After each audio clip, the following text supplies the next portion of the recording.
do? What did he do? I'm still hungry.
Just want to do an update to this video from yesterday where this woman filmed this child to post online to make fun of her and call her a baby Karen in training. Now, was she accountable, realizing that what she did was wrong and you don't do this to children? No, of course not. Instead, she went private and sent me this message doubling down, trying to manipulate me to take the video down. And what did she say? That she didn't give me consent to post her video. And that because she was a minor, it was illegal for me to post this. First off, don't need your consent. You posted it publicly on the internet. I have the right to respond. And as far as you being a minor, that's funny.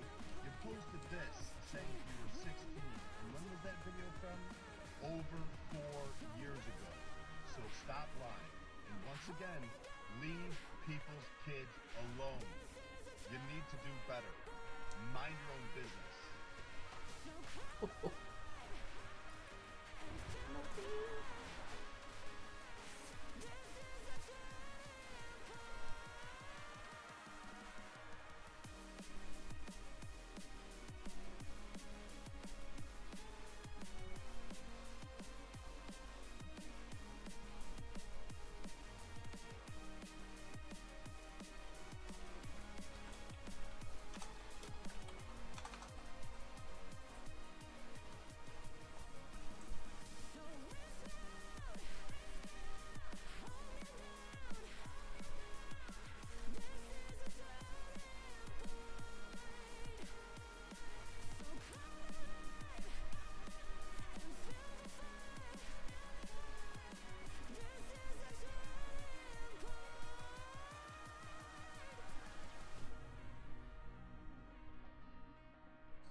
What song is this? Ladaya.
For PP.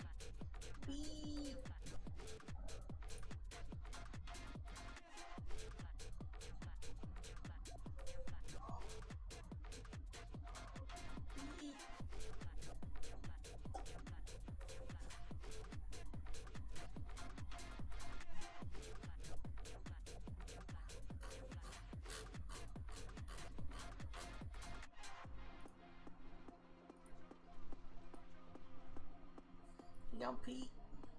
What's happening?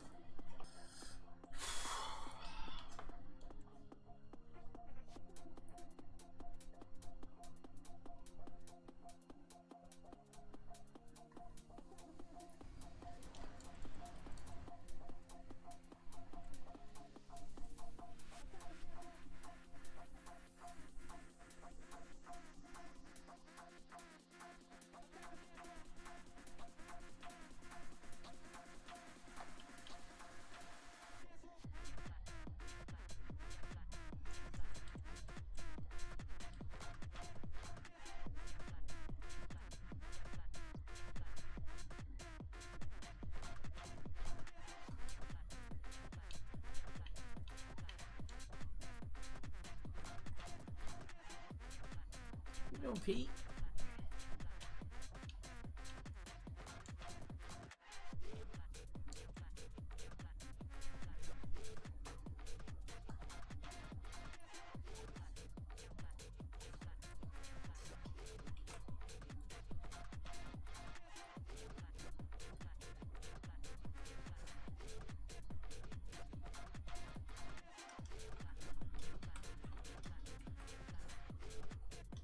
I'm good.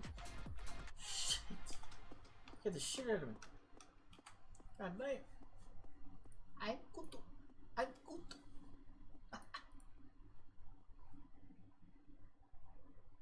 I'm good.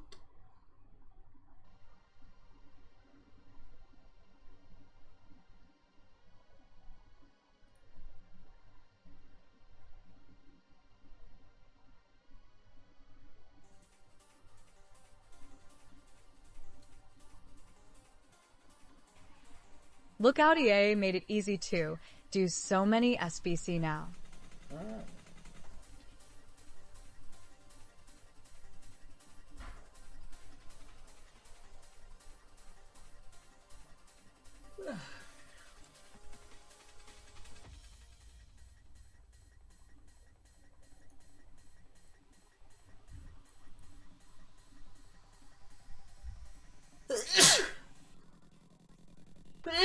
Yeah.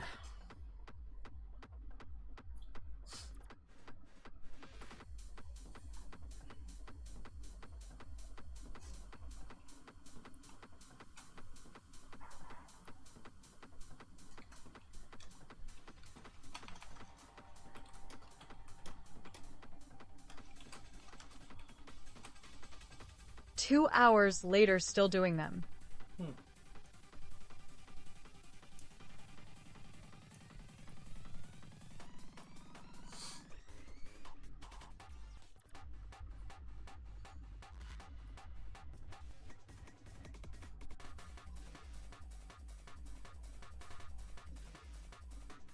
Smashing it, right?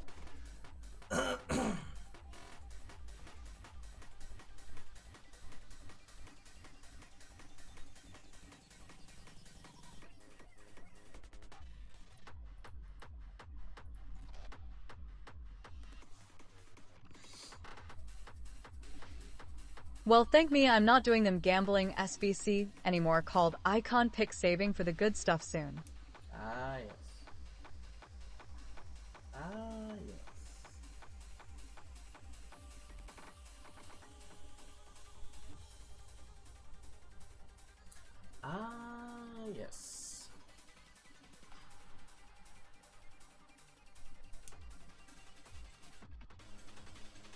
23 videos or more.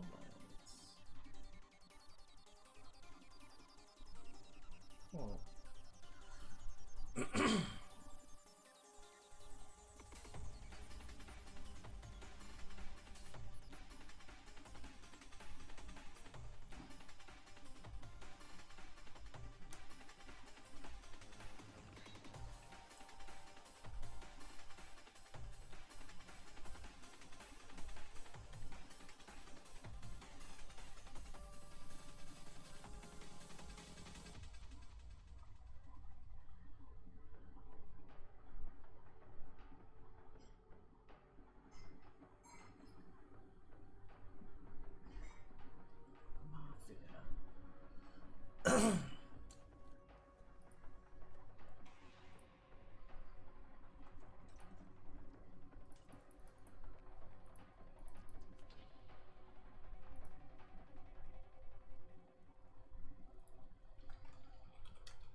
Better than John Kyrie Stockton. Irving is a better ball handler. He's better in every. That's it. What's So John he's a better Stockton better at? defender? Yes. He's a better passer. Yes. Oh my Are you God. kidding me? I'm losing years of my life. Kyrie Irving's better than John Stockton. Who? Every.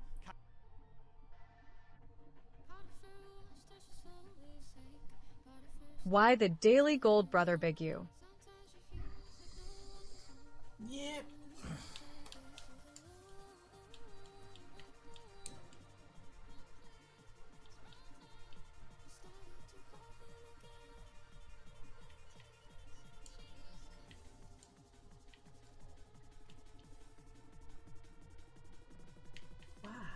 Wow.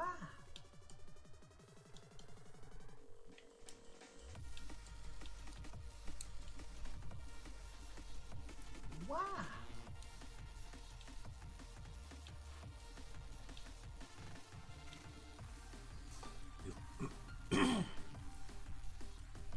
I'm skipping them, no point. Really? Why? You can put them into the other one. Into 80 by 4, isn't it?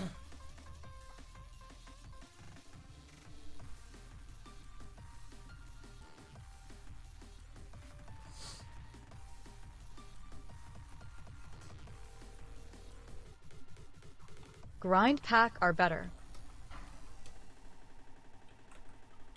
What is grind packs? What's a grind pack? What's a grind pack?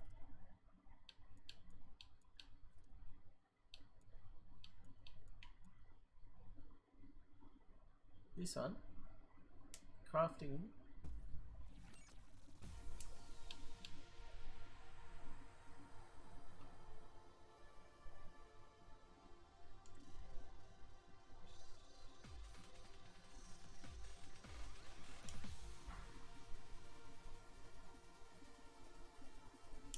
hell? I haven't done one of these.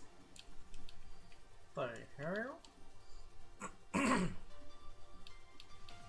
No.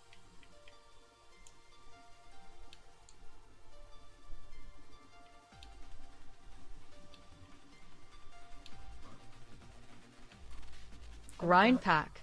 Done any of these. What do you get from these?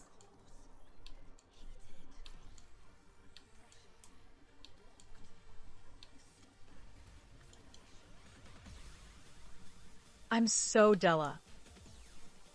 Della, Della, Della, Della, Della. Delayed. Rip me. I didn't even know these were here. I know Wildy was talking about them, but I didn't know what he was talking about.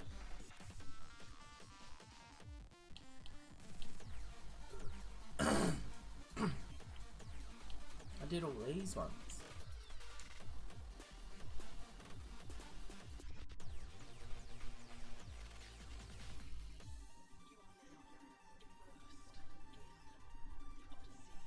Come on, EA.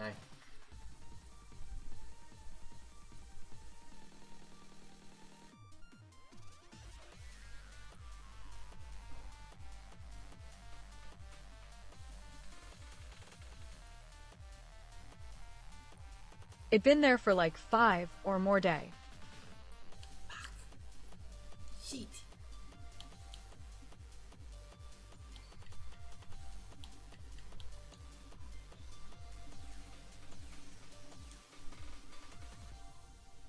$10 coin pack.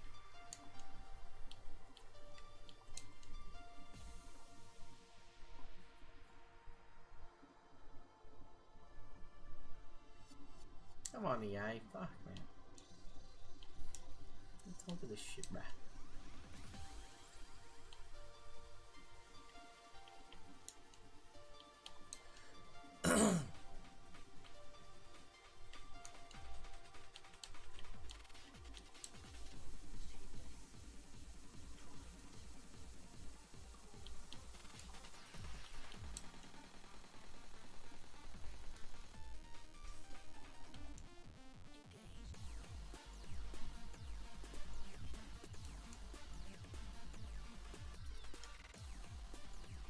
What do you get out of?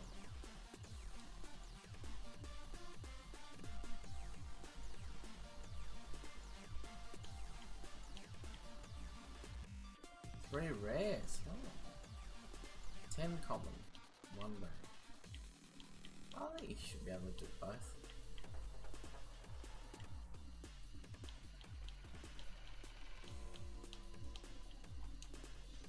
Here we go.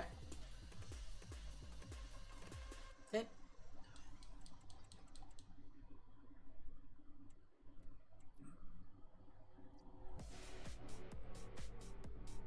Aren't that better? Grind pack better. Okay. Okay, bit.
New cup was like really 20 games, then I seen it refresh every hour. Hmm.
what's going on, but then he pretty much does some type of algebraic equation that gets to a demand request somewhere around $30 million.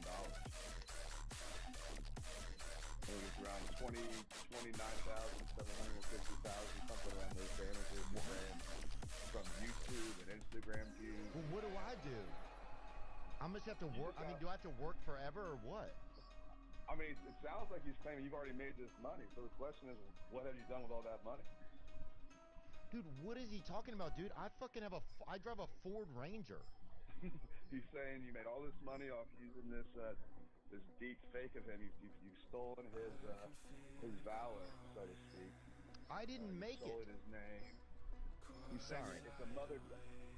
No, you're all good. Yeah, he has this whole kind of outlandish theory that you have a fake identity daughter account where you made this and then repurpose it to then post on your YouTube and without having to be the point person that he could go after. Wow. It's like a 30-page manifesto complaint he's opted up from this federal penitentiary.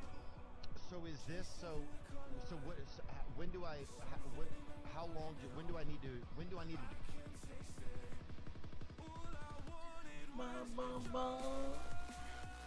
Oh, we don't want. We'll ground it.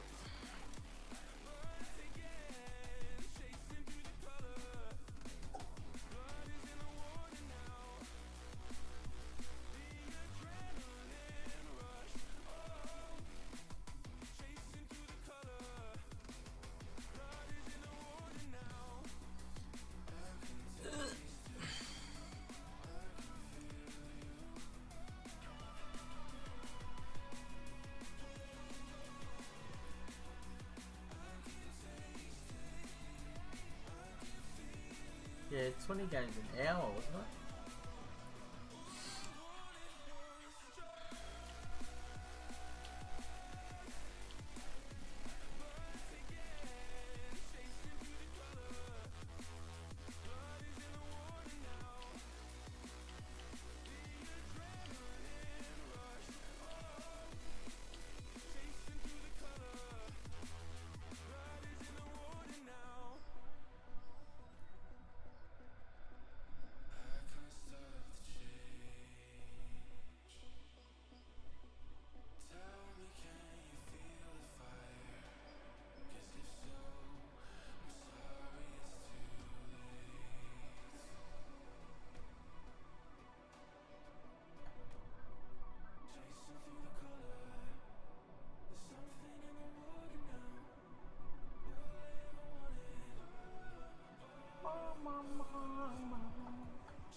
See if we can get the Aussies out.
Let's mute it.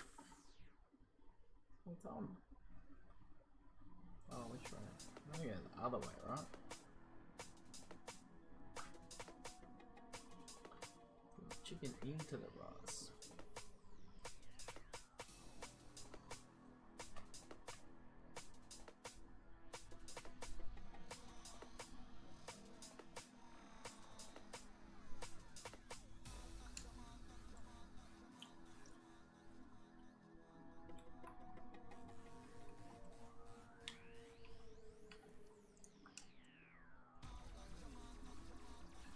That's all upside down.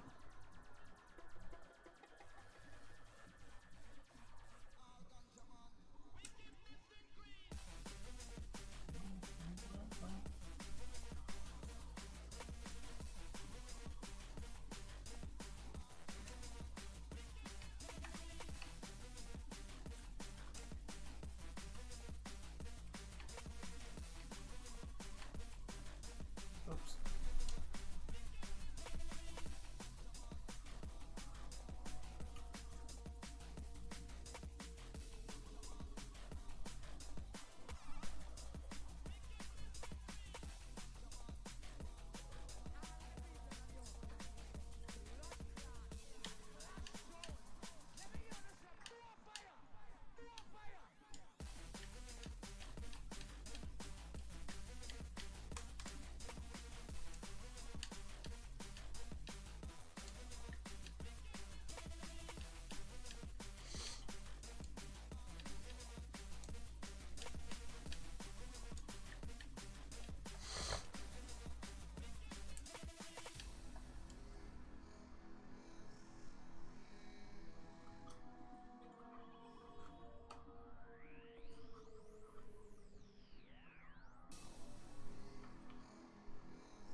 level to go.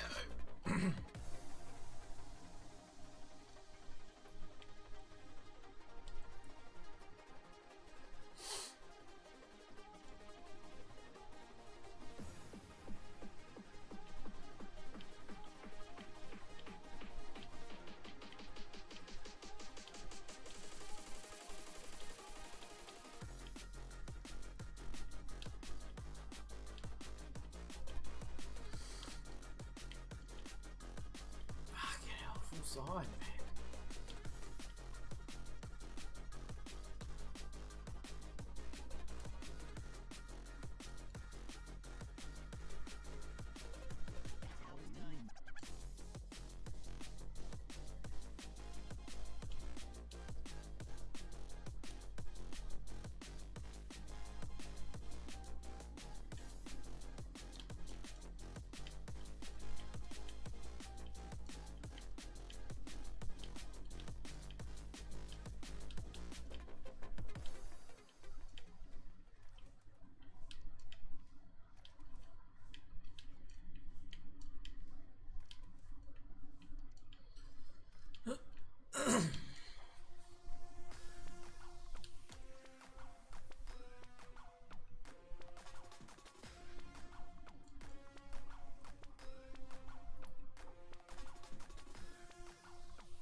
From England. Yeah, I'm done. What is that? Can you explain slowly? I don't understand.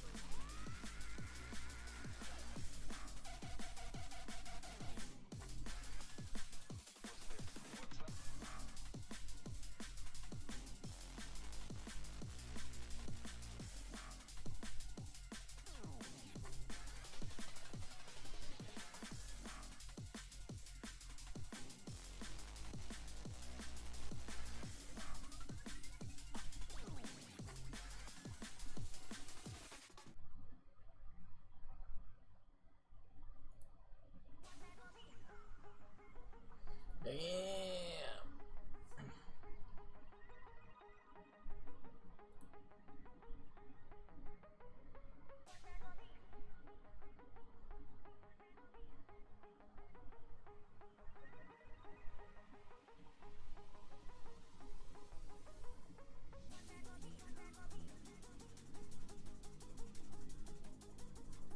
I don't like it! Some bullshit. Wait, what is that? You can't smoke weed like this. Hell, man, roll the blood up. We better, you see that shit right there? This nigga smoking all day, Like, my probation officer told me you can't get high like this.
You were Phil, you can level up your keeper. FC, you can't. It's one thing they've done better than FC.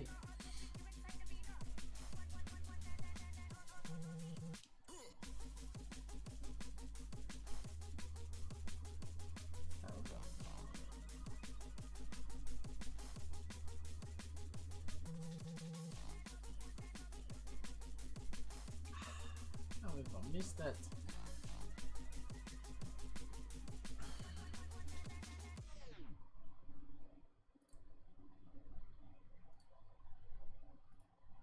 I wanted to ask about the aspect with The Rock, the alliance there that was seemingly formed at Elimination Chamber.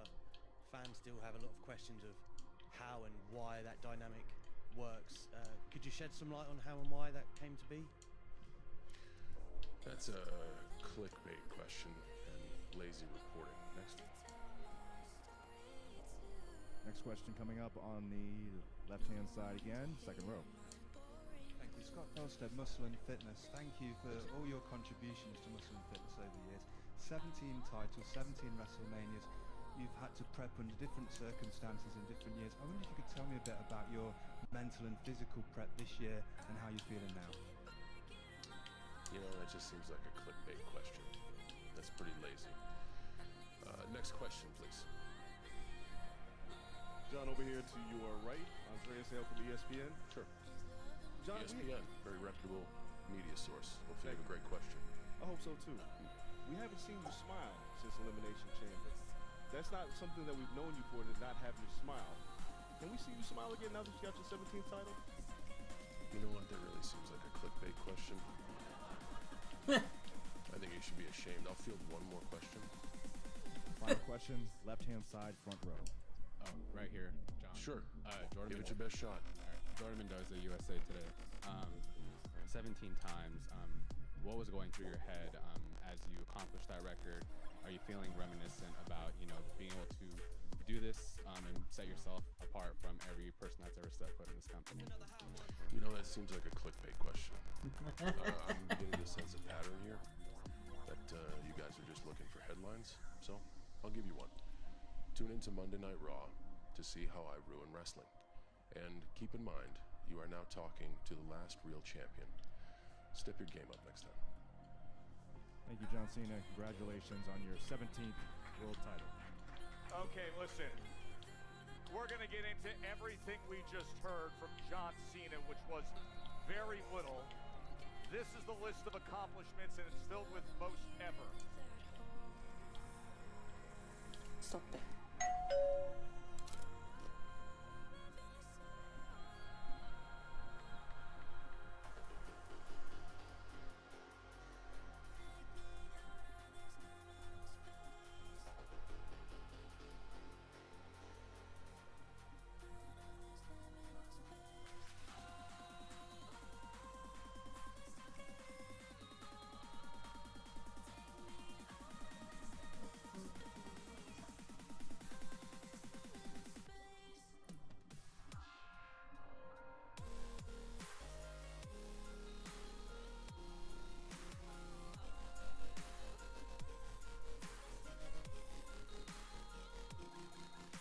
Player of the year. Oh, you sure you don't want to read this? You know you will. This is appropriate because it's the Hakeem Olajuwon trophy. Hakeem Olajuwon trophy. Yeah, the guy who got you your 2 trophies. Oh, who got you? You just bringing him. You just bought him water when he got. No name. You just bought him water during Ramadan. Silence. Damn, Silence is golden. come through, bro. Silence is golden. Yeah. Who helped you win the championship? Nobody. Thank you. All right. How about for the defensive player of the year? Oh, you sure you don't want to read this? You know you will. This is appropriate because it's the Hakeem Olajuwon trophy. Hakeem Olajuwon trophy. Yeah, the guy who got you your 2 trophies. Oh, who got you yours? You just bringing him. You just bought him water when he got. No name. You just bought him water during Ramadan. Silence. Damn, Silence is golden. come through, bro. Silence. And I can see clear like you were made of glass. You think I'll shatter if you loosen your grasp. I'm stronger than the window you're staring out. Won't bother you if you just let it out. Don't you know hurts more to be lied to. Wish you would say what you mean. Where is that post?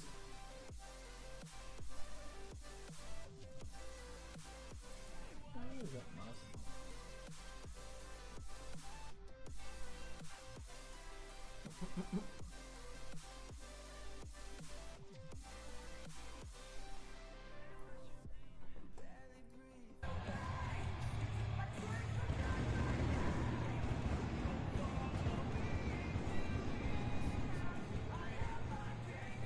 A few moments later.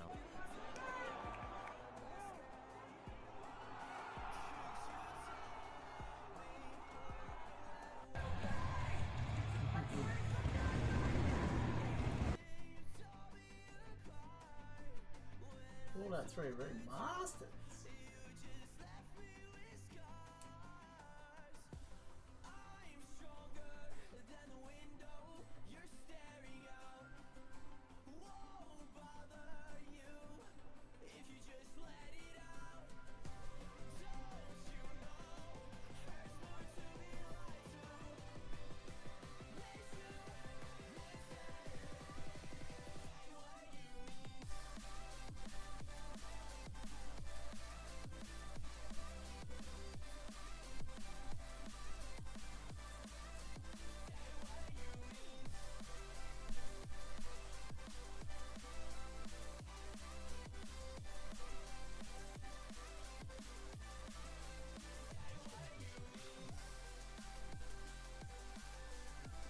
Damn it!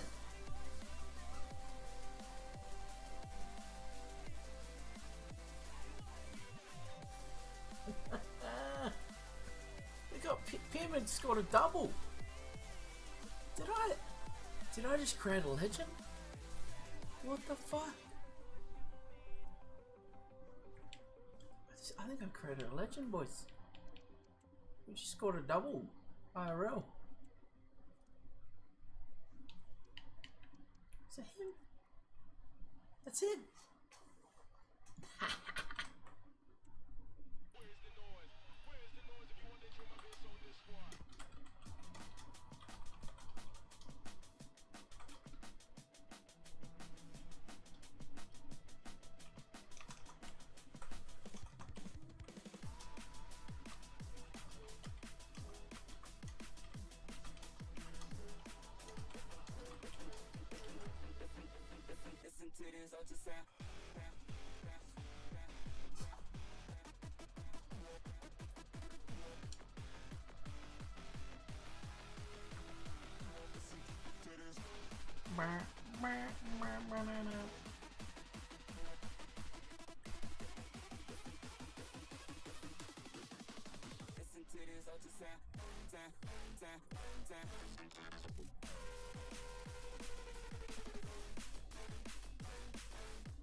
Moving just fine after concern with the crowd earlier.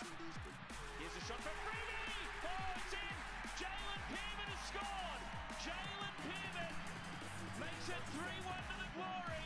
Oh my Another God. counter-attack is going to stretch this Adelaide defence. Bulgaria sees Pearman. It's a clean run at goal. Pearman! Having the night of his life. Been moving just fine after concern with the crowd earlier. Here's a shot from Freddie! Oh, it's in!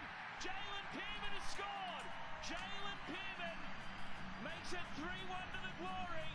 Now another counter-attack is going to stretch this Adelaide defence.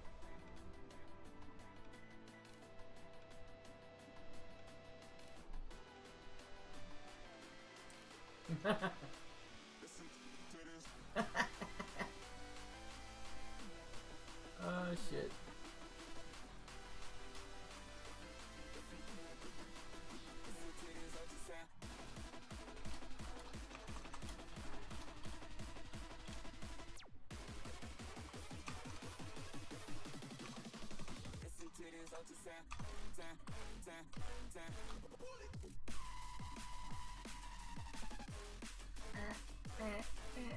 Oh, Glass playing. What are you playing? Are you playing Glass?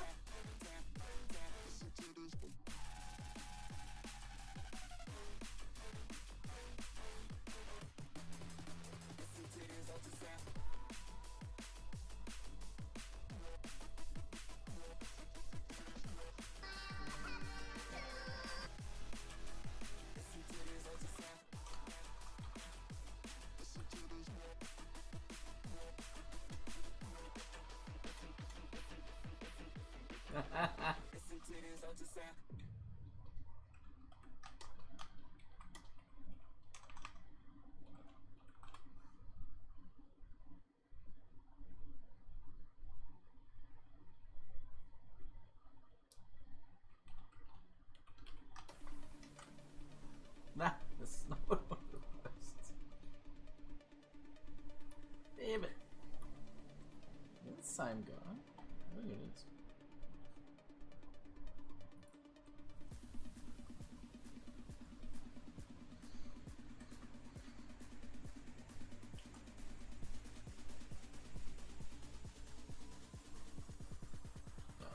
Hit him with that baseball.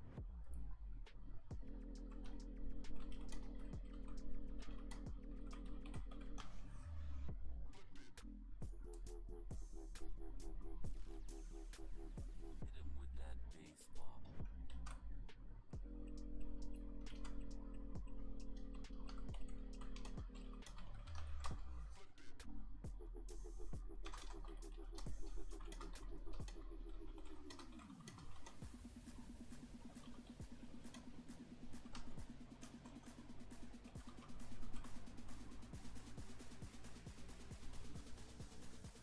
Really now set.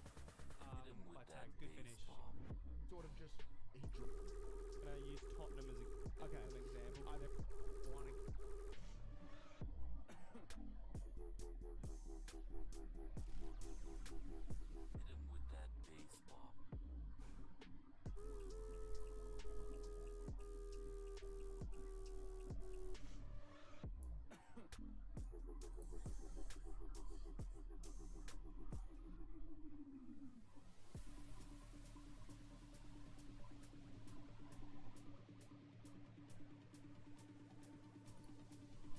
So today, Alans, we're going to be talking a little bit about the Fever GM and an interview that she did where you can tell by the way she's talking about these players who is very likely to make this team. After trading the 8th pick, Indiana Fever fans were worried about who would be signed in the WNBA draft. The Fever GM inadvertently revealed their draft strategy when discussing recent selections. She couldn't contain her enthusiasm for Michaela Tempson's 6 feet 10 inches wingspan and defensive skills, while showing minimal excitement for others. We can be honest here. There is a player that we all kind of think is going to make the team. Her commentary serves as a revealing blueprint. She stumbled over Yavan Youm's name and hastily summarized Bree Hall's credentials. These moments speak volumes. Like a poker player's unconscious tell, the GM's word choice and emphasis have mapped out exactly who's making the final cut alongside Caitlin Clark. All right, let's dive into the interview. The WNBA draft, or we all had the WNBA draft, picked up 3 new players, and how are their stats going to complement the roster now? Yeah, you know, we had 2nd and 3rd round picks this year, so 19, 20, and 33, so we picked a little later than number 1, right, the last couple of years. Did you catch that subtle yet revealing interview with the Fever GM? It wasn't just another routine press conference.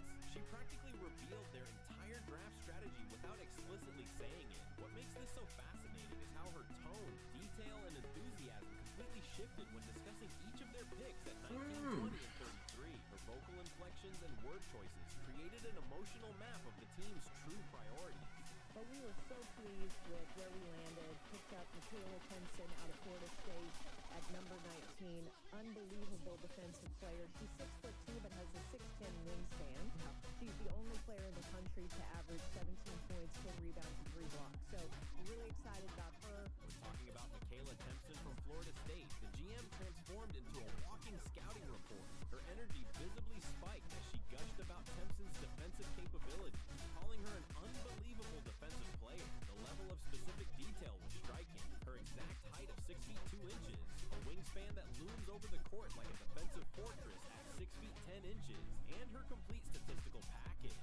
The GM's eyes practically lit up discussing her potential impact. This is a GM already mentally fitting Tempson into the rotation.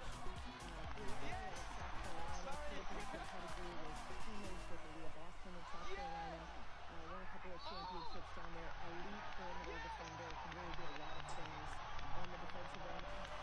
When discussing Bree Hall from South Carolina, the energy noticeably deflated. Gone were the detailed stats and measurements.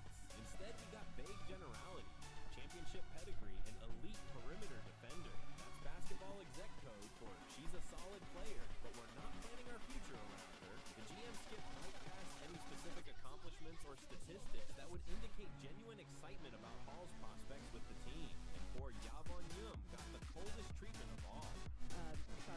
Yvonne Ejim out of Gonzaga at number 33. Great post player, a lot of potential. Canadian national team member, so she's had some international. The GM initially botched her name by calling her Yavan Turner before awkwardly correcting herself. Her description was painfully brief, just a mention of her being a great post player with potential and noting her Canadian nationality. That's the basketball equivalent of a participation trophy. Thanks for coming to training camp, but don't unpack your bags. This interview technique mirrors exactly how ESPN analysts break down draft prospects. For top picks they're high on, analysts dive into wingspan measurements, statistical breakdowns, and specific skill assessments. For players they're lukewarm about, they offer generic compliments about upside or team fit. The GM was essentially using the same framework, giving Tempson the full draft night treatment and calling Youm without a passing mention. So yeah, for 2 of these players, she's basically just listed off. But when she's talking about Michaela Tempson, it's, you know, she's 6'2", she's elite defender, 6'2", 6'10" wingspan. She's the only player in D1 to do this, to get these numbers. There's 17, 10, and 3 blocks. What's particularly revealing is how the GM's description aligned perfectly with their likelihood of making the final roster. When a GM provides comprehensive details about a specific player while giving others minimal attention, they're subtly telegraphing the organization's internal evaluations. The pattern couldn't be clearer. Tempson received the full scouting breakdown with specific physical attributes and statistical evidence of her value. Hall got the abbreviated resume treatment, and Youm, the name confusion, followed by vague references to potential, is typically what GMs say when they're already thinking about roster cuts. The GM basically announced, we're keeping Tempson, without actually saying those words. For Bree Hall, it was like, yeah, Bree Hall, good defender. She's 1-2 national titles, playing with Leah Boston. And then for Yvonne Ejim, didn't even get a contract to call her Yvonne Turner.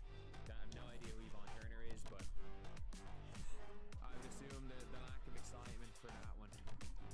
But obviously, when Amber started listing Timpson's stats and wingspan, and that's realistically it. Like, That trading decision suddenly makes perfect sense when you look at the bigger picture. The Fever weren't making random moves. They were executing a master plan that flew completely under everyone's radar. Trading away the 8th pick was the first domino in a brilliant sequence to build the perfect supporting cast around Clark. Just days after trading that 8th pick, the Fever signed Dewana Bonner. This was clearly part of a coordinated strategy. They knew exactly who they wanted and had a specific plan to get them. The front office essentially said, we can get more value by trading this pick and signing Bonner than by drafting at 8.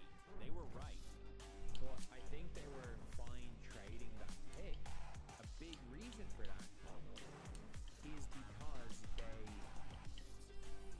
they were like a lot of teams. They probably thought they could get who they wanted at 19, or they could get somebody they wanted at 19. The Fever's GM was so pleased with where we landed with their later pick, revealing their confidence in this strategy. They had specific targets in mind and executed perfectly to get them. When examining Senere Rivers, the 8th pick, her biggest weakness is clear. She can't shoot. That's a serious problem when building around Caitlin Clark. Clark's passing ability transforms games, but becomes ineffective if surrounded by players who can't hit shots. Rivers runs the floor and plays defense, but in today's game, one-dimensional players are luxury items most teams can't afford. And they would rather have Sophie Cunningham and Michaela Timpson is better than the 8th pick, which is Sanaya Rivers, and I stand by that. Like, I think if you ask the Fever, do they want Sanaya Rivers, or would they rather Sanaya Rivers or Michaela Timpson? I think you're going to say Timpson. The Fever strategy becomes crystal clear.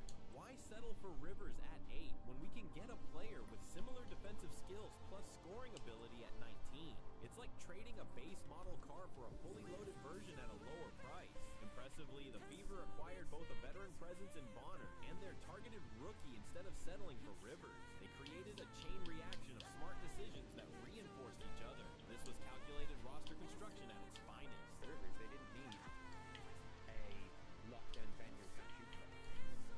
Like, again, I don't think Sanaya Rivers would be a bad option for him, just purely because, again, she is locked down, she can run the floor and can run with Caitlin Clark. But, like, The key differentiator is offensive capability. In a league where scoring is increasingly who can also put the ball in the basket are invaluable. Rivers' shooting limitations would have created spacing problems for Clark, essentially shrinking the court and making it easier for opponents to defend. Prioritizing a player who can score while providing defensive value, the Fever have maximized Clark's ability to distribute effectively. Sanaya Rivers cannot shoot the ball. So, that's who went at number 8. This trade shows the Fever's sharp grasp of draft value. They understood the gap between picks 8 and 19 wasn't as wide as it seemed, at least not for their needs. Their scouting pinpointed a better system fit available later, allowing them to maximize value without sacrificing talent. Zooming out, this is basketball chess, not checkers. The Fever are thinking multiple moves ahead, building a balanced roster that fits together, not just a collection of names. For Clark, it's a game changer. She'll be flanked by players who complement her style, versatile defenders who can also score, making it harder to trap her and giving her more room to create and distribute. Players around number 8 who the Fever realistically could have brought in. Aisha Siuka? No. Not going to help them right away. They're not looking for a future pick. Basically going to take them at 8. Isaiah James? No. WNBA rookie retention statistics tell a harsh truth. Only about 30% of second-round picks make final rosters, with even fewer third-rounders surviving the cut. Teams lack roster spots and developmental resources for unproven talent. When a GM specifically praises one rookie while giving generic comments about others, you're witnessing roster decisions in real time. What makes Timpson particularly valuable is her offensive capability alongside defensive prowess. She can finish at the rim and hit mid-range jumpers consistently, meaning defenses can't ignore her to double-team Clark. Clark's passing vision requires teammates who can convert the opportunities she creates. But it just sounds like Michaela Timpson is as good as a guaranteed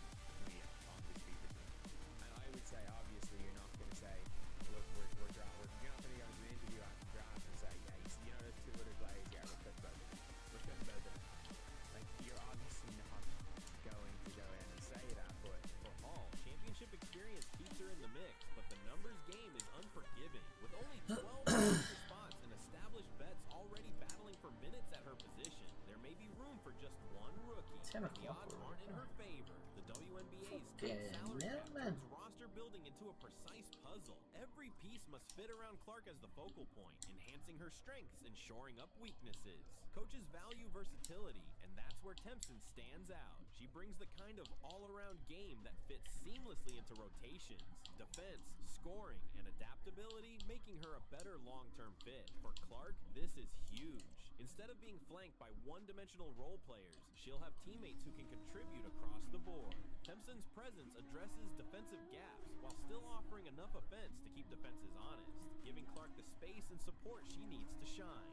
You don't go on a big long speech about how great Michaela Timpson is, and then what you said for the others are that she's won 2 national championships and the Timpson actually plays on the Canada team.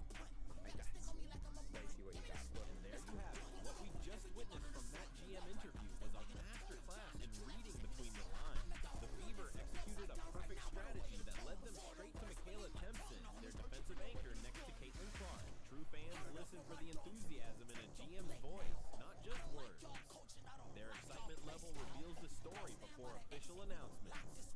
When the final curtain falls on training camp, expect Timpson in that Fever jersey, all fighting for her spot, and Young likely heading elsewhere. What do you think of these roster predictions?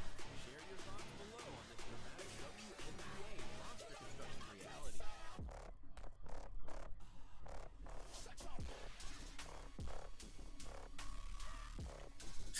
Oh, Aussie's gone. Hey Shit. guys, it's Nate, aka the Footer Cat, and welcome back The Footer Cat. channel. It wouldn't be Team of the Season without a market crash, and wow, have prices been absolutely tanking on this game with the big that are out. People are selling cards, and they're not even caring how low they go, they're just getting out. We have cards dropping hundreds of thousands of coins, and I don't think it's done yet. We're going to talk about the market a bit today, where it's headed, especially with the big season pass that is upcoming. It could create some more panic, and of course, Team of the Season leaks continuing to roll out. We had our first League 1 top leak just a few hours ago, and I think we're going to get more today. Let's get into it, guys. If you're excited for it, drop a thumbs up and subscribe if you are new. Now let's start things like we always do by looking back at yesterday's content on a Monday. It was a pretty slow day, as most Mondays are, but somebody made a funny joke yesterday that this top warm-up promo is freezing cold because of how the content was yesterday, which, hey, there's going to be some slow days, and yesterday was definitely one of them. Now, we do have a player pick here once again for the FC Pro League. This time, it is the Bundesliga. Now, to me, most of these cards don't hit me in the field. I already have a Gio Reyna Evo card that looks pretty sick, just as good, if not better than this one. The use of Coulson is a little interesting to me for the finesse and the aerial thrust. I just did the Drogba SBC, so I'm probably going to skip that. But I believe use of Coulson is going to be represented in the virtual Bundesliga by Anders Bergan. So, very popular card player there if you want to get involved and have some skin in the game for the virtual Bundesliga games happening. I think it is this weekend. That'll probably be some sort of tie-in with FC Pro objectives inside the objective tabs as well. You could get yourself involved with 2 of 4 of these, right? I think that these whole FC Pro cards, this whole situation here, now we've had 4 of these different player picks. This peaked right at the beginning with Premier League. All 4 cards got the double upgrade. That has not happened since, and that's really, I think every week after this has not been as hype. Now it's Premier League, biggest league, makes the most sense for it to be the most hype, but still, 100,000 points for this.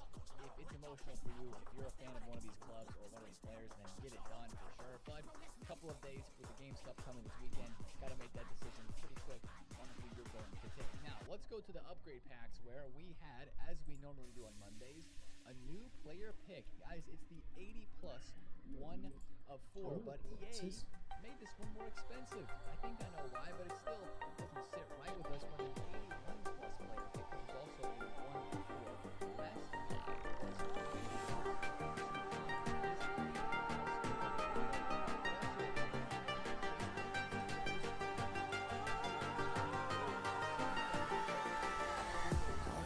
These walls come down to my feet. I'll let you sweep me off. I promise I won't cease. You and I for sure. We were lovers before.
them 20 game per hour limit is because in the Maldini mode and in the other modes that they have dropped that are first two, since the games are so quick, there's some parameters set up on this game where if you play more than a certain number of games per hour, EA will think you're like botting the game or something like that. So they have whatever banning system in place. It will soft ban you. You won't even be able to start matches, and that's happened to some people before playing the goal just because you're into games so many times within an hour. So I think what that 20 game limit is supposed to do is to limit the fun of the game. It sounds weird. Why is there a gameplay parameters in place? Who knows? But that's kind of why that's there. EA didn't say anything about it, but that's probably why it's there. Now, the real hot topic this week, guys, was the market, because yesterday we were looking at prices and they were starting to drop. We saw prices drop on Saturday. We saw prices drop on Sunday. More especially midfield, right? We looked at that yesterday. Buck Desire, everything. Where did you go?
But like cheap enough to be good value, if you will. A lot of people were going to buy it. It's time we settle things once and for all. My era has begun!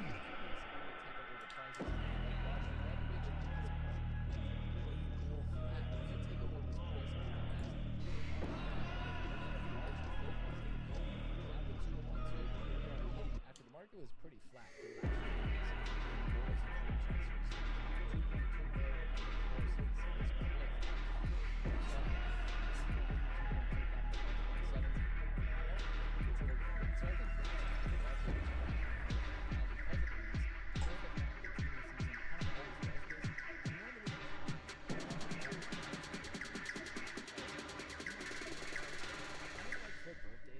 Eater.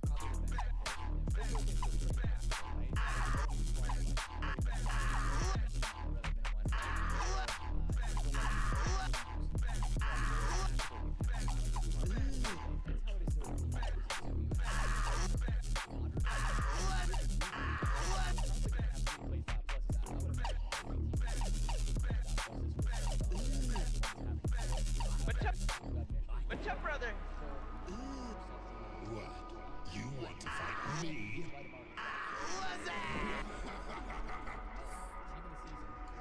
I guess you're the one who lost today.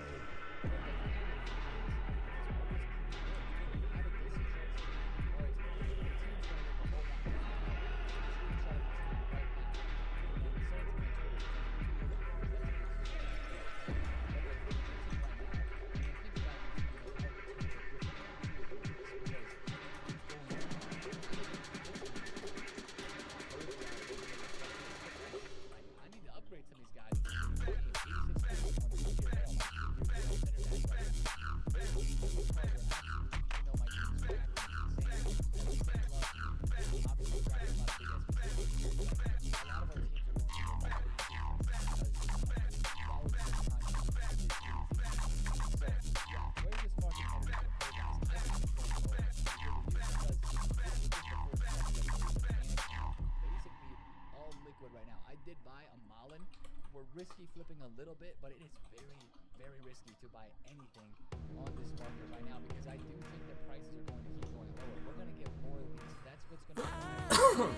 Looking for a one-way ticket to a new place where I belong. Leaves are turning in the old dirt, rusting out on oceans. Come undone. So lift me up, hold me down. This is a time. Ooh. Clear.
whether it's an investment. This weekend Yeah, boy. is a good weekend to make coins in Steam as well with everything that's going to be going on. So, in terms of meta market and players to the team, I think it's still going to be a lot of chaos throughout the rest of this week. Now, since we're talking prices, we got to talk about the favorite investment, Team of the Weeks. They're still chilling. Team of the Weeks are still chilling, but I think today, actually, they're up just a smidge. 17,000 coins, cheapest card. These are going to go higher today, I would think, because you have the weekend league supply that is ending. That's what made those cards drop just a little bit over the weekend. More people are still investing in them right now at 16,000 coins. I don't necessarily hate it, but when you also know that you paid 10, 11,000 coins and they were that price for like a whole week, last week and a week and a half ago, you know, 16K does seem like a lot. But we're going to get probably more upgrade packs today, and I think that could just mean that without any supply and with still a decent amount of demand, who's skipping the 83 times 10s? Nobody, right? I think those cards can continue to go higher. So if you're looking for a place to invest right now, just for the short term, I still think that part of the market, and even still guys like Fodder, these 85s, 86s, and 87s being this low is pretty crazy. 88s being, you know, up a little bit. You could sell them if you're invested there, but Fodder is very low in this middle to low tier, and I could see sometimes this weekend, if there's a good SBC for League 1 pots, I could see some of that Fodder actually ticking up off the price after the supply that we get from people saved up packs. So I just want to reiterate that this weekend, sure, people have been holding on to Fodder, not doing many SBCs. There's doing people enough of probably those. waiting to do Drugba, maybe with Eto even, and especially cards like Root Hood and some of those other SBCs. And with new people coming back to the game because it is team of the season, there's going to be a lot of demand for Fodder, which is great for informs. We've already seen them go up, but I think it also could impact some of the middle tier market of Fodder. It's just been super, super low. Now, I danced around talking about the leaks. Let's talk about the leaks because we have some additional leaks for more season pass players. Before we get to the League 1 TOTS leaks, we have Dan Byrne. And man, I don't know if this is paid or if this isn't a part of the free season pass, but that's going to be an absolute wall of a center back. Dan Byrne getting, what is it, plus 44 pace or something like that. I think he has 42 pace in his base gold card. He's 6'6", guys. He is very tall with aerial block and anticipate. That's why I call him a wall. He's probably going to be that in the defense of a team. Now, this isn't the craziest card ever. If it was on the market during Team of the Season, he probably wouldn't be that much. But 95 physical and 95 defense, that's pretty crazy, okay? And that makes an unusable card really usable. Sorry if you have a Danburn Evo that looks pretty sick, but this one's probably going to top that, right? This hopefully is like somewhere around level 20 or something in the season, so it's not that hard to get. It's only 3 playstyle pluses, and hopefully, again, it's in the, like, I don't know, free card. Hopefully, if we're doing the paid season pass, we still get the chance at this card too. I don't know how it's going to work. But yeah, it says most likely in the season pass. I would have to imagine that it would be, since that is a card with official stats that has already been released. So we'll see how that ends up playing out. But that's an interesting week right there for a pretty fun card that it will at least be usable for some of us, even though he's got only 86. Let's go. Card. Now, this is the biggest week we have right now. Someone sits him down. Kevin McDonald says keep fighting. So huge amount of power. Big left hook, and then watch this right hand. Straight down the middle, right on the jaw, sits him down, and the power and the speed that he has. For that, but let's be honest, how packable is this card going to be? He's going to be one of the big names in League One Team of the Season. You would have to imagine. He's already been leaked, and you know, Foot Police here are saying the next league should be. These guys know, man. These guys are starting to get the news and the leaks about this.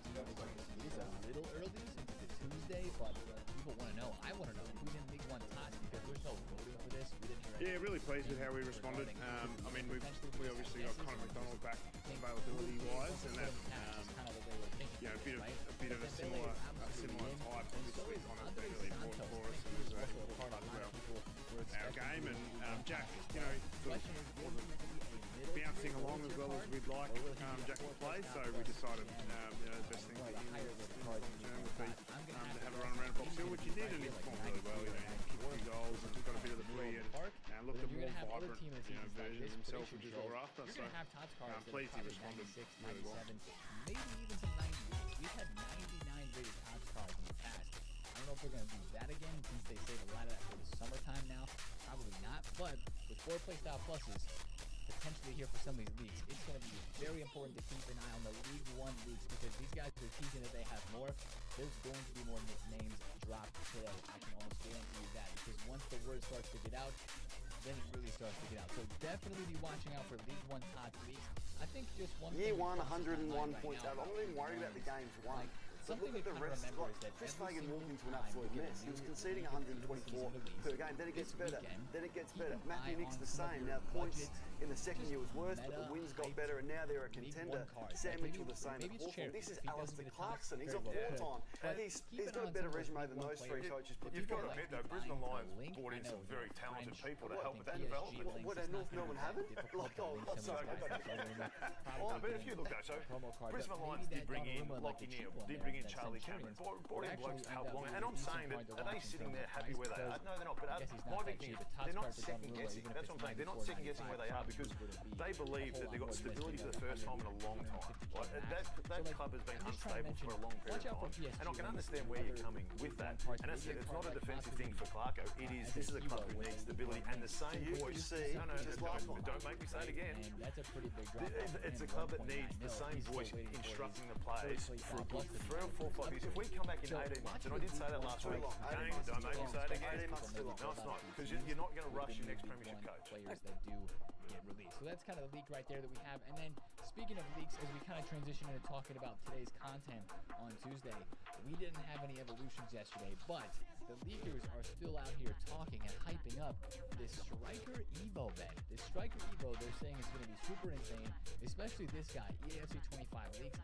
He's really hyping it up, man. He's saying, good morning, Evo Leaks. And Liverpool fans, this same Evo that gives low driven and first touch plus, the one that we've talked about for the past 2 days, with the Fernando Torres being kind of the big name that fits into it, and Vinny fitting into it, and other cards like that. He says best evolution of the week once again, but yet we do not have the actual evolution drop. It says Genoa, Raphael, Vinny fits, same Evo, don't know the date, but he's very adamant this Evo is coming. The number one thing that I would say to you is watch out for Foot Agent, right? Foot Agent tweeted yesterday. He was like, Foot Agent is here to help you with your Evo leaks. Let me see that tweet. You know, somebody, somebody was tweeting him like, we want you to tell us when Evos are coming. He says, right after their worst next evolution. So, when they hit rock bottom, hit the bottom of the barrel, they got nothing left. Everyone's giving up on them. They've lost all the worldly possessions. And Tuesdays have the been dead broke on their back. In the past. It's at that point, guys, when everything's lost, that everything can be gained. There's no more ego there, is there? They let go of, there also is another what if I evolution fail? Consider a right back evolution. He says big evolution, good evolution. My con, Pedro Porro, and Manaman is 88 to 89 fit. So that's an interesting one there. Watch out for some right backs. Maybe check out your 12 right backs. And maybe they want to evolve. Again, maybe it's paid, maybe it's not. That's one thing I think that Evos is kind of deterring me from them in a sense right now is I would love some more free evolution. I know it's about 50-50, but the Gladiator and Hawk Evos are kind of doubled up, so it feels like we have two Evos. I know we just have two different runs of the same one, but yeah, more free evolutions will always be. So watch out for more leaks related to Evos, because I would be pretty expecting that we would get at least one evolution today, and that could further drop the market. If we get a good striker Evo, that could make other cards, like even the Daniel Malin that I'm trying to buy here, since he can play striker, that might make his card go down even further in price, and that might make his price crash, and a lot of other strikers crash too, if that Evo is good, and if it comes out, and if it slaps. So that is kind of one thing to mention. Ooh, look at that. Daniel Malin is like 407 right now. Is that what I'm seeing? 408? Oh, it's time to list them up, right? That's a good trade. You see there's a good chunk of them there. Logan Paul gonna pull one out of AJ Styles' playbook. The ultimate with a Styles clash. So let's go 405. Paul, AJ able to roll through though. And AJ Styles now gonna turn things around into a Styles clash of his own. The rest of Tuesday content today. This is actually the first thing I want to mention. Objectives, because it actually is kind of cool. Today we get the final reward, day 5, of the 1-month daily login, 84 times 4 times 86 times 3. Make sure you get those done every day. Doesn't matter, because this is ending today on Tuesday. You'll be able to catch up for a couple more days. Make sure to stop these packs before. Don't open them on accident. I've come so close multiple times already to opening some of my big save packs, because I'm trying to go open a grind pack or a silver pack or something. Go in here and then open. So it's the 84 times 5 or 87 times 15. Like, no, we are not opening that. We're saving that. But watch out for that. And SBC-wise, the only SBCs that we have leaked right now are these two Mad Lads. El Clasico Showdown between Ansu Fati and Ardagula. Those are the official cards. Seems still maybe a little bit early for us to get this SBC. In an era at Port Adelaide, which was a disaster. 2012 was Matthew Thomas's last game. We played the Giants when they were full of 18-year-olds. Here's some of the vision of that, and the case of young Jeremy Cameron. The vision kept going to Matthew Thomas in the box. He left the box and was waiting for us in the change room. That's his last game. And it was the roughest review I've ever had. He essentially put his hand up and said, I'm done. You guys have used some expletives, screwed me over. There's the vision game still going on. He accused the players of leaking information to the media, and I had the feeling that he was directing, that's my brother was playing as well, which was ironic, but I had the feeling he was directing those comments at me, which I took, and I took that really personally, and I was quite offended by that, but you can understand the pressure that he was under. By the time we landed in Adelaide, Matthew Thomas had been sacked and Gary Hopkins came in, and he sent us for the most brutal beach recovery you've ever seen the following week, where players almost had hypothermia in the middle of winter. So that was the most depressed I've ever been in my time. That's actually a great insight. Have you spoken to many times? Yeah, we've spoken. The relationship's never been the same. We weren't that tight anyway, but I've got respect for the situation now that he was put in and how hard it would have been for him and under resource. So that's one thing to kind of keep in mind, is that we're maybe not getting another upgrade pack today. What I could see EA doing, this would be a little bit annoying, but I could see them doing imagine like an 85 plus pick or an 86 plus pick or something like that we could save. I would probably try to hold off on that as long as I could. I really wouldn't want to save player picks so I couldn't open any other packs. That'd be a little annoying. But just watch out for some sort of upgrade pack today. I don't think we'll be getting some sort of trade-in, because what's EA going to do? Give us a trade-in of like these cards that are in packs right now. That's kind of like what a campaign player pick is. So I'm hoping today is a good Evo day. Hoping today the showdown is nice if we do get that. And just another day to keep crafting up the packs. I got to work through the rest of the crafting objective. I kind of slacked off on the weekend. Didn't get as many of these done. I've got a lot of cards in my club ready to be rinsed into the grinds and the crafts and stuff like that, but got to put in that work and get those done. Also the 100 players pack.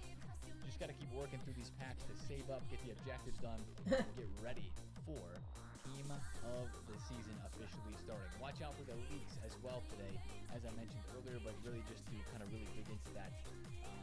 The leaks for League 1 tots are probably going to keep moving today in this game. So that's the video for me today, guys. Let me know in the comments what kind of market questions you have. I know it's never fun to lose coins when the market is tanking and stuff like that, but I do believe that it is going to fall further. And then as we look to later in the week, have an opportunity to maybe pick up some cards. But the hype is real for Team of the Season, and that's why prices are dropping as much as they are. But that's the video for me today, guys. Have a great Tuesday. I will see you guys in the stream here on YouTube and also on the Twitch channel. Those links are down below in the description if you want to check us out there. But if you enjoyed this one, drop a thumbs up on it, comment down below if you have any questions, and subscribe if you are new. It's made for the account, and I will see you later today. Peace.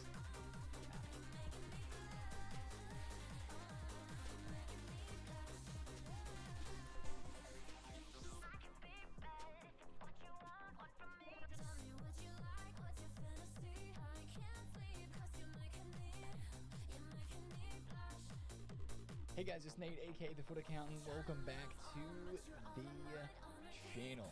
I don't know about you guys, but I am so ready to see those blue Team of the Season cards get into my starting 11 on this game.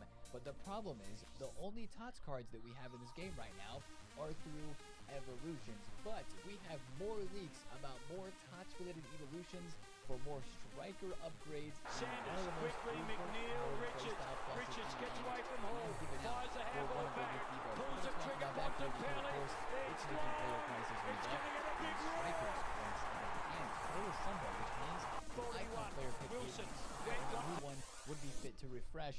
My question is, what's EA going to do to upgrade this player to continue to train our fodder from our I thought I was watching a Mad Max movie for a minute. Monday afternoon at Nathan, as the lights change, a bus turns onto Kessel's Road. Prices are starting to drop, and it could mean the sign of more drops happening before Team of the Season. Let's discuss, guys, if you're excited for a drop, alongside the bus. I'll actually round my window down and now before we get into all the new content that dropped yesterday, the bus veers from its lane and clips Adam's car, taking out part of the side mirror.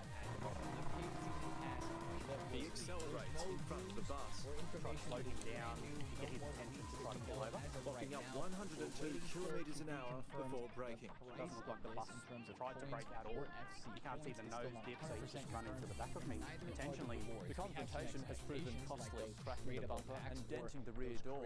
Adam has sent the dash cam to his insurance company to determine who was at fault. Council says the bus driver will be spoken to, but has reported Adam's driving to police. The driver of the private vehicle was speeding in excess of 100 kilometers an hour, followed by sudden braking to around 50. I don't believe I slowed down rapidly at all. That same day, another raging motorist abused a bus driver in the city. I wanted to hear your thoughts, and you guys delivered. I think your comments and your feedback is fantastic. From a hand gesture for a man to then attack me with a bus, see some of the negative stuff and regardless of blame, an example of how quickly tensions can escalate on our roads. Alex Lewis, 7 News. Are actually really, really good. I 100% agree with a lot of you guys now, saying that if this game adds another monetization aspect, then it should probably go free to play. I mean, think about it. If you could download this game for free, but then have to pay like $10 for the season pass, and maybe $10 for an Evo once or twice a year, that's $30 maximum. That's half of what you would pay if you buy the standard edition, or maybe less than half if you buy the Ultimate Edition. So when you think of it that way, that seems like good value, but at the same time, that's how EA would kind of rope you into the microtransactions of trying to keep you coming back to spend $10.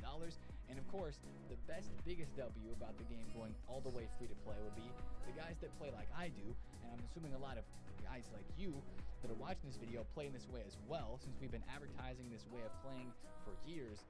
You wouldn't have to spend a dime all year. Imagine that. Like even right now, I still spend $100 in this game at the start of the year to buy the Ultimate Edition, to get it as early as possible, and to get the pre-order bonuses. Without doing that, free to play completely, that would be pretty sick. So it might seem like a little bit of a pipe dream because, you know, EA probably does not want to give up that money, but I think so many people, you guys included, talking about that in the comments and us talking about it on the video, is hope. Like, that just brings some hope, at least for me, for the future of this game. So we're still going to keep a look at the leaks and keep watching out for what's going to actually happen with this new season pass, because the value proposition of it still really interests me. Again, 500k for one Evo card versus 500k for an entire season pass for the content. That seems like good value, but we'll just have to see when it comes out. So thank you for all your comments on the video yesterday. That was some great stuff.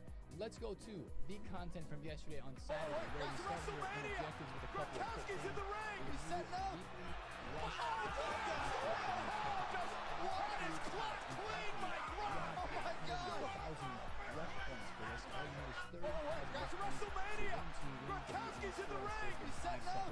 Matches for a couple of GP packs there. That one is nice. And then also inside the objectives here, we have Adriana Leon card, Canadian winger. Actually, that's a nice link to the Alex Morgan flashback, if you still have that card. A couple of decent packs here. 80 those times Gron 10, packs, that interests me right now. Give me some 82s, 3s, and 4s for the 83x10 SBC and the new 8210 that came out yesterday as well. So I have no problems with that whatsoever.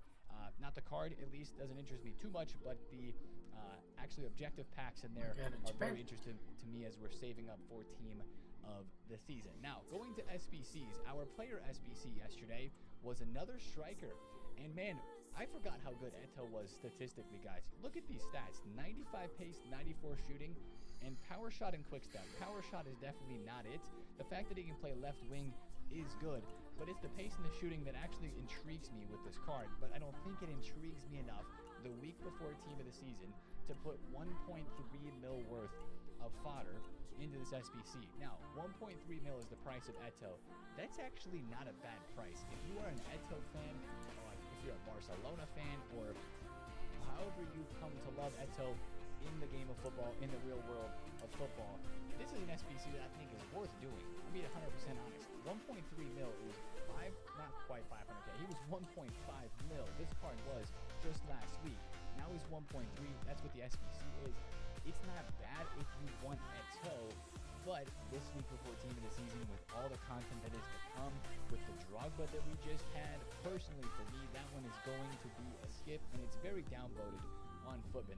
The card itself is upvoted, but the price is downvoted for sure, just because it's right before team of the season, and I do agree with that line of thinking. But if that's an emotional card for you, then absolutely go ahead and grind that Eto. He's out for a long time, so you got a lot of time to decide. Now, the upgrade pack that we had yesterday was the 82x10 eFigs upgrade, and my biggest question with this pack is, not really do I care about the price. 84 rated squad, that's fine, right? It's only an 82x10. It's not the best, but it's limited to the top 5 leagues. My question to you is, when are you opening this? Are you guys opening this pack right now? Because technically, right now would be the best time to open a pack like that is eFigs, because right now we have cards in packs. If the screen ever loads, there it is.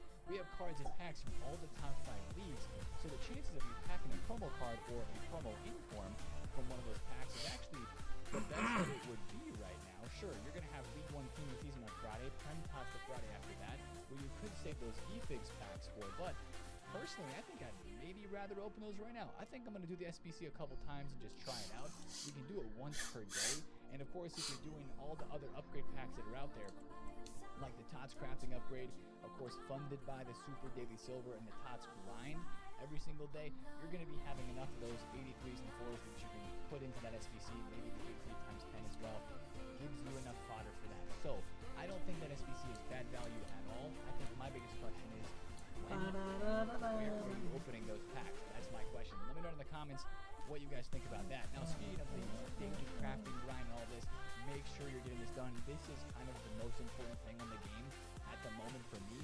Doing the daily silver, into the crafting grind, into the crafting upgrade, and then into the 83x10. Just kind of recycling that fodder and giving you some packs to save for the bigger weeks of team of the season, or to still open right now to try to pack some decent fodder. Maybe you're doing Eto, maybe you're doing Drogba, and you got to craft.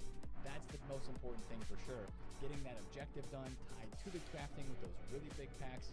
Definitely that pack grind is important, number 1 right now. Let's go to Evos, where we had the 99 physical Evo. This was yesterday, and we did get it. Now, my biggest disappointment with this is I wish that this was not just limited to the striker position, because I understand that Aerial Plus and Press Proven Plus and the other playstyles of the skids is kind of meant for the striker position, but after seeing the 9-9 physical reach, I was just dreaming of center backs that I could put into this evolution that would get 9-9 physical. That would be super freaking dope. But unfortunately, it is not that at all. Press Proven Aerial Plus does not necessarily fit that meta on this game, but for 25,000 points, it is definitely fun. You get Poker Plus Plus, you get Load Driven Shot Regular, you get a skill move boost up to 4, you get a weak foot boost up to 5, I believe, as well. You get the Aerial Regular playstyle too. So yeah, for me, this might be one that I end up skipping unless I find a player who I really want to boost up in terms of a physical presence card. You know, maybe Dom Solanke would be fun for this, maybe not, but it's not bad. I mean, the number one evo that is coming out of this situation right now is probably the Rude Hullet. And a lot of people, there's a lot of conversation yesterday about 90 rated Rude Hullet, the base icon, fitting into this evolution. And people are like, oh, I want to do this evo instead of doing his SBC. Like, always, of course, a good SBC comes out, and then EA drop an evo, it's better. This evo is not better than the SBC. No, it's not. I mean, of course, the SBC was 4 million points, 5 million at one point. So 3 playstyle pluses and a huge passing and dribbling and defense boost over this version. Sure, this version has 99 physical, but give me intercept and ping pass any day over Press Proven. Now, if you want to use Hullet only as a striker, sure, you do get the power shot here, you get the low driven, you get the rapid, you get the bruiser, which is the thing, a power header too. But like, how many people have this 90 Hullet just laying around in their club anyway? I know he has an SBC, but nah, the Hullet SBC in my opinion is still clear, like the 94 Hullet, the Dream Chasers one is still very, very clear. So I don't think you have to feel like you missed out at all related to this. But speaking of other team of the season evos, which is what we're gonna go into here in just a second. Some of these chains right now, guys, like I just looked at the popular players list on Footbin evos, and I was kind of shocked to see some of these insane cards. This Jamie Carragher is nuts. Like, what am I even seeing? A Jamie Carragher SBC, which I skipped, by the way, and now regret 100%. They can play, I think a lot of people are going to use him at center back or maybe left back or right back with this chain here. But the addition of Backline Boss, that free one that they gave out that we still don't know why, you put him into Gladiator for the shooting boost and the defending boost, then you put him into Pump You Up for the 99 physical. That is a insane card. Like, where do you even play him? I mean, he's got low driven plus. Most of the defensive guys would probably play him as a right back, left back, or as a center back, and he's got defender plus plus. I'm really regretting that I didn't do that SBC because I would be doing that evo right now for sure. That would go boom straight into my team, and that one looks pretty sick. Now, this Anthony card also looks pretty sick. You're taking a base gold into 2 Eres Idolo, Hawk Golazo into the SBC version of 2 Eres Idolo, which I think has expired, so this may be really difficult to get done. Into the last Hawk. Look at the card there after you put him into starring role. That's a really nuts card as well.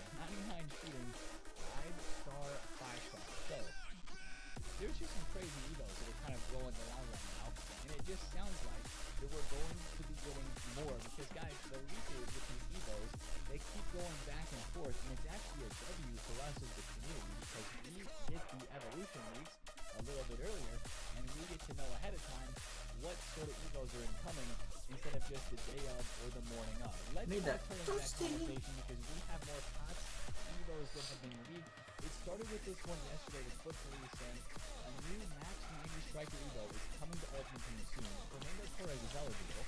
Most Max 90 Strikers can be used. That's a very good sign because you guys know how it goes with these evo leaks, right? Somebody will tweet out, one of the leakers will say, Max 90 Striker evo incoming, and then respond with your player to see if it fits, and then half of the comments are none, the guy doesn't fit or whatever. But if he says most Max 90s will fit in this, that is very good because the more players that can fit an evo means the higher the requirements are, and hopefully you get some big boosts. Even if this is a paid evo, this could be a really, really good one. So I have some high hopes for this because also First Touch Plus and Low Driven Plus, I'm really here for the Low Driven Plus. I really hope, and you guys know how EA do this, just like we had the Press Proven and the Aerial being given out in today's evolution, or yesterday's evolution, right? As the 2 playstyle pluses, they gave out Press Proven first, then Aerial.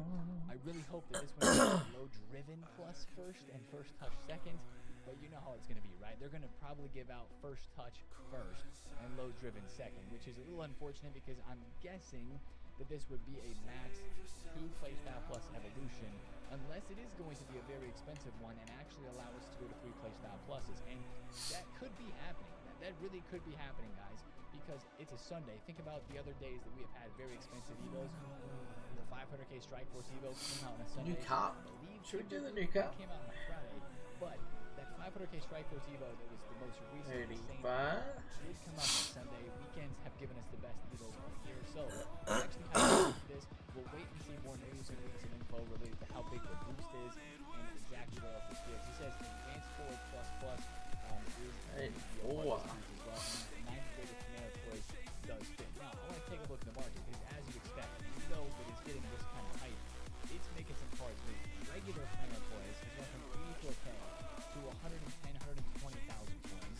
Raul, I mean, notice this too, that this week I believe is after content, and after content dropped yesterday, these cards started to go up. These cards are not going up from the new Evo that just came out, the Pump You Up one.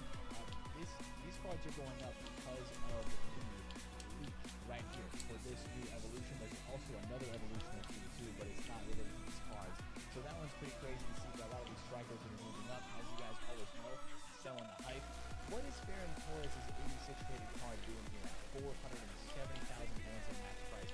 Talk about the price range system on this game failing us here, except for if you're a trader and you're making coins off this. But like if somebody wanted to Evo this Farron Torres, 470k is crazy to have to pay for that card. So he's up 200,000 right now. Must have been a rarity spike, or it's people actually investing for this Evo. So watch out very closely for this Evo because that one seems to have a good bit of hype.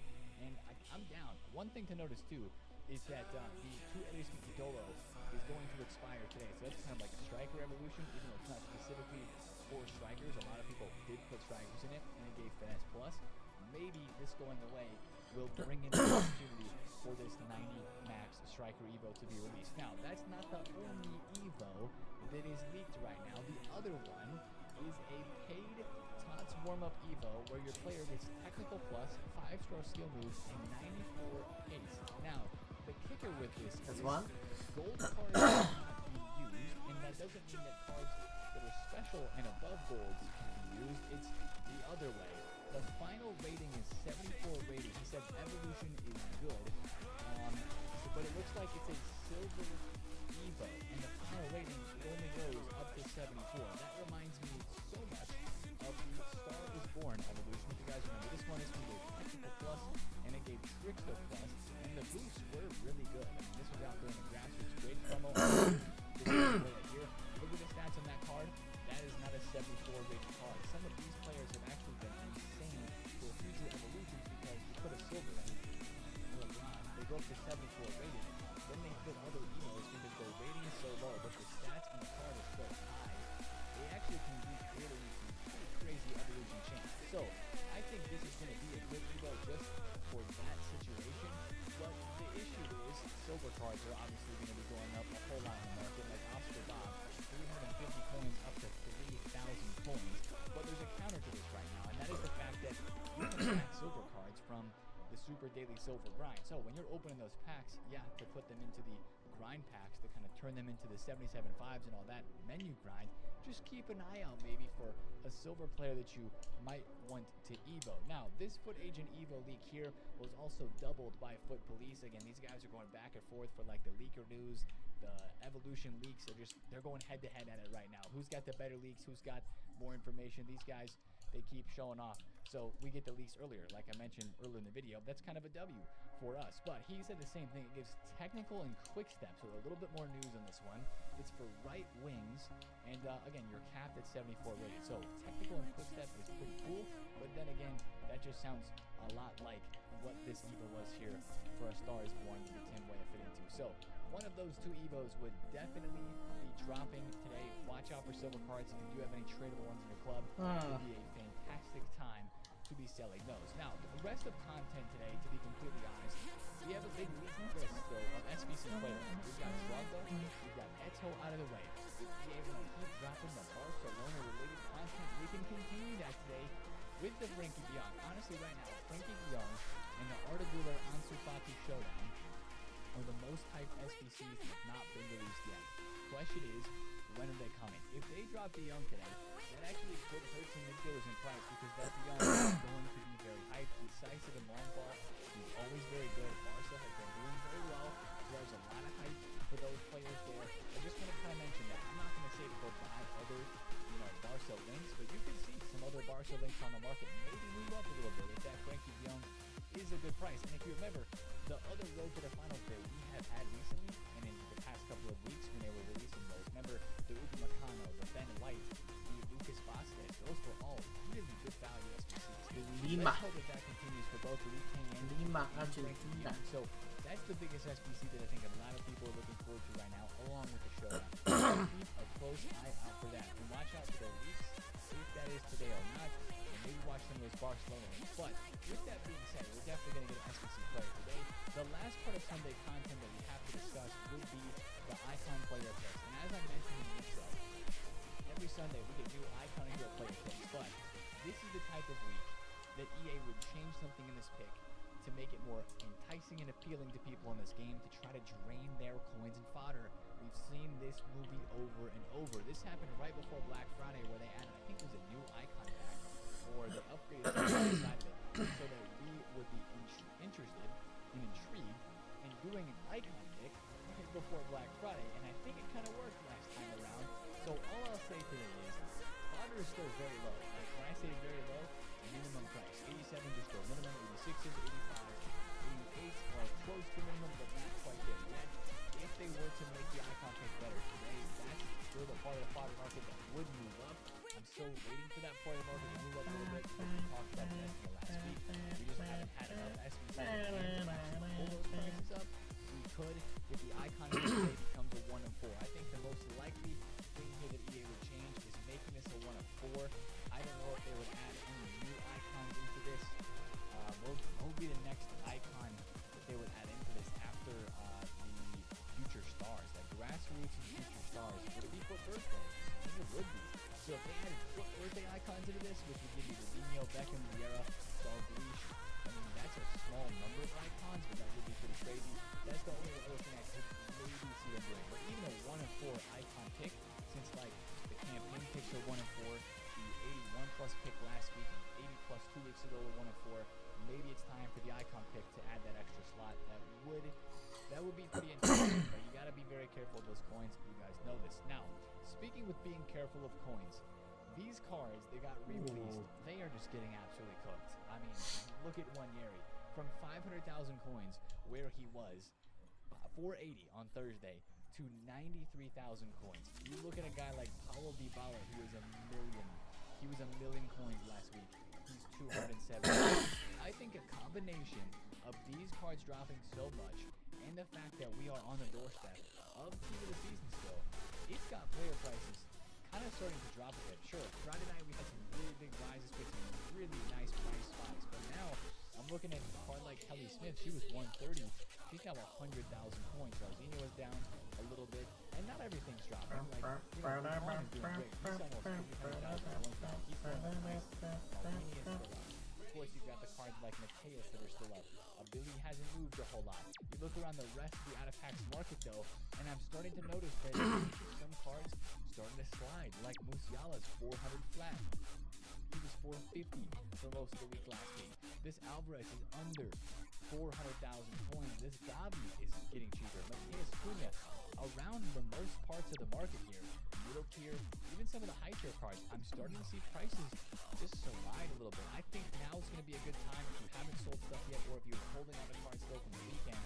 I don't think it's a bad time at all now to start saying, okay, I'm going to take the last cash, the last sales on maybe a few cards that I still have in my club, just to be safe with it, and just to probably be the safest as we head into Team of the Season. And if you haven't watched on the YouTube, guys, thank you.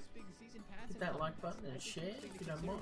If it's a 500,000 paid season pass, and if it is hype, if the rewards are crazy. Wait, Gervinho's how much? Gervinho is 760. Dang, that's crazy. Like, that's down too. If the rewards actually do turn out being crazy, that could actually cause a bit of a market crash as well. Remember, the Team of the Year Blueprint Evo, when that came out during Team of the Year, was 500,000 points, and it was crazy. And they got so many people to do the evolution right away that the market was getting destroyed for a couple of hours. And and then it started to rebound back up. That could happen this Thursday as well, and that could create some more panic selling. And of course, we have Team of the Season on the horizon. We're going to start to get Team of the Season leaks about who is getting into League 1 tots probably pretty soon, and that's going to start to stir up some panic on the market. The SBCs. League 1 has had some pretty legendary SBCs in years past. There could be some legendary ones this year too. Maybe they go for some. Maybe, who knows? The opportunities are still endless as we're on the doorstep of Team of the Season. So I think you got to be really, really careful on the market right now in terms of the meta cards. The only investment still that I have is the Maldini card. We did flip a Zico. Guys, I left you hanging in the video yesterday. We did buy a Zico for 1.89 and we sold him for 2.1. So it wasn't a crazy bit of profit, but he's back down to the 1.9 mil range. We did lose on the 1 Yaris. We bought all these at 180 on stream, but luckily we sold them for 160 because of course now he's 90,000 coins. The Lamine Yamal, the other Gervinho flips were pretty good too. But right now all we have is the Maldini left, who we're still making 100k on. I was trying to make like 300 to 400k, but he's just not going up that much. We bought him for 3.4 mil and he's 3.699 at the moment, so we might just have to take the cash on that one just to be safe, and then we'll be looking to regroup during the week to build those coins maybe just a little bit more before we actually get into Team of the Season. But that's the video for today, guys. If you did enjoy, drop a thumbs up on it, comment down below if you have any questions, and of course subscribe to the channel if you are new. I appreciate all of the love, and we are just one day closer to the real Team of the Season. I cannot wait, man, and I hope you guys are excited too. So I appreciate you. Have a happy Easter today if you're celebrating, and I will see you guys in a video tomorrow. It's been Nathan for Cam. See you later. Peace.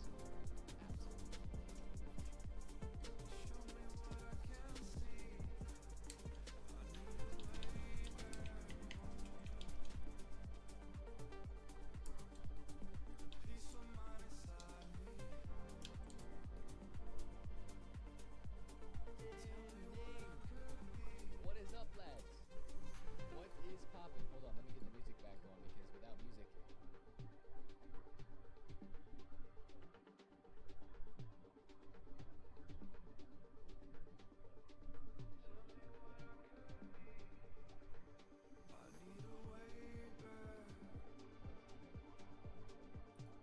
Hello, guys and gals, me Mudahar, and you know what? I'm gonna be honest, man. I think piracy is kind of based when it comes to preserving old video games. Now, before we go into it, I need to address the YouTube community guidelines here, okay? Now, if you go to the YouTube community guidelines under external links policy, okay, I'm already giving them the speech, YouTube, okay? Legal until do not commit piracy, okay? Don't download illegal games, movies, music, whatever off the internet. I'm not even joking here, okay? Piracy is wrong, okay? It takes away a product from, again, don't do it, okay? Just don't do it. It's illegal, okay? It's stealing, all right? As per most countries' DMCA-like policies. But anyways, if you look at YouTube's TOS, they'll tell you you can't link to anything adult. You can't link to any websites that install malware or unwanted software.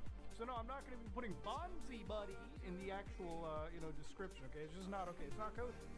And of course, links to websites, apps, or other sources that give unauthorized access to audio content, audio-visual content, video games, software, or streaming services that normally require payment. So yeah, it's on the same bullet point as links to websites that seek to raise funds or recruit for terror organizations. Yeah, there's 2 no-nos on YouTube, and you just read them. Now, of course, ladies and gentlemen, all of the legalese aside over here, I want to talk about video game ownership, okay? Now, obviously, I talk about this throughout my channel's lifetime. But one post that I saw from Peanut Butter Gamer actually really resonated with me, okay? I feel like with me and him, maybe it's an age thing. We're both older people compared to some of the new young kids on the block. And we come from a time when buying a video game was a physical affair, okay? I remember buying cartridges that I gave blowjobs to just to make them work on the old Sega Genesis, alright? I remember picking up a PlayStation 1 disc going, praying to God that I would see the PlayStation logo and actually be able to play the video game that I wanted, right? I mean, let me tell you, when you're on Siphon Filter 2 Disc 2 and it's not working for a brief moment, you get them heart palpitations when you're that young. But anyways, he said, recently realized I no longer own Minecraft because I didn't merge my Mojang account to my Microsoft account. So he buys the game 15 years ago, like we all do, okay, on Mojang.com, you're as old as me, and they unpurchased it from me. I don't even know how this kind of thing is even legal. Now, I'll tell you how it is legal. Typically, a lot of these companies have like fucking mega novels of legal work. Like, we're talking crazy end-user license agreements. We're talking tons of agreements that pretty much have it stipulated that I guess they can take away the license at any given fucking moment. Now, do I think that that should be legal? Absolutely not. And there's plenty of channels like mine, like Louis Rossman, like, Rasa from Accursed Farms. There's plenty of channels, plenty of content creators that understand the value of buying a fucking video game and owning it, okay? Now, before somebody conflates it and says, you don't technically own the game, you own a license. I know I own a license, okay? I know when I purchase a disc to anything, I own a license to use that software. And I'm not conflating it with me owning Minecraft as an IP. That's a weird conflation that I've seen recently, and I just want to nip it in the ass right now. So obviously, Austin says the gaming industry is increasingly moving to a future where you no longer own the games you buy. Happens all the time. I can't play my 2-year-old version of NBA 2K because they shut the server. Your first problem was buying NBA 2K. Okay, that was the first issue. But anyways, I'll let that slide. I feel like there should be more pushback on this. There should be, okay? There should be. Alright, God, dang! Before people go, but Muda, you're crazy, okay? Just get over it, old man. Alright, it's a digital future. I wouldn't have an issue with a digital future. I buy digital games, but I wish we had more ownership of our digital media, right? There's a lot of good platforms like GOG where you can pay them $60 and get access to an installer that you can install games to your system and never have to connect to their service, install a fucking third-party launcher, or do anything above board. You can just install, click the exe file, and never have to touch the internet again for a purely single-player experience. Other platforms like Steam don't work that way. Other platforms like Epic don't work that way. And I feel like a lot of people are dumb enough to come into comments and go, well, you buy games on Steam, but you're out here talking about game ownership. Yeah, no, I'm not saying Steam is perfect. It clearly isn't. You can go to GOG and purchase a fucking game, like Fallout, for instance, and own it. You can own you can burn the installer to a Blu-ray drive and keep that shit forever. I downloaded all my GOG games and stuck them onto my own cloud, meaning that if I ever need to play games like SWAT 4 again, I can just pull that shit right from my cloud and install it without ever touching GOG once again. So again, when he actually goes down, there were some comments that I found that literally hurt. They sent me emails about it leading up to it, which is true. Actually, Microsoft, when Microsoft acquired Mojang, they wanted you to effectively migrate your Mojang. Let's go!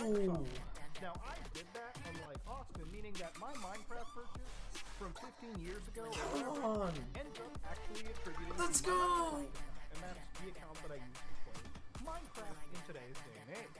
Obviously, Austin didn't do that, meaning that he had actually ended up losing his account because he failed to actually migrate it, and I'm sure that if he went through the customer service support section, he could, but I would think that, unfortunately, in his case, it might be better for him to just spend the $15 again, or whatever the fuck the Minecraft license is, than dealing with the headache of Microsoft support or any support team in general. Now, of course, one person says a YouTuber has to spend $30 a second time in 2 decades. What a tragedy. Now, that might be one.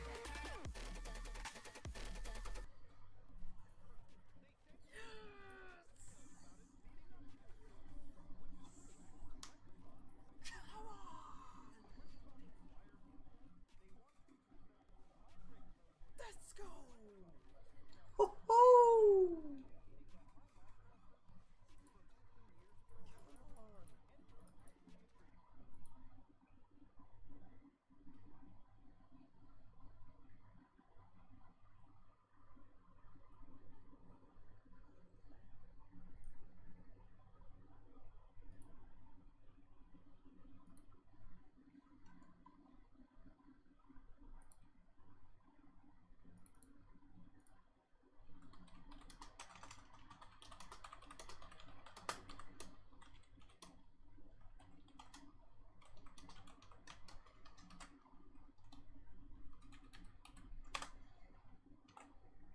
I'm gonna save it. Download.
Yeah. Let's export. Let's get some.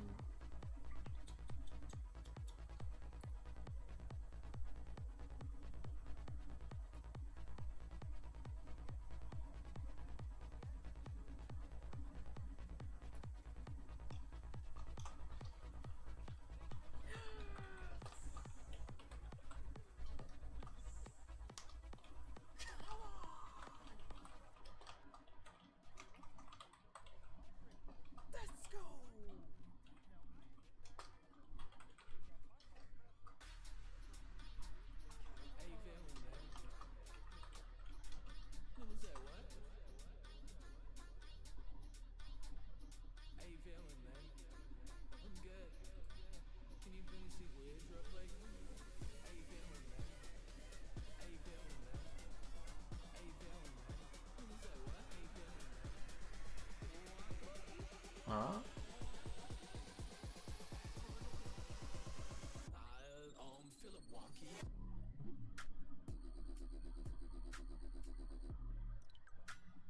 It's signed in.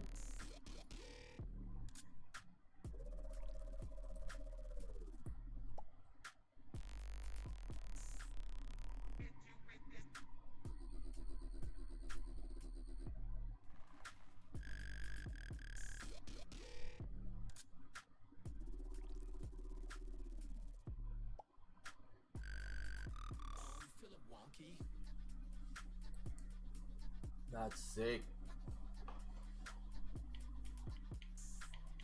Woo-hoo. Oh my god.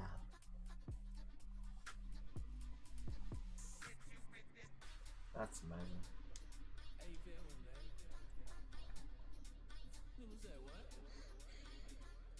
Oh, we got Demar. We got rid of Demar. Oh no. We haven't got rid of Demar yet.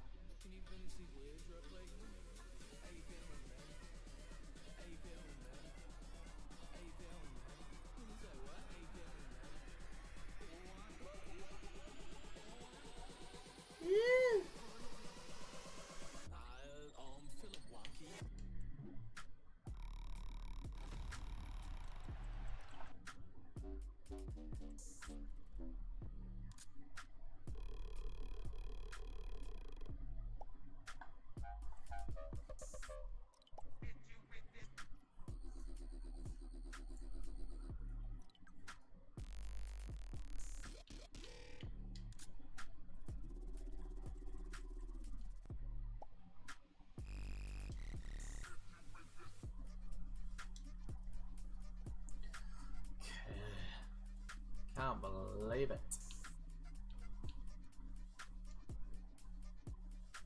Oh, that's done.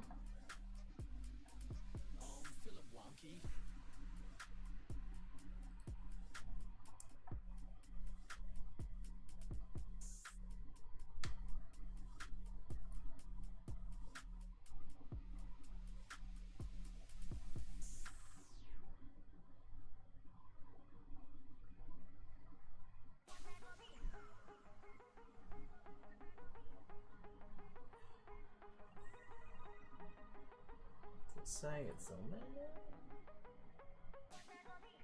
It says locked.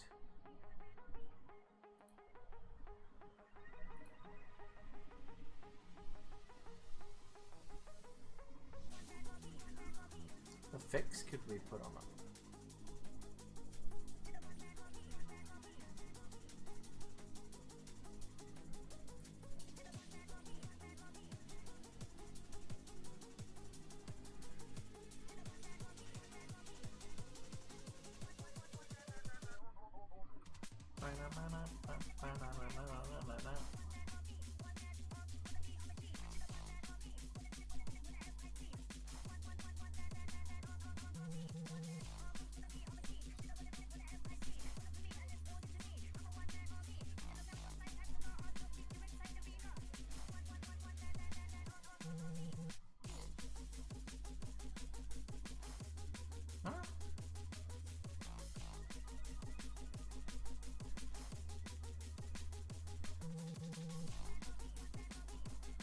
What is this?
So good.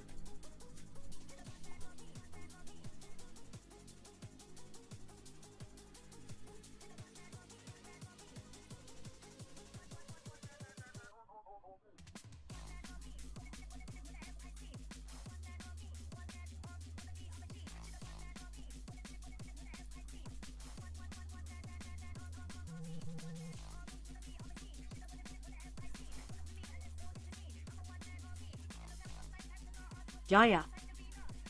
Yeah, yeah. Yeah, yeah. You there? Ah, that's it. Oh. Oh. Oh. What's up, brother? Hey, got mate.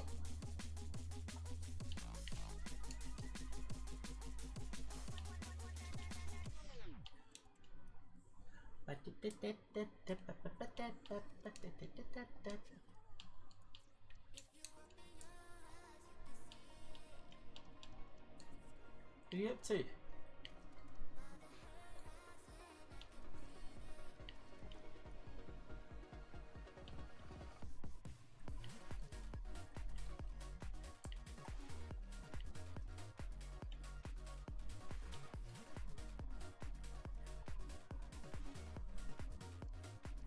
Not a lot, just got home from playing pool.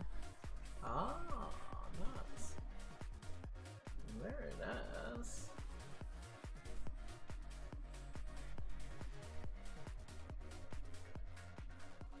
Did you win?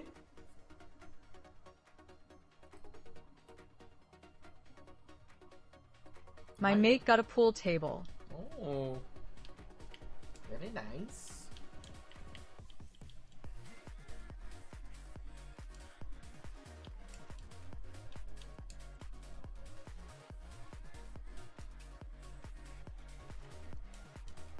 That's alright, mate.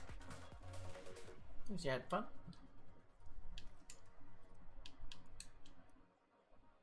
Yeah, we're on the YouTube as well, guys. Check it out.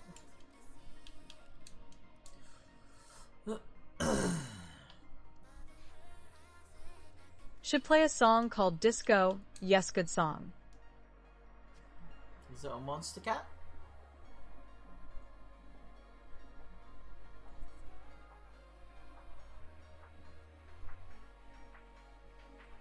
I'm on YouTube, I can't play Spotify stuff.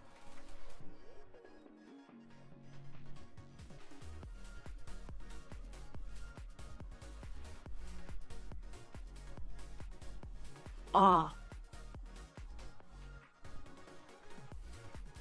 There's so many question marks.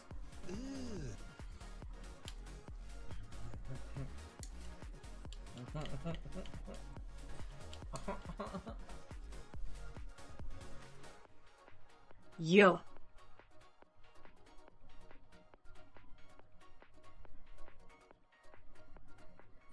Oh no.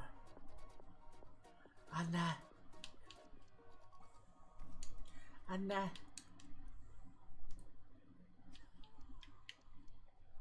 Anna.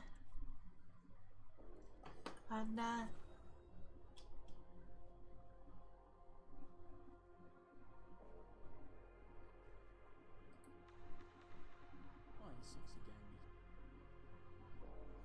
Ass.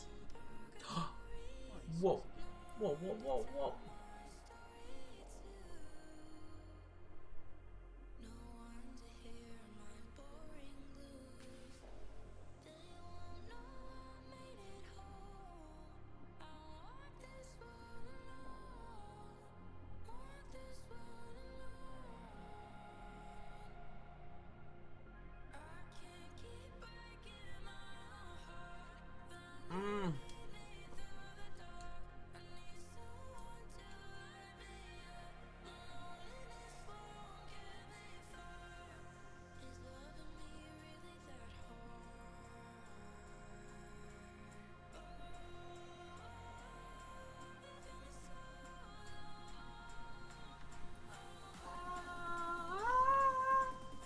Tuesday ad, sad face, wink with a frown, slash. Oh. Oh. Ah. Ooh.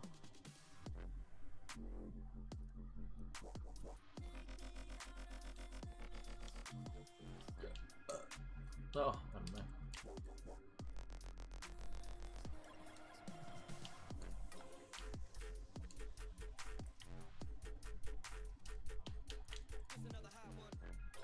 Another hammer.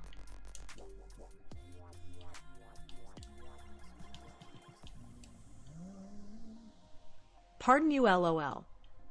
Yeah. I did not bet. Oops. My bad.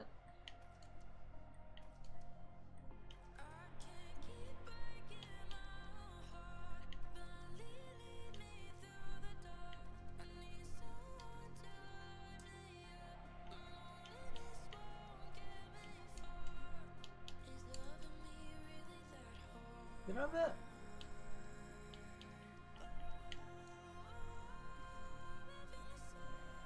Maybe 4 or higher.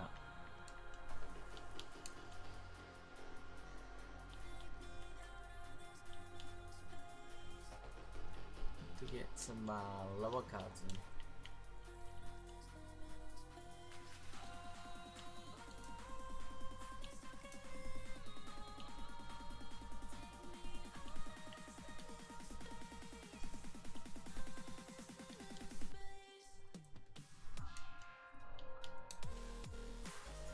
What have you been playing, mate? Apart from the Creed.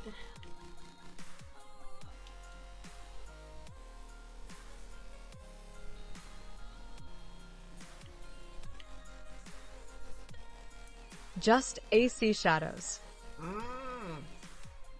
Nice. Very nice.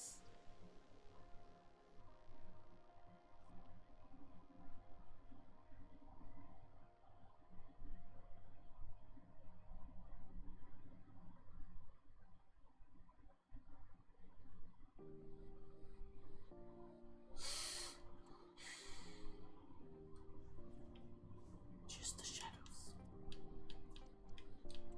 I finshed the corrupt Dycan. Oh. Fish then. 7. Finished. Finished.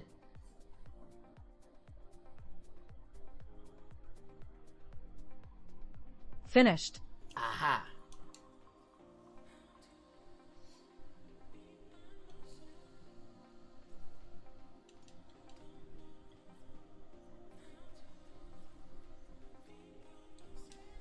Aha. Aha. be right back.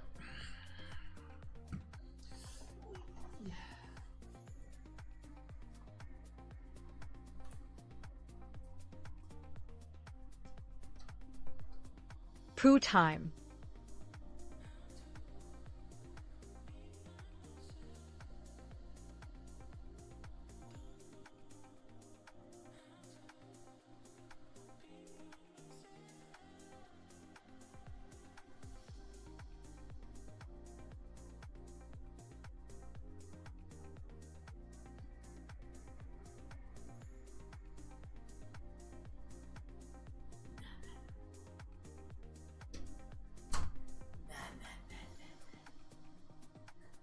Squeeze my pimple.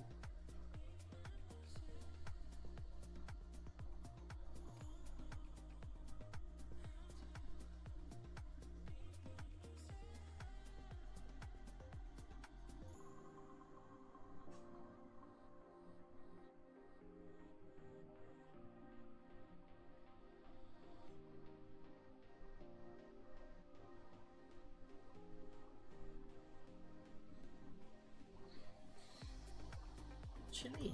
Oh! Chili on the willy. Chili on the willy billy. Chili on the willy billy silly billy.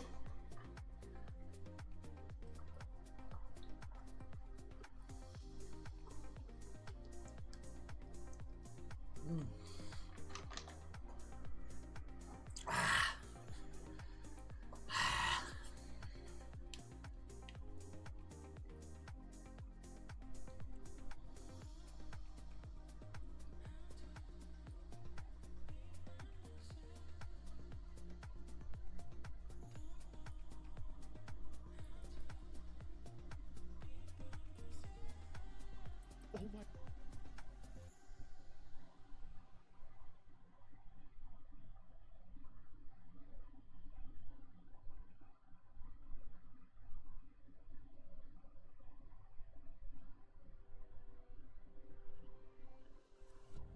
There are miles between your smile and what you feel. Your heart is down the road and I'm alone here. And I can see it clear like you were made of glass. Right back in that. If you loosen your grasp.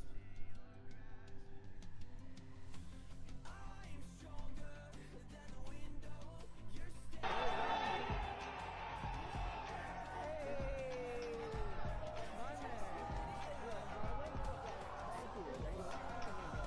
Thank you, so excited.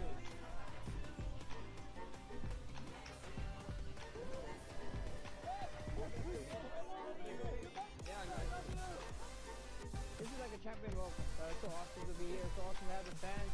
I'm just happy. I feel loved. I feel welcome, and I can't wait to hang out, eat some good food. You look like you're checking some weight too. You might be going to like 185 or something.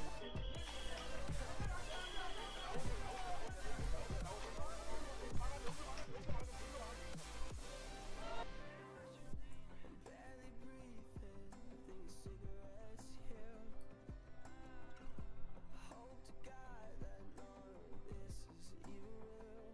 Whoa. If you don't wanna stay, could you tell me where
gonna go get some kills, some zombie kills.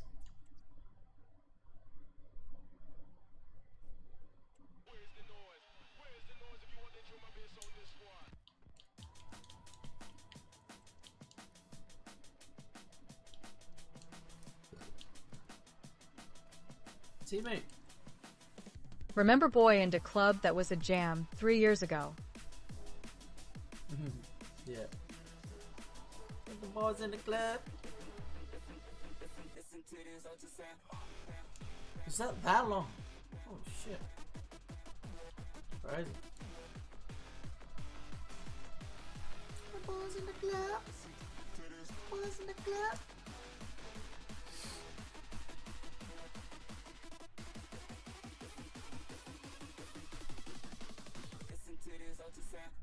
Back when you lived in a unit.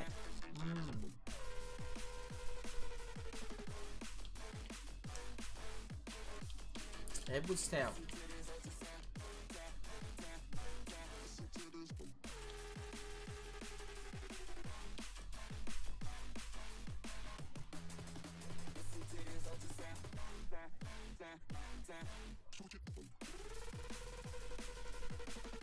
As with the dice.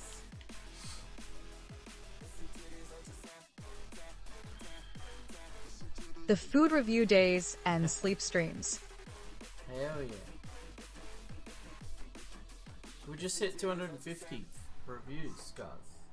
Check us out.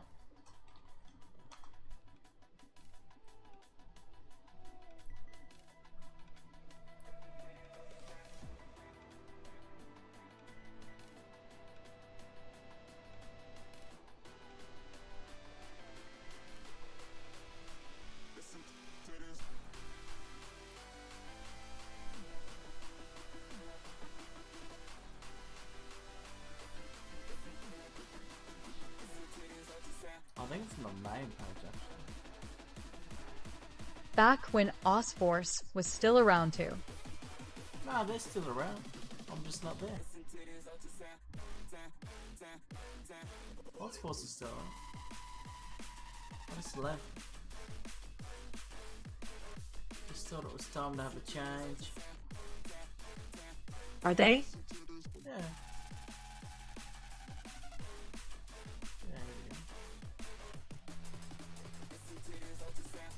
250 videos.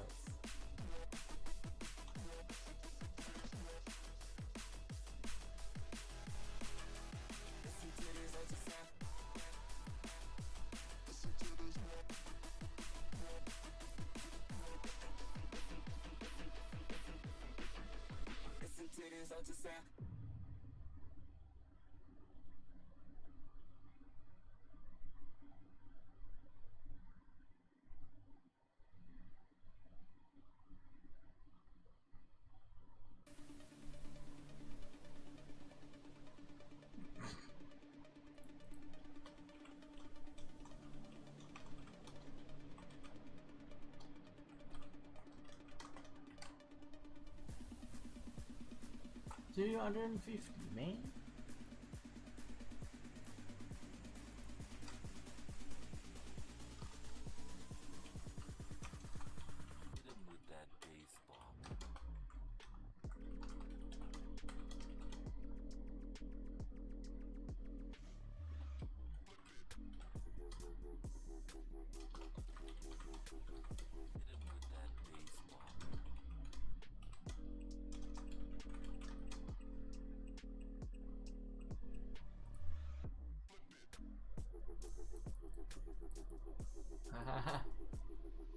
GG, mate.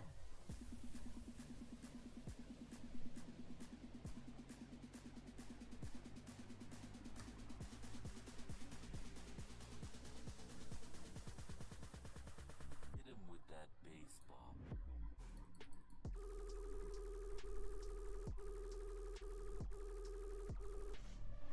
He just passed away this morning, dude. Oh, the Pope. You were Catholic or something? Well, American Pope passed away this morning. Should have been me. Like, I'm over here trying to grieve and stuff. I mean, the Pope, you know, not trying to be an asshole or nothing, but he's just a regular person. He ain't God. He did for me. Name 2 things the Pope did for me. He was like a father to me. I believe in God, but I ain't religious. You're going to hell with Joe Biden. Yeah, I ain't going to hell.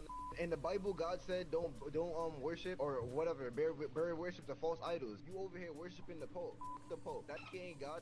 You're lucky I'm not there right now, dude. You'd be feeling the wrath. What you gonna do to me? I live in a gun legal state. I wish I would feel your wrath. I would shoot you in a fucking heartbeat as soon as you step on my property. I own several guns. I will the fuck out of you legally. I'm just trying to grieve over here, bro. The Pope, bro. What the I'll pray for you tonight, boss. Wasn't the Pope a child mother? Fuck that, bro. Allegedly. The Pope didn't want to like the children, bro, but the 5G towers were messing up his brain. Bro, what? I know the 5G towers fucking with people and all that radioactive waves and all that, but to say that shit is what controlled the Pope, bro, to do the shit that he did. It's common knowledge, dude. Joe Biden, Trump, this government, America, they can suck a black. Bro, did you actually know this guy or something? Felt like I did, dude. I watch all of his streams. You want to do a prayer with me, please? I do not want to pray to your God. I don't pray to Jesus Christ either. He's not a God. Prove it. I don't have to prove shit. I'm not gonna make more money. It's not gonna make me more knowledgeable. It ain't gonna break me. It's not gonna do shit for me for proving that fact to you. He gave his life for all of our sins. He's a fucking child. It's allegedly. He's a fucking shit. Fuck him. That was the other Pope. Call Catholics too. They call suck my. They're all fucking weird. All these fucking religious sects, bro, is mad fucking weird, bro. They're all fucking gangs and affiliations, and I want no part to do with nothing. Prove it. I don't have.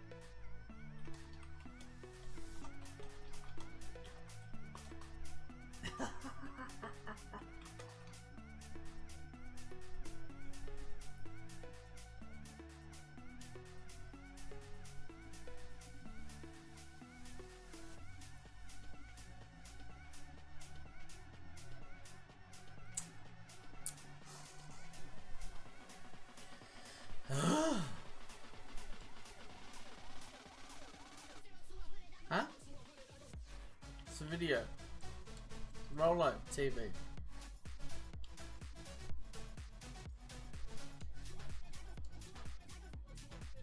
Oh!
It's too windy.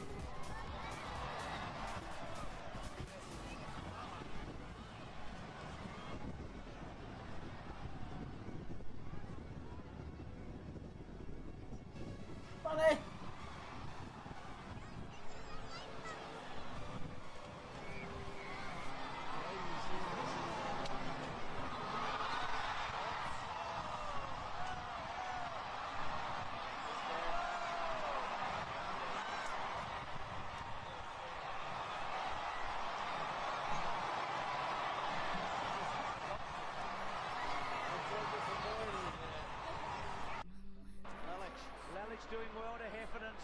he's taken out in a minute. Lucas read it best. Wrong side for him. Hooks it back. The final five subject today is grudge matches. You guessed it. There's Troy Chaplin talking with Harrison Petty and his coach, of course, Simon Goodwin. We know what happened between Harrison and Dane Zorko. Still very, very raw if you talk to both clubs, Ross. You kick us off with a grudge. I think I know what you're I've thought about St Kilda Collingwood 2010. We sort of had them in 08-09. They attacked us round 3, 2010. Rewalt taught us 10 and a half. Really making a horrid Stephen Milne that really blew up over the next week, and then Luke Ball, the trade that occurred, and rivals, and then the draw and grand final. I think I was blowing with Mick about why should he go first in the press conference, and look, two fierce rivals, and look, you never want to give an inch, and that's just the way it is. That was a certain on look, and that was obviously the replay and that famous. He loves that footage, Nick. Another heater, yeah. I'm sure you love it too. Matthew? I was at Waverley as a young boy watching when Dermot Burton ran through Paul Vanderhaar. Hello, my brother, from another mother. It's central to a lot of it, but yeah, there was a real spite. We didn't have a lot of respect for Hawthorn because we'd beaten them 9 or 10 times in a row. They were sick of the way we were bullying them. And there's no doubt that this day they said, okay, we might not be going to win the game, but let's stand out for ourselves and throw our weight around. And then this was obviously a year or two later, my last game of AFL footy, trying to stimulate my side, to get my side going. And obviously it relived the rivalry again. So that's what you play footy for. That wasn't a great moment for me, but I love playing for Essendon because of the rivalries we had with opposition teams. Interesting, Beck got brought out this. Yeah, that's right. Sometimes you're doing what you wouldn't do as an individual in a mob when you're tight. Sam McClure. Well, I was only starting out my media career when I saw this rivalry start. It was the 2016 prelim final that things got really heated. But these two sides, the Western Bulldogs and the Giants, absolutely hated each other for the best part of 5 years. There are a few reasons for it. The Toby Green karate kick on Luke Dalhouse, we all remember that. And then there was this incident. The eye gouge. That really, was up for a spot in a preliminary final, I think, that went to the tribunal. And these two sides did not forget about it. But I reckon it started on that twilight evening in Western Sydney for that preliminary final. Callan Ward goes down. 2016. 2016. The Dogs stole that game, really, and we know what happened after that. Extraordinary the way they all went for Bontempelli in that final. Matthew? Carol, I'll never forget the tension at Marvel Stadium this game when Wayne Carey played against North Melbourne for the first time. And you could just feel the animosity in the stand. There's Steve-O, obviously, this goes on still to this day. Glenn Archer, you just wondered at this point in time, is it going to be on between these players? Wayne on the night kicked 4. Adelaide won by 7 or 8 goals in this game, but even that moment you thought, is someone on the footy field going to throw one? So no winners out of this at all. But, that was actually horrible. It never got really nasty and bitter on the field, but Hawthorn and Geelong, after the 2008 grand final, when Jeff Kennett famously said that basically Hawthorn had the mental edge over Geelong. Geelong, Ross, went on to win the next 11 games against Hawthorn, 11 in a row, 8 of them by under a goal, thanks to the Kennett curse that Jeff Kennett himself never actually admitted or conceded. Finally, Matthew, the curse was broken. Was excited for Wednesday, finally a day off work, but nope and put on to work it now.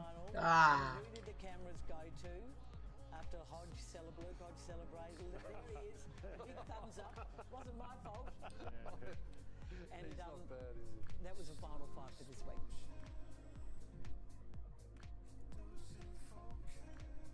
We asked you once where do you keep your medals, and you said you weren't sure. Excuse me, that's how you used to get paid. First car, I had Mum's hand down. It was a really old Mercedes. That's a real Cinderella story. Zimmer, I've got a genuine question. You've had him for a pre-season. Who's number 9 for your team?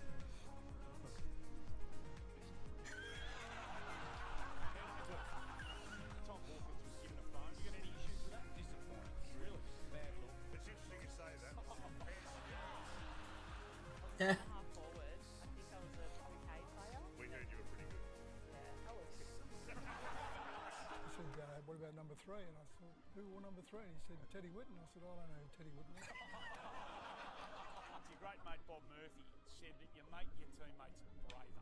pretty big honour to hear that from one of the club greats. It's not hard to make you braver though. You never played a game, the pair of you, without putting it on the line. Were you too courageous or just consistently out of position? Alright, I'm coming over for dinner, Stevie J. What are you cooking? Probably a nice Scotch fillet. No idea what I'm working next week because she's only done this week's roster. Oh no. Oh no. To look at you as a little boy, it's hard to imagine this little kid running away from anything. Yeah, I think in today's time I would have been taken off, Mum. Was there days you went out and you just went, we're not going to lose today? When we played Richmond, yes. I thought the Cross Footy card in 1999 was a bit. There was a fine tribute out the front of Glenn for our book too. We all know the John Kennedy statue, but do you want to see what he's pointing at? So it's going to be tough with the, with the salary cap to pay you. I'm not going to be able to. Yeah, fair I was like, mate, no worries. And but I've done something, off my own bat. So this is for you, mate. And he slid across a little card, and I think that was $50 Xbox voucher. So to this day, you have no doubt that was a goal. Oh well. Let's next to your citizenship. Okay, what's the official name of the national anthem? What, Dance Australia Foul? Oh yes. No, it's not. It's Horses by Daryl Kane. Let's have a look at you show on camera. I'm going to have a stab in the dark and you don't have a girlfriend.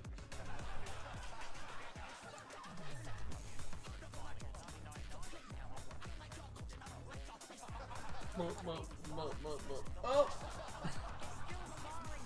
Put on Cowboy Neil said to me a couple of years ago.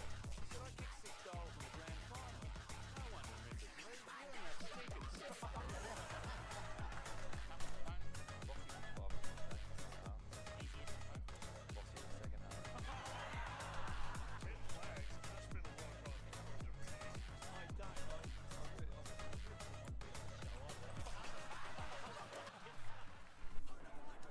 Comes to Camperelli. His delivery is good again for Colt. And for Bowler for goal. Looks pretty good. Might have scoped it. Yes. Got it. Handball back. Clark misses it. Pressure applied by Beaumont. Kick off the ground for Bowler. Oh! Kick by Clark. The Blues have it again. The hand pass comes back. Disappointing kick, but it's going to finish up all right. Bursting the tackle, getting the hand pass away. Lovely goal. Here comes Lappin. He comes in short. Beautiful delivery. And Carlton's out. Oh, it's coming back. That's a beautiful kick. So he's second within 30 seconds. Good kick it was, wasn't it? He's going for his 5th goal in the first half of this match. And it's a beautiful kick, but paid to his immediate opponent against pushing it back. Shaw. Favola shot at goal, might bounce through. It does. He had a couple of great chances and he muffed them. There's a big chance. Favola, he might have 7 before half-time. Great action. Football! It bounces to Hamill. He looks for support. Lappin pops it over the top. Favola again. 40 metres. Kicks on its way. Looks good. Oh, you'll dot this. Jeez. Here's Colton going through the middle. Favola on the lead. Beautiful hands as well. Going for double figures now. Favola. Beautiful kicking style. Double figures. Yeah, it definitely encourages blokes to keep their feet. Hamill's pass is perfect. Oh no. Favola cannot do a thing wrong. This for number 11. And he's drilled it. Those two could have a very interesting season working at opposite ends of the ground. And virtually interchangeable. Oh, it's Favola again. Did he use his feet? Favola. It's already a record. Now for a dozen. Well done. 12 goals. You know, sometimes you come to a sporting event and you've hardly heard of some of the competitors. You go away and a bloke is just a headliner. And so is Brendan Favola.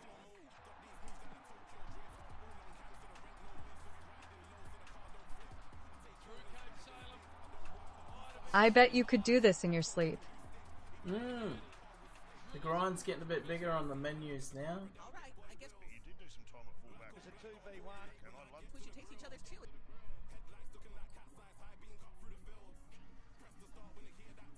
Oh, One of the most Mudaha. brain dead things I've read on the internet. Because here's the funny thing, if you buy a license, you should basically be allowed to keep it, alright, for the foreseeable future. Now, the thing about it is, that's just Minecraft in this situation, but it's one small symptom in a much larger problem.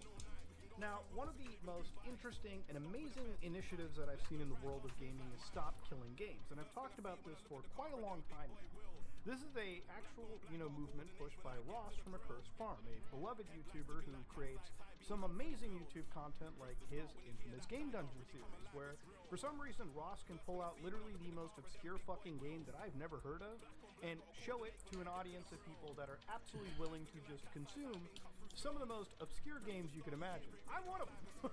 But here in this initiative, it's a consumer movement where they wanted to challenge the Time for some 2042. That they sell to customers. Now, one of his big videos was talking about live service games being effectively a scam, which is true. A lot of game services that distribute a lot of these titles that are connected to online services effectively have a time limit associated. So I want you to understand this really quickly. Let's say you buy a video game right now, and it's a purely single-player experience, meaning that you're not really interacting with other users, or you can play the majority of the game completely offline. Now imagine if the game has an internet connection associated. So, meaning that, at some point down the road, the gaming company associated can actually terminate the online services, meaning that the game you buy is effectively useless. Now that game, The Crew, that we constantly do talk about from Ubisoft as an example of this, is the perfect example. You buy a video game for $60, sometime down the road, in the near future, Ubisoft just pulls the cord on the servers and the game becomes an effectively useless brick. Meaning that for people who enjoyed that game, they'll never be able to play it again because their purchase was effectively forfeit. Now, at no point on these games does Ubisoft go out and say, you're not actually purchasing the game, you're actually renting it.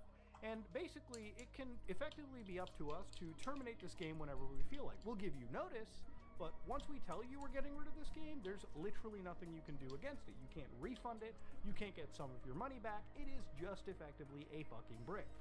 So Ross made Stop Killing Games, which is such an amazing, easy petition that if you go to it, especially if you're in the European Union... Just join a match, and it's over, we won LOL. So if you're in from Ireland, for instance, click on the Ireland section, follow all of these simple steps, and you too can make your fucking, anger known to the government so that they can at least investigate companies like Ubisoft, or really any gaming company, and at least tell them, stop killing your fucking games, okay?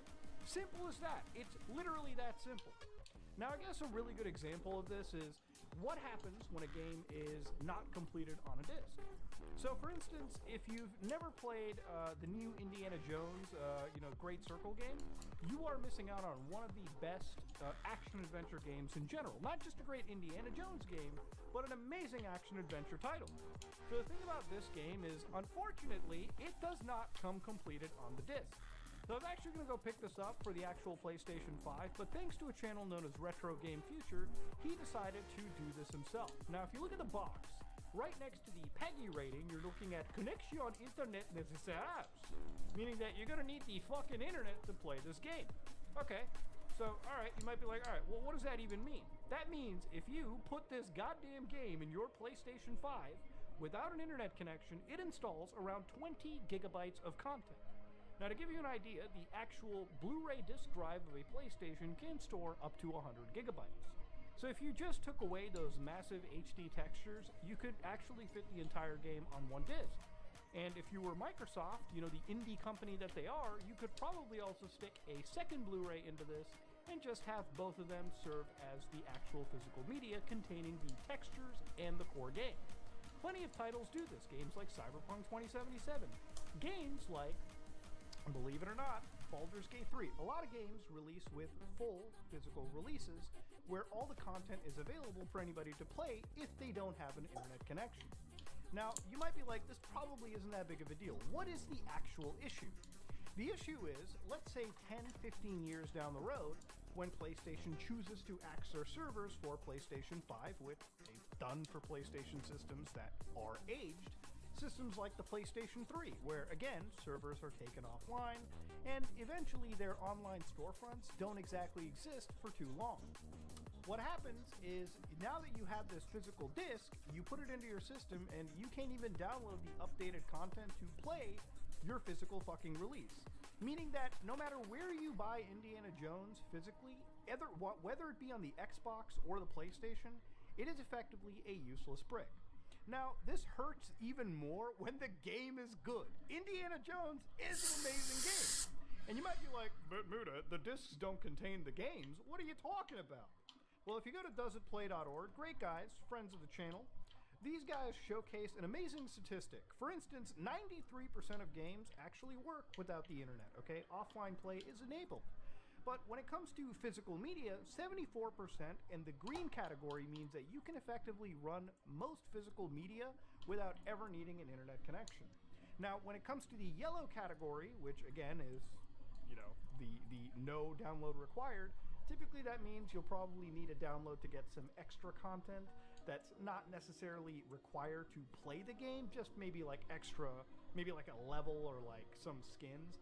Or sometimes it might be patches that fix performance pretty heavily. Like, technically you could play Cyberpunk 2077 with physical media without ever fucking requiring an internet connection, but that also means you're pretty much putting yourself up to the most annoying gaming experience of your life. In fact, if we really added in the worst case scenario, up to 12% of games are unfortunately requiring a download on their system. And sadly, I feel like some gaming companies are kind of getting a little too liberal with giving us shitty media. Games like Hogwarts Legacy, hell, even games like Cyberpunk 2077 Ultimate Edition doesn't even contain the fucking DLC for PS5 users. Like, what is that even? You need a code to access that? Get out of here! Now, when it comes to old games like this, right? Again, the context is if the game does not fucking give a completed... Now, if the game is not completed on the disc, and down the road those patches aren't available, I mean, it is what it is. Preserving the game becomes an issue. Now, I started this video off by saying that video game piracy is kind of based in this regard. So, to show you, when it comes to Indiana Jones, this is a cracked NFO from the company Razor 1911. Now, this is a pretty infamous hacking group that's been around since before I was born, and even some of you were born.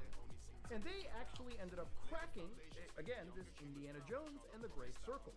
So, by downloading this cracked version of the game, pirates are able to somehow preserve this amazing title without the help of Microsoft especially.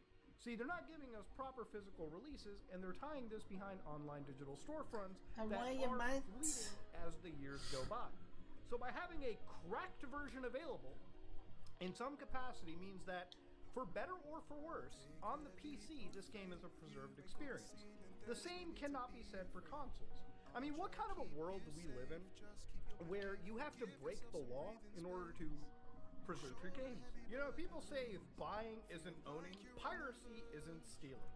You know, the thing about it is that, look, there's a lot of people that pirate simply because they just don't want to buy video games, or they don't want to spend money, and they think they have access to pretty much anybody's, like, video game without paying, right? And in that case, it's pretty shitty. But if buying video games in the current era is effectively just one giant fucking rental, then how can you not say that piracy doesn't have a world?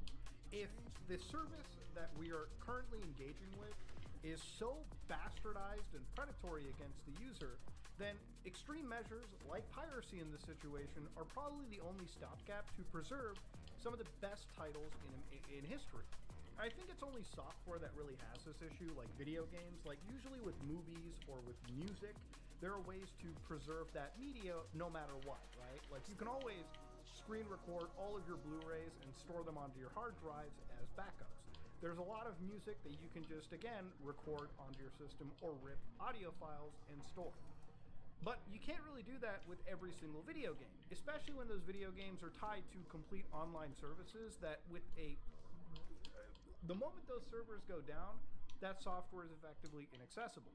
Some of you guys may enjoy the games Destiny 1 and 2, and the problem is, because those are effectively tied to online services, without server emulators and some access to the physical media, there is eventually going to be a point where accessing those games becomes completely impossible. you will lose content no matter what.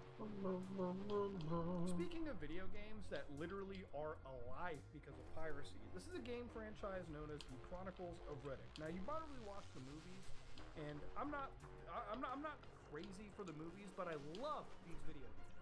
In fact, it's probably amazing and lucky for me to actually own the physical copy of this on my PlayStation 3. But if you're on the PC, literally 18.4 thousand people have asked to preserve this video game. In fact, it's because of an old version of GOG's, version of Escape from Butcher Bay that I was actually able to download and play this game on modern hardware and a PC. Literally through piracy, I was able to actually experience and keep this game alive. No company sells this anymore, okay? Vin Diesel ain't selling it, Midway ain't selling it. It literally is because of video game piracy that we're actually allowed to preserve and keep this game going forward. If this was tied to an online service or some fucking nonsense where the game was never completed on a disc, we probably could never play an amazing title like this ever again. You know, piracy is one of those things where I feel like for a lot of companies, it actually is beneficial, especially for indie titles in certain cases, where people can be drawn for excessive sales. There's a YouTuber known as Seth Zine Talk, which if you've never seen his content, he covers a lot of older PC games. Not just older PC games, but he's just this is a gamer that's like me, okay? He made a video on a game known as Star Sector back in 2019. Now, I ended up watching this video a while back, and this game is a pretty simplistic, it's a pretty simplistic, space game in terms of its visual design, but don't let that hold you back. The amount of content and the amount of things you can do in this world is insane, okay? Want to be an organ dealer? You absolutely can. Want to be a black market god? You can. Want to be an honorable fucking pirate? You can. Want to be a merchant? You can. It's an amazing title. Super open-ended. All made by the smallest of development groups. Imagine. Now the thing is, in his video, he gave his CD key for the game away. Meaning that if you wanted to try this game, and I actually did use his CD key to play the game briefly, probably like 7-8 hours, and I loved the game so much that the next thing I did was just buy my own version of it. And, you know, if I can just throw out my CD key, I probably will too, just for you guys to grab and play if you want to experience the game for yourself. Now, the developers for this were super cool about it. They were like, all right, great, you know, these people are playing our video game, and they enjoyed their video game enough to the point that they bought it, like me. Now, I'm sure there's some people that are using Seth's CD key, and they'll probably never buy Star Sector, which is, again, the negative aspect of it, but because of piracy, and because of the awareness raised by this YouTuber alone, with 8.9 million views on this one video game, I'm sure it led to some serious good sales for this group. And again, that's really the key with a lot of successful indie games, right? When there's a mutual, healthy relationship between the audience and an influencer, and again, like, you know, showcasing this, it can be very beneficial, okay? But the point is, piracy probably did lead to a lot of positivity for this game. Now look, piracy is a complicated subject, but I really wanted to talk about it in the context of it really saving a lot of modern video games. There's a lot of video games that I enjoy that frankly are living on borrowed time, just because of the way that companies are handling their DRM. A lot of online services are being required. There's a lot of, I want to say, negativity, right? There's a lot of fear that comes from what's going to happen 20 years down the road when my son is going to be like, or daughter, or my children are going to be like, you know, I want to play Chronicle of Riddick. I want to play shit like Star Sector. I want to play shit like Indiana Jones.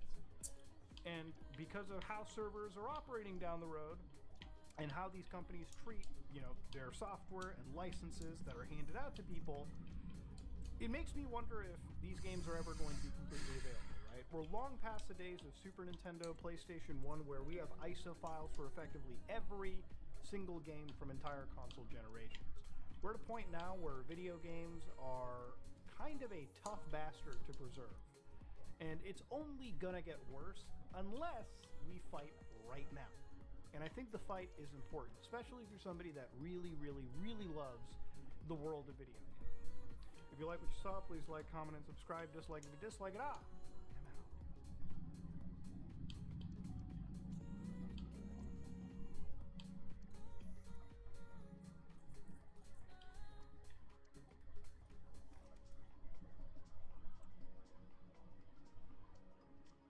Right, let's go. Golden Hello, goal. guys and gals. Me, Mudahar. And, Mudahar. you know, of course, that old 4chan is down, but don't expect this channel to just be the 4chan update, okay? Trust me.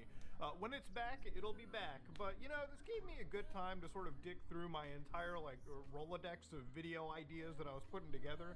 And I kind of wanted to, like, basically look through, effectively, some of the creepier threads on this website, just to basically show you guys the entire range of goofy to actually illegal stuff we'll be looking at in this video, okay? Videos where we'll be looking at something harmless all the way up to an actual, honest to God, killer found on the actual platform. Indeed, wild stuff. So, of course, 4chan's sort of like this mystery place that people always consider to be like the final god of the internet, you know, where like some of the most true evil comes out of. And that's actually so far from the truth. Like, if you ever want to see true and evil, you probably are best spent putting your time towards, I don't know, something like DeviantArt or whatever, right? Like, it is what it is. But ladies and gentlemen, to give you an idea about it, some of the goofier stuff that always comes out of 4chan starts off with them basically putting hoaxes onto the entire internet. Now, to give you an idea, alright, to show you some of the more harmless stuff that, you know, 4chan does, is social media manipulation, okay? And in this kind of social media manipulation, it starts off pretty simple from things like Wave, Apple Wave, for instance. If you don't remember this, back in like 2014, you know, there were a couple 4chan users going, alright boys, we gotta come up with some cool stuff for that new iOS release, right? And of course, there were people throwing in some cool ideas like an erotic mode, scratch resistant solar charging, but one user comes with microwave charging. So again, this is kind of build off of like how phones have like wireless charging, but what if you could throw your iPhone in at 5% into a microwave, put the microwave on for like 2 minutes and get a full charge? That's not how it really works, ladies and gentlemen. In fact, if anything, it'll probably fuck up most electronics that go into anything like a microwave. But anyways, a few hours later, 4chan users decided to create this infographic, which kind of resembled Apple, like, you know, marketing materials. So they had Wave, for instance, right? I mean, they got a whole cute, like, icon for it and everything, all right? Wave is our latest and greatest addition to iOS 8. Wave allows your device to be charged wirelessly through microwave frequencies. Wave can be used to quickly charge your device's battery using any standard household microwave. Now, of course, if you were dumb enough to think, wow, my software update simply enabled this hardware, you know, change on my device, well, I think you might actually deserve what's happening to you, okay? But they basically came up with some bullshit like iOS 8 contains new drivers that interface with your device's radio baseband, allowing it to synchronize with microwave frequencies. So, of course, eventually a few of the users here went to the old B forum, right? Which is follow again. And they were like, all right, boys, we got a mission. Hey pal, your gaming is highly top-notch, keeping me entertained. Kindly ask me on Discord. Davi_D101. Yada, yada, yada. So immediately, you know, B's just like, all right, we got it. I mean, they even had cute hashtags like Apple Wave, Wave, iOS 8.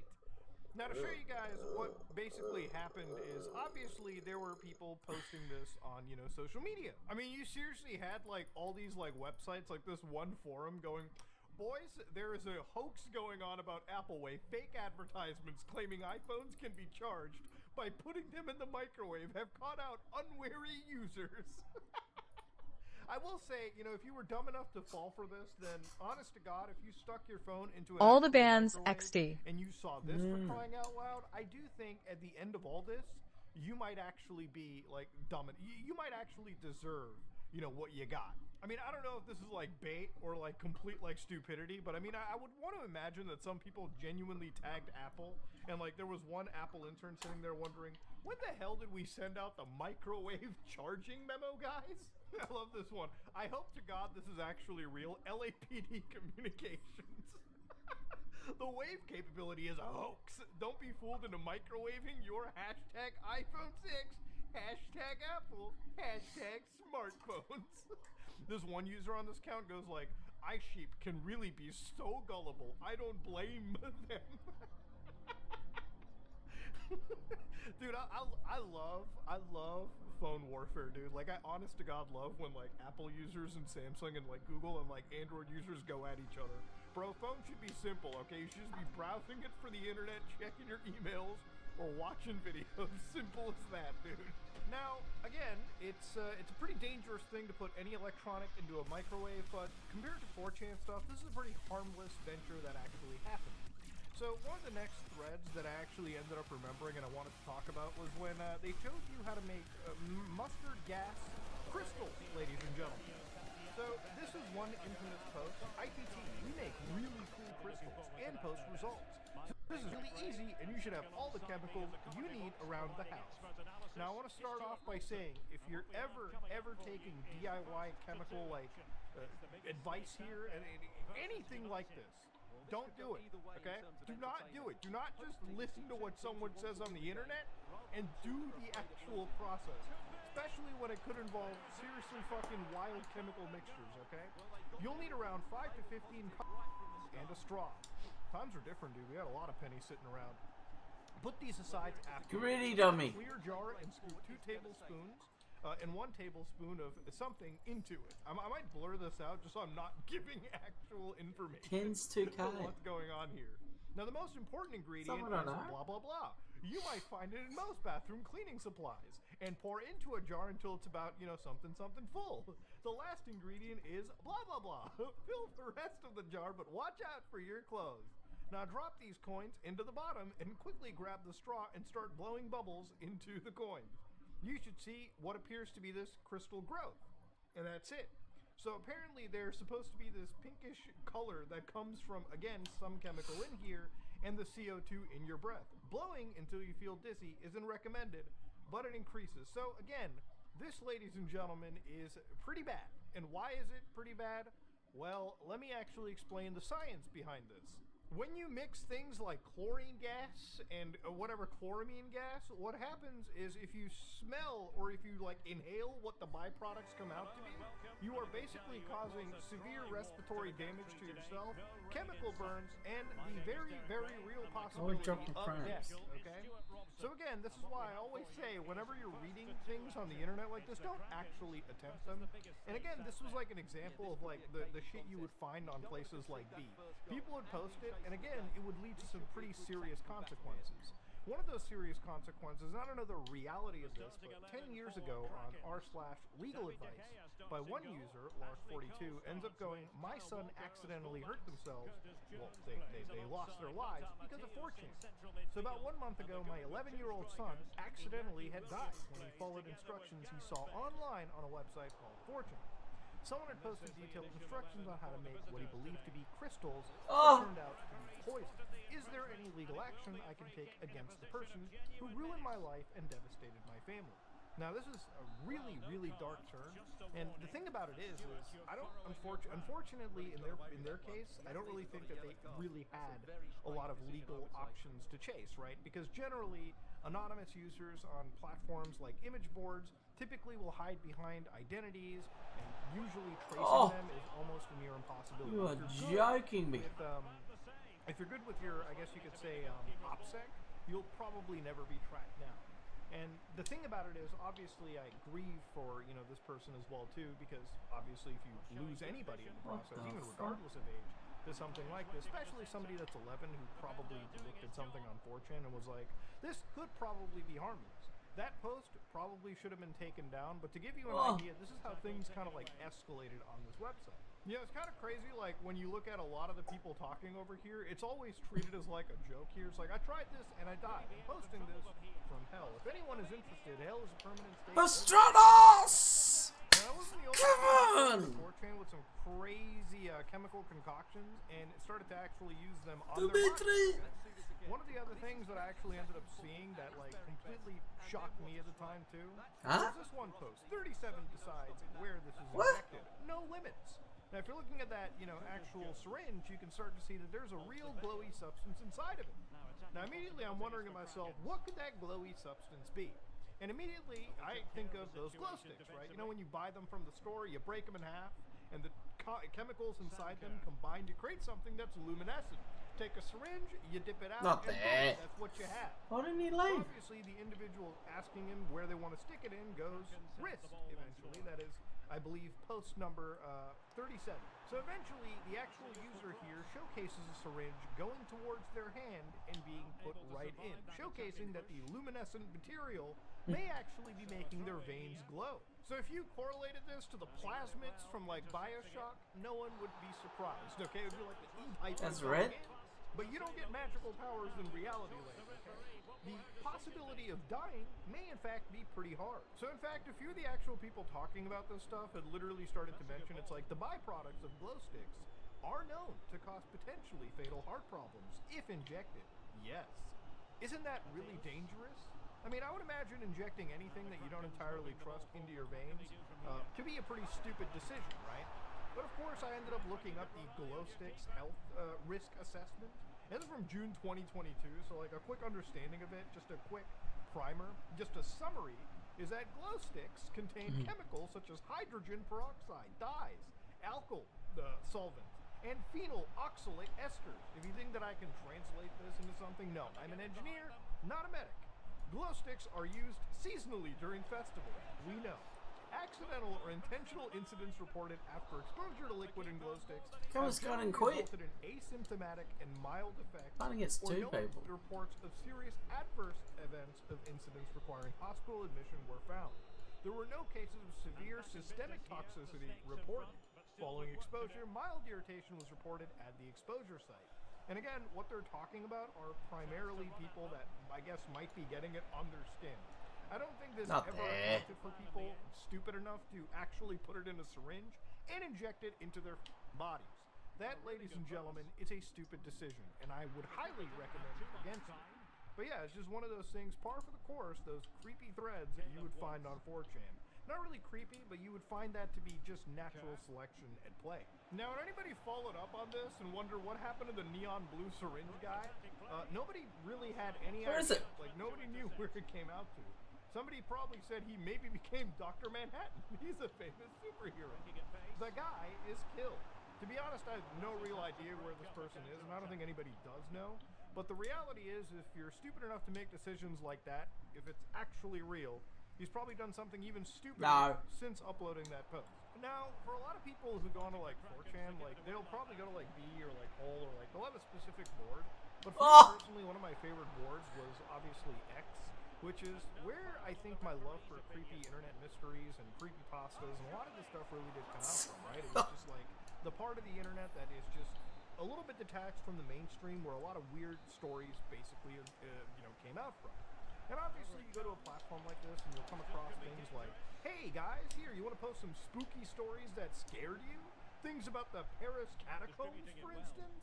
I mean, sometimes you find ghost videos like this, boys. The haunted shopping cart. Can someone explain this? Hold on, I gotta see this video. There's like a shopping cart just minding its, oh my god, it's turning around. Whoa, buddy. It's just going into traffic. You know, this is why I just don't park near actual, like, this is why I don't park near shopping carts. Like, goddamn, they do some crazy shit. I mean, that guy. Oh, you're joking. Now, can we explain the paranormal effect there? I honestly wouldn't know. So I'm gonna let X in on a secret. There are societies all over the world that people that fight with angels, but I am angry about something. These societies have no idea that angels copying human psychology is the reason they attack us. There seems to be some leaps of logics in this that I'm not following. Talk to your doctor about something called schizophrenia. No, what is that, like mate? Checks and balances on the site too. Jesus Christ. Now inside that board, there were some really cool threads that I talked about in videos in the past too. Threads like Alex from Tennessee. For anybody that doesn't remember this thread in particular, one user comes by and posts, "By this rubble, your prize awaits, Tennessee." A slur. Park nearby and walk to this point in secret. It's under plastic at this moment. Good luck. And of course, in before dead body. I swear to God, if it's a dragon dildo, I shall bump this many times. Now this thread became incredibly infamous when one user decided, you know what, actually, I'm gonna go to the coordinates that are listed. And those coordinates were listed in what appears to be East Tennessee. So this derelict-ass yard that you're seeing was a place that one user decided to go. Now in a normal... They quit, boys, already. You look at that and say, no, I'm not. Because damn. that's where I'm gonna get stabbed, okay? That's where some It's not a full game. is gonna encounter me and send me to the Shadow Realm. But of What are you course, doing? one user, Alex, decided, no, Full game. I'm going to claim that prize. So we were all just kind of laughing over here, wondering, okay, maybe nothing's going to come out from this, right? But of course, Alex decided to go to that location and allegedly post some of these images. And of course, it starts to get even wilder. So Alex goes, I'm at the location of creepy guy came early. So he starts posting all these images, darkest, and then inside of door, found some plastic. Place is huge. Looks like food going bad plus cave. And of course, all of these images that Alex would post would effectively end with Alex not posting and just straight up disappearing from the internet. So some of these photos, obviously, if you're looking down the stairs to this hell, you probably are not going to go. I mean, I could just... I can just smell this and say no. But of course, Alex, being the non-scared 4chaner that he is, decided... Dun dun dun dun dun dun dun dun dun dun.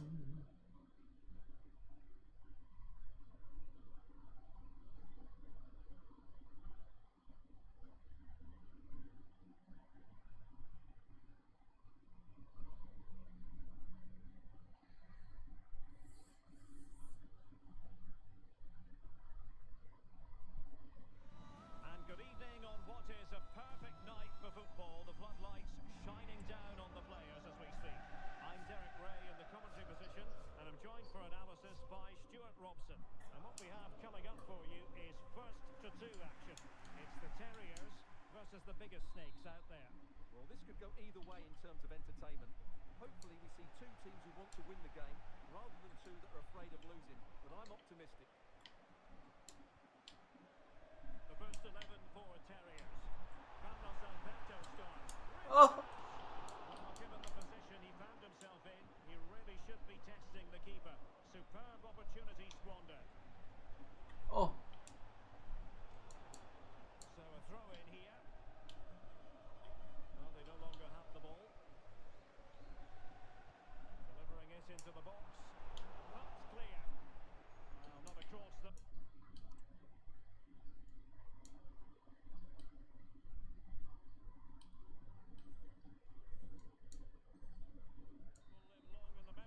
Goal kick. Oh, nice ball. Excellent defending.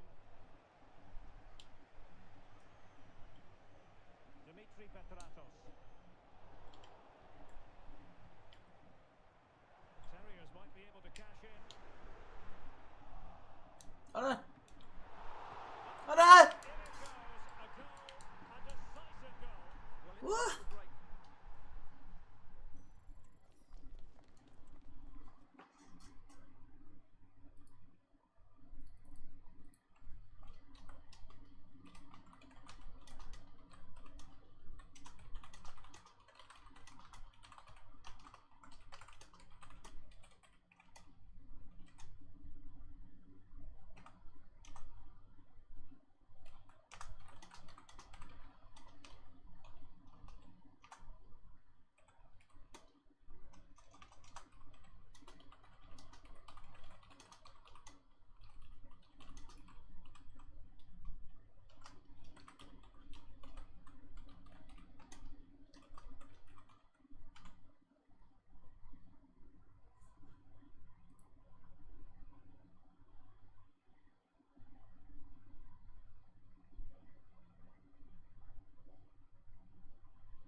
Oh my god.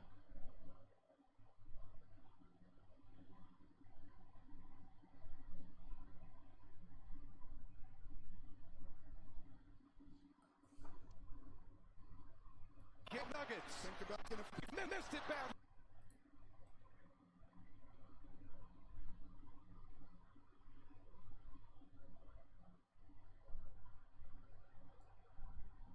And the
Not on here.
Right, let's go.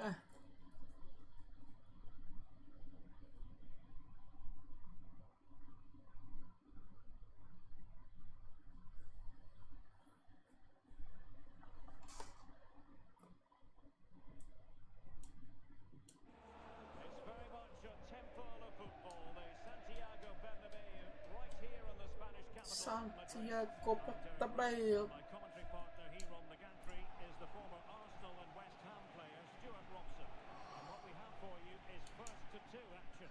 The hell is that? Out there versus Arsenal. Well, Derek, it will be tense, it will be nervy, and hopefully exciting.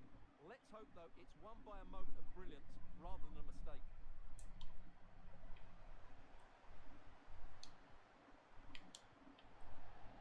Here's how it looks for the biggest snakes. Well, the 4-4-2 system relies on good combinations all over the pitch. The front two, the central midfield pairing, the fullback and winger, and of course the centre-backs. If you can get these combinations right, you'll have a good team. And here's how Arsenal will line up. Nathan Ake plays with Trent Alexander-Arnold in the fullback positions. Bukayo Saka plays with Luis Diaz out wide. And the striker today is Eusebio.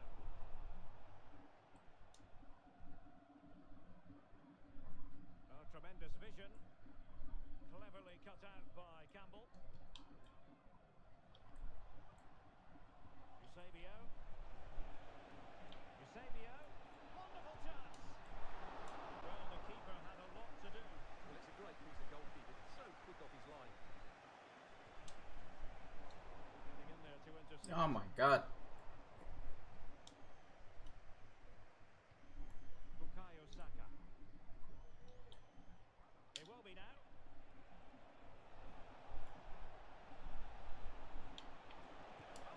Oh. Well, it was close to the target, but close isn't good enough, really. Credit due, a good intervention. Well, that's a really good authoritative tackle. Throw in here.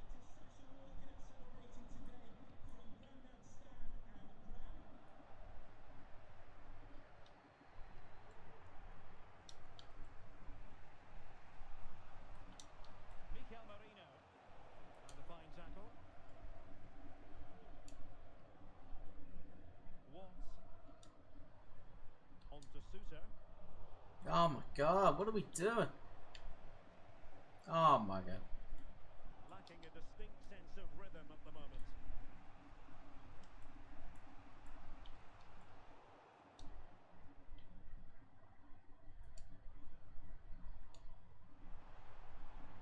Harry Kewell. A chance to whip it in. Well, didn't miss by very much, and never easy to strike it on the volley in that fashion. Well, from that range, though, it should be a goal. At least it should hit the target. Can he do it? Oh! A golden goal. Well, they got their reward. They were positive right from the start. Got lucky there, boys. Lucky ducky.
And the battlefield hip.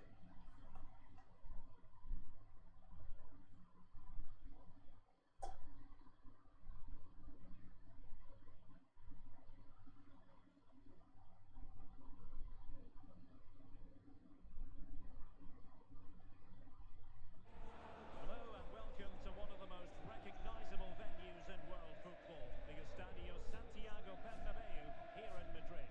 My name is Derek Ray, and ready with his tactics board to provide all the analysis is Stuart Robson. What we have coming up for you is first to two action. How do you see the match going, Stuart? Well, it's all to play for here, but which team will have the courage to go and get that winning goal?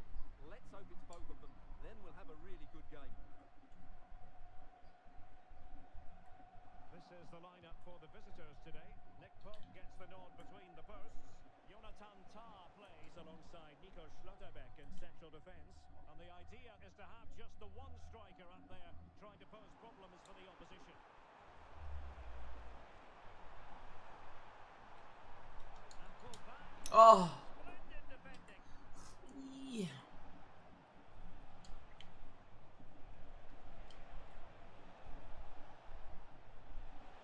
And he cuts inside. He'll be delighted to have won the ball, having made that difficult challenge. That's a good-looking ball.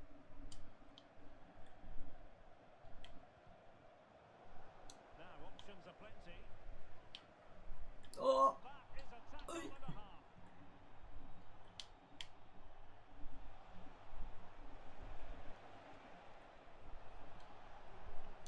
That's how to do it inside your own penalty area. No. Well, a bit of an unforced error, and it's going to be a throw. Hey. Well, possession keeps on changing hands. That's problematic.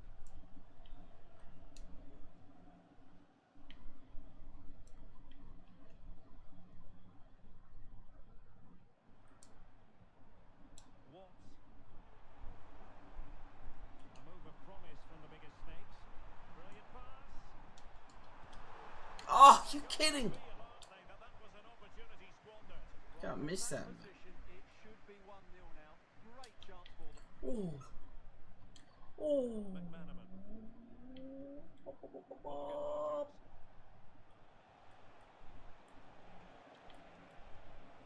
Now he's got to stay calm. Oh. A good palm on it.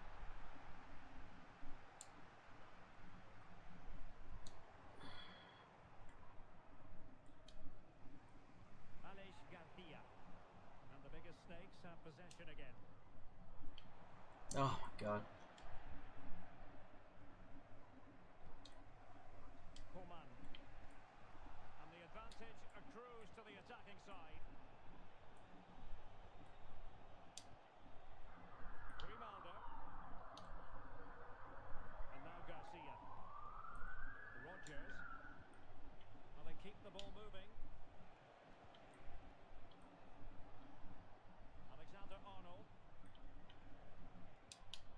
Garcia with it. Pass after pass, keeping their opponents moving. I think I spoke too soon. Wasn't the best No. passes finally.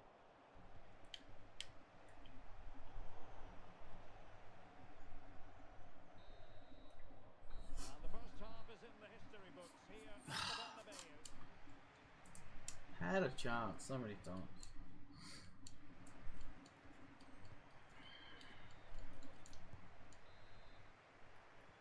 Into the second half then, here at the Bernabeu.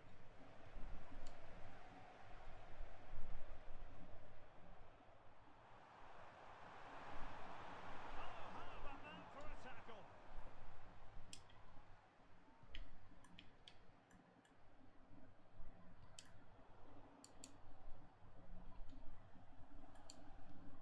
Oh, come on, man.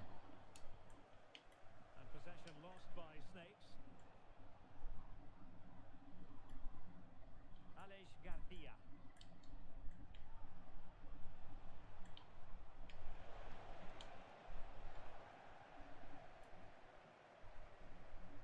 Kerr.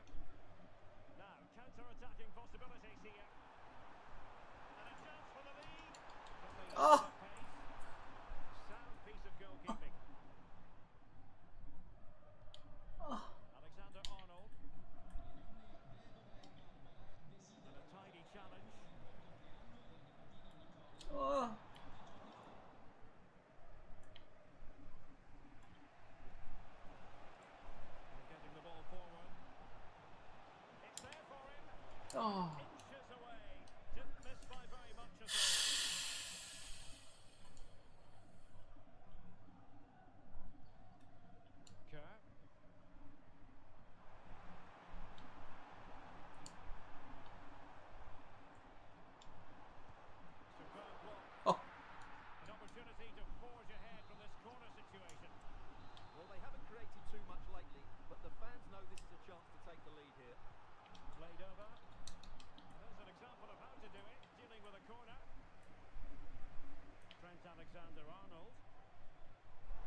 to Sousa. Counter-attacking chance. Could cross it in here. But they need to get bodies back. That's really sound goalkeeping, not letting the opposition have any scraps. Where are we?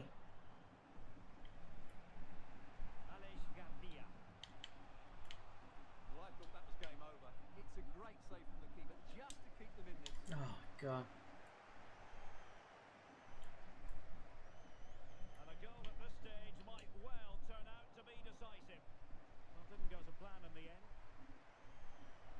Oh. The referee allowing advantage to accrue to them. No, down, man. And just 5 minutes remaining. And gifting away possession. Oh, ref! Penalty! Are you joking? They did well to cut it out. Now a decent position. They cannot be separated For here. fuck's sake.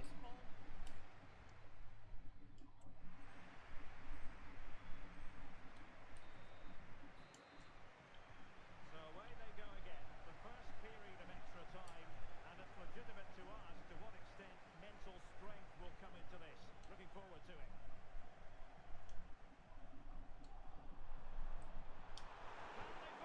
Oh, fuck off. Oh, penalty. This to make it 1-0. A goal! Calmly taken spot kick. Come on. Let's take another look. He chooses the right way to dive, but it's a good penalty because it's the height that beats him as it goes above him.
Let's go.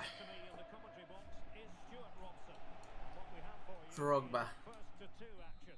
It's the biggest snakes out there, and they take on Cheers Jeff. Well, this could go either way in terms of entertainment. Hopefully we see two teams who want to win the game, rather than two that are afraid of losing. But I'm optimistic. Can be. Shot blocked, but still alive. Intelligent threaded pass here. Oh.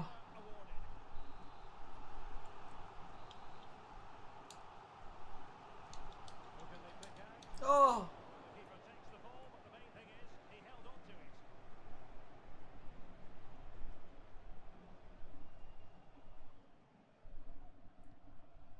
Yapstam. Here's how it looks for the biggest snakes. Well, it's not fashionable, but all four... Oh, Stuart, they might be onto something here. And the keeper will happily collect that one. Amini. Watts. And cutting it out. Oh, what do you mean? Cheers, Jeff, now in potentially a dangerous position.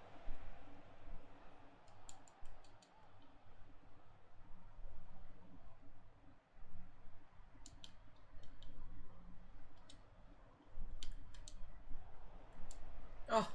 Really good challenge.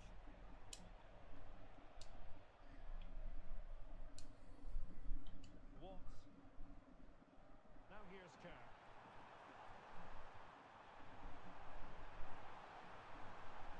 Still looking for space.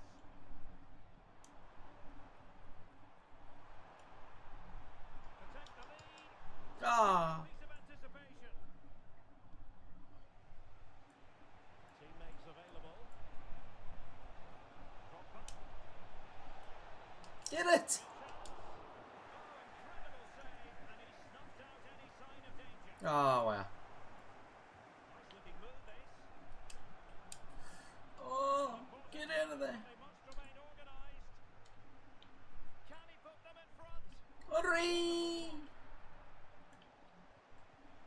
Can he open them up here? No! Here's a goal, a golden goal. Fuck's sake.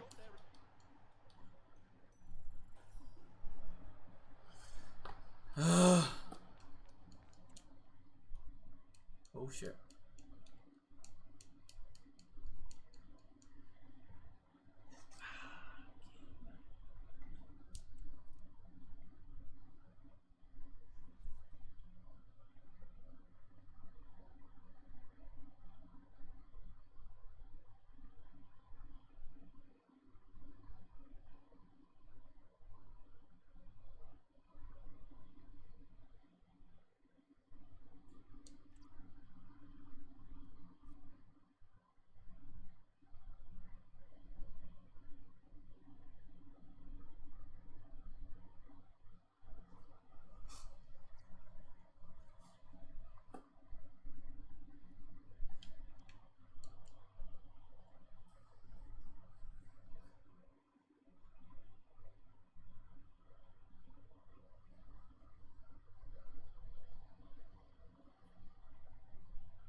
Well, just the sort of weather the fans were hoping for this evening. It's absolutely ideal.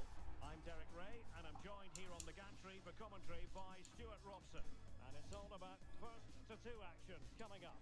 Stuart, what are your expectations for today? Well, what excitement here. How do these teams approach it? Go all out and win it, or sit deep and play on the counter-attack? A combination of both is probably the best way to go. Oh, what is that? So the initial 11 for the home side. Ederson stands between the posts. No. Hernandez starts with Javier Zanetti in the fullback positions. Already. Now, can she put this one away? Oh, he did superbly well to get back there and thwart him. Brad Smith. The danger here as he runs at them. Can he get them in front? Oh. Nicely saved. Exuda!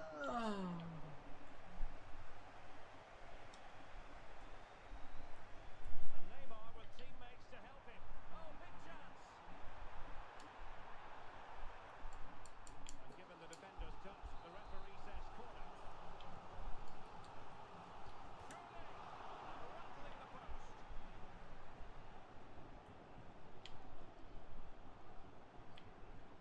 Oh, it's a terrific challenge. Well, that was a bit unlucky, because you just get the feeling they need to make the most of one of these chances.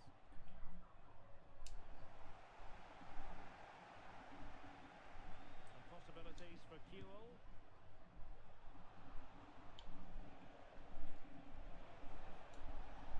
And drawing it back. And in it goes.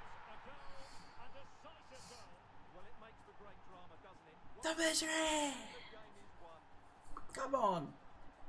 Well, just look at the bend he puts on this. It's good technique.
at Anfield, absolutely perfect.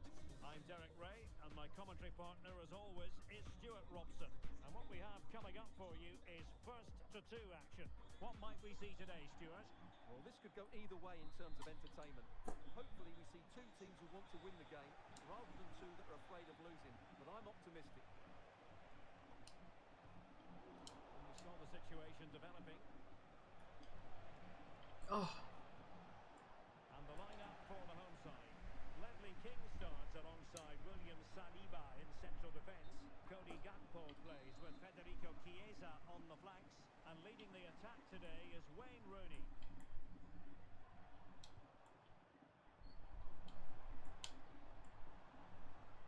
Federico Chiesa. Opportunity here. There it is, a goal, a golden goal. Well, they got their reward.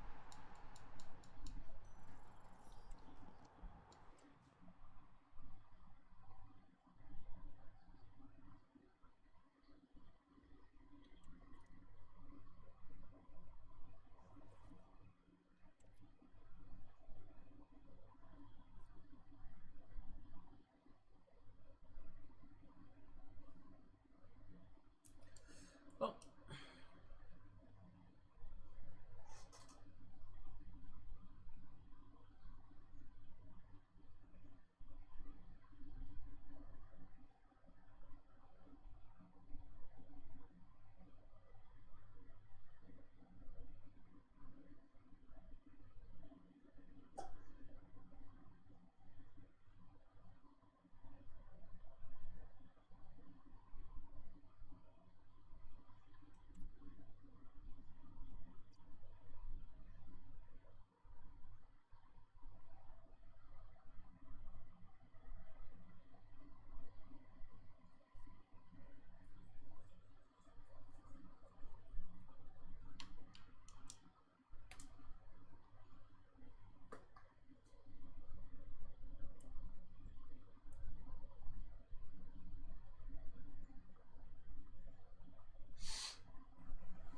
I'll make some noodles.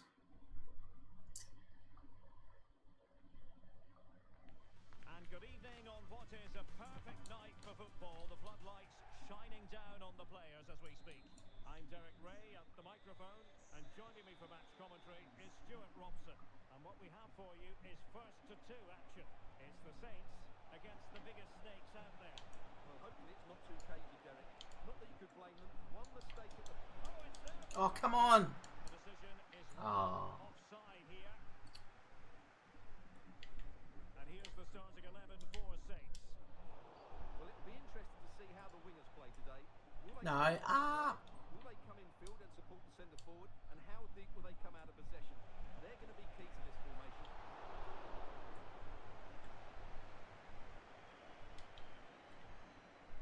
This is how the visitors will set up today.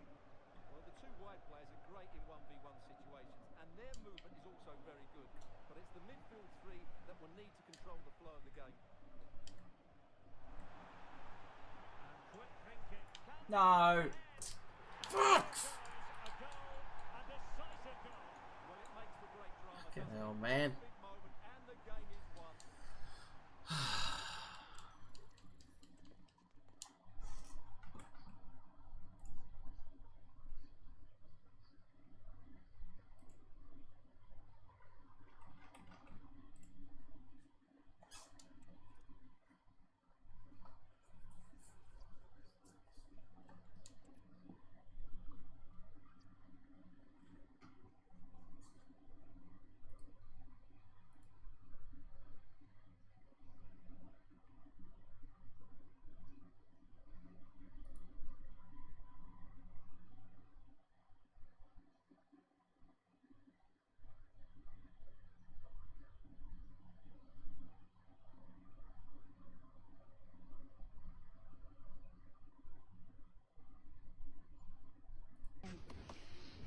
Do what? Do like a court. Oh, okay. Victoria's Faith Bronx. Will you marry me? I will.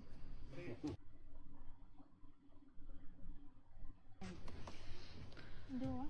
Do like a court. Oh, okay.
though, it's won by a moment of brilliance rather than... Not there, I pressed up.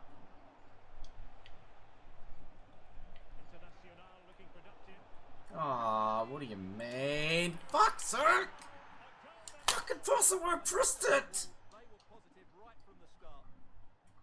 Fuck.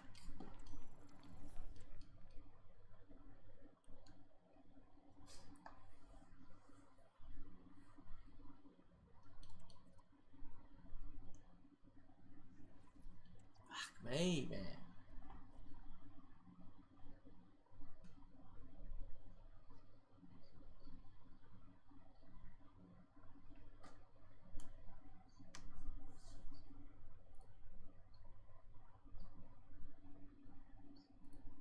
I'm just gonna admit it, ladies and gentlemen, I'm biased and I'm tired of pretending I'm not. See, admitting the problem actually is pretty easy. We all have biases, and it's actually time to correct that when we're searching for news, and that's where our sponsor comes in for today's video. Ground News gathers articles from all over the world. You can get 40% off the hacking attempts that's actually been going on for not just years, but it's still happening as we speak, okay? Now, we all know about scams, right? Nobody needs to remind you of, like, the goofiest scams on the internet. Obviously, if you watch my channel, you've probably heard about every single scam since the days of the Nigerian prince, right? With the $10 million bank account that he needs $1,000 to unlock, they'll give you $1 million. Ha ha, funny. But of course, there's plenty of scams that exist on a day-to-day basis. And generally, we always laugh at the stupid scams, like the Nigerian prince, because it's so easy to really look at it and say, yeah, this is BS. But what about a scam that specifically targets, like, employees, specifically targets, like, people? With all the AI and shit that we have these days, it's no doubt that obviously being a little bit watchful of all of this kind of stuff is important, right? And today we're going to look at a piece of malware. We're going to look at a piece of virus. We're going to look at an entire campaign that targets people who you probably think wouldn't fall for this kind of stuff in the first place. So one of the things that caught my attention and plenty of other security researchers were these little profiles on LinkedIn. Now, if you don't know LinkedIn, it's one of the most popular employment platforms, right? It's kind of like the Facebook for business people. You know, people that are just connecting with other individuals in a career, right? It's career Facebook. So this account started showing up, and this is just one example. Sally Radazan. Now you look at this and think, okay, they're an HR manager, IT recruiter, B2B liaison, any Web3 enthusiast. As disgusting as that sounds, you're like, whoa, they've got 500 connections. And they're dynamic and passionate. Oh! Two great qualities.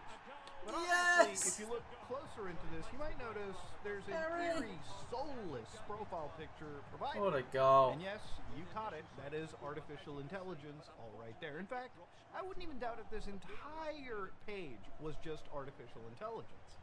But it's one of many profiles that exist on LinkedIn. Indeed, plenty of these like job-seeking platforms, which are actually hosted and are run by North Korea's Lazarus Group. Now, for anybody that doesn't remember Lazarus Group, they're North Korea's most primary and premier cybersecurity hacking group, right? They're pretty much state affiliated, meaning that even if they get caught, good luck extraditing these guys and good luck dealing with them. Not only are they backed by the government, but they've been pretty brazen in the last several years, being parts of numerous hacks, and of course some of the biggest money heists you've ever seen. Billions of dollars of crypto have been siphoned out by these guys, and they have been, without a shadow of a doubt, one of the most important assets that the North Korean regime currently has. So this profile picture was part of something known as Operation Dream Job, which basically targets multiple sectors, places like defense, places like the government, and of course they target some of the largest countries in the world, countries like the United States,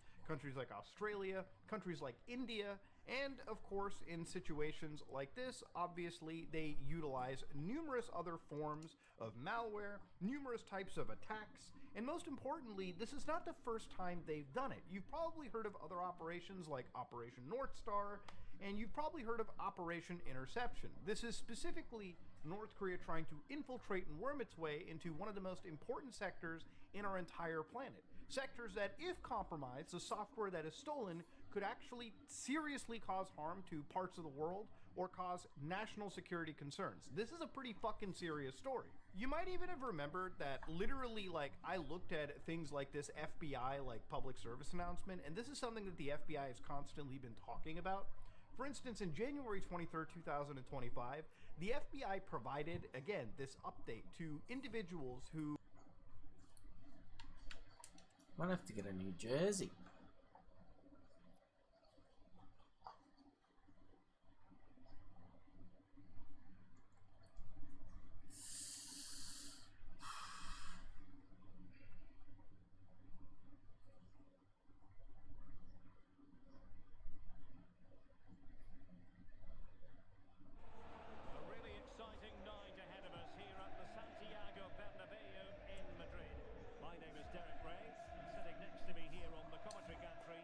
Oh my god. It's got my bill. It's the biggest snakes out there, and they take on the Flyboys. Well, it's all to play for here, but which team will have the courage to go and get that winning goal? Let's hope it's both of them. Then we'll have a really good game. Oh my god. And snakes come away with it. Here's how it looks for the biggest snakes. Ah. Well, if they're going to play as a four-pointer, oh no. they must make sure they stay compact out of possession and then stretch the pitch when they do have the ball. How they play in transition is going to be key today. Oh, what are you talking? Foul there. Free kick awarded. Talking about.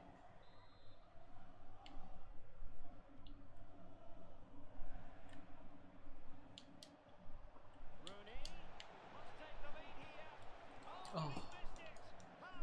Yes, he missed it. Well, I just don't know, Derek. Just a real lack of composure in the end. They should be ahead now. Oh no. Well, there's an example of how to press high up. Are they going to forge ahead?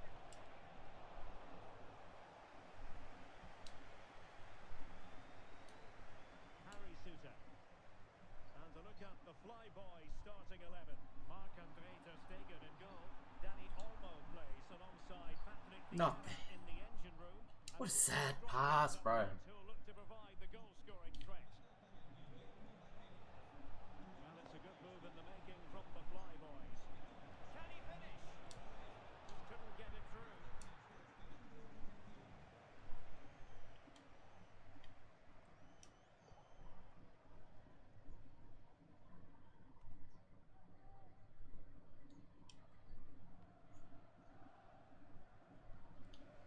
Mabil.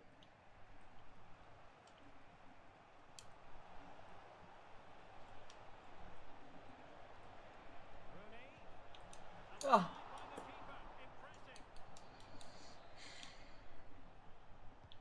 And he's fired over the corner. Appeared to be in two minds. Cafu. Element of risk there, but he's won the ball.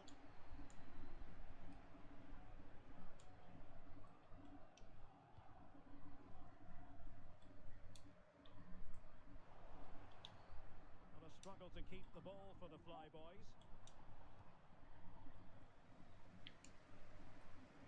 And out for a throw-in, just misfiring with the pass.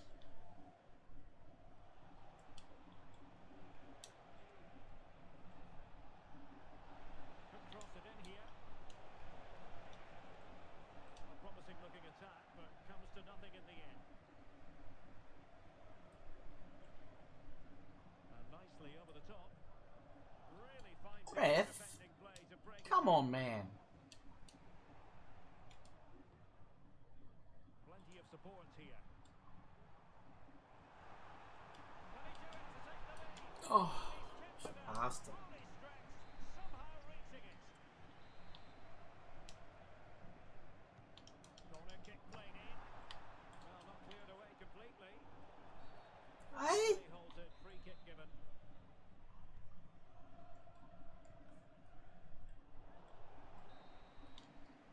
And that is that. Half time.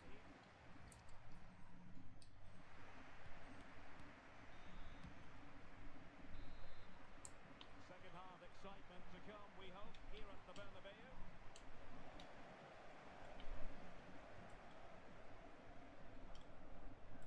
Mabil.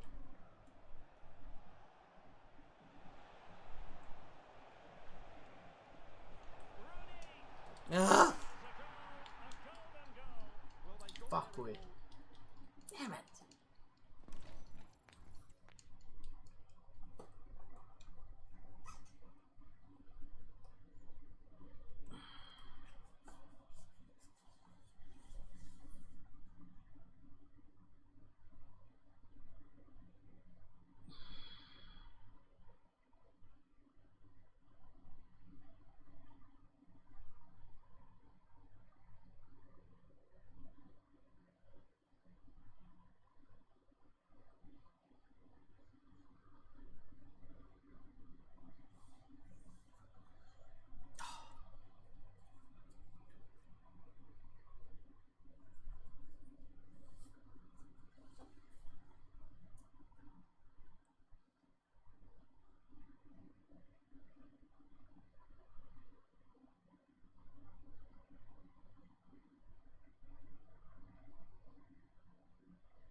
I'm Derek Ray in the commentary position, and alongside me is the former Arsenal and West Ham midfield player Stuart Robson.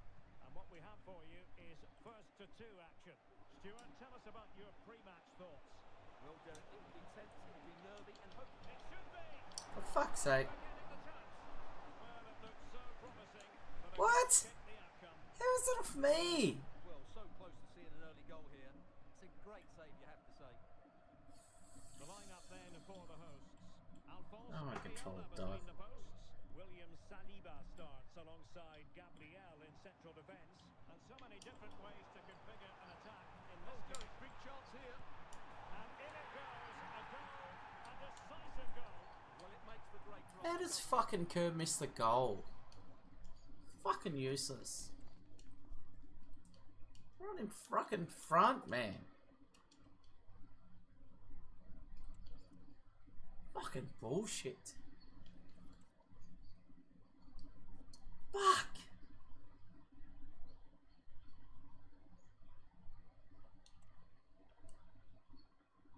Hurry up.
It's the biggest snakes out there, and they take on the Saints.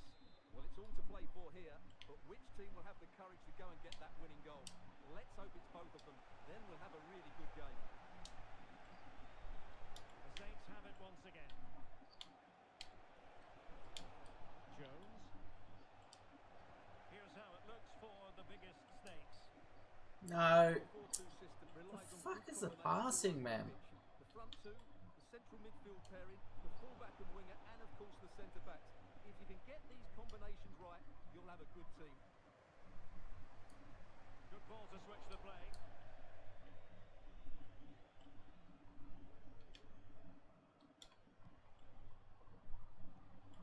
Now with Semenyo. A very effective challenge put in. Could be dangerous. Di Natale's in here.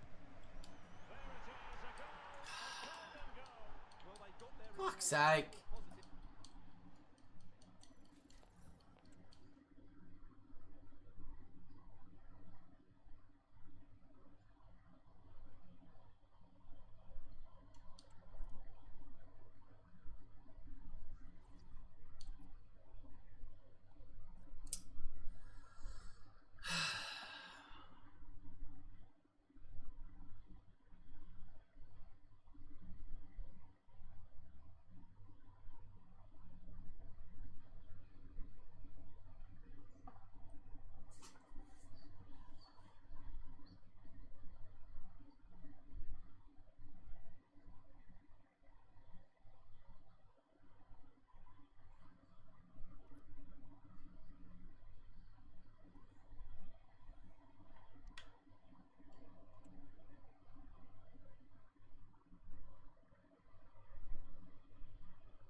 football, perfect playing conditions.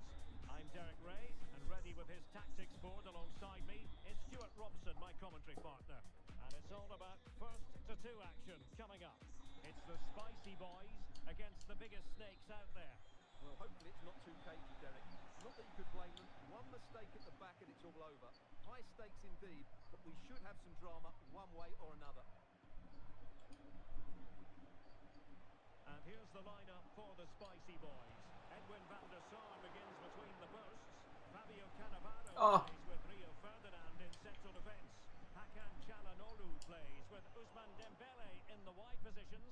And they line up with just the one striker looking to do a bit of damage.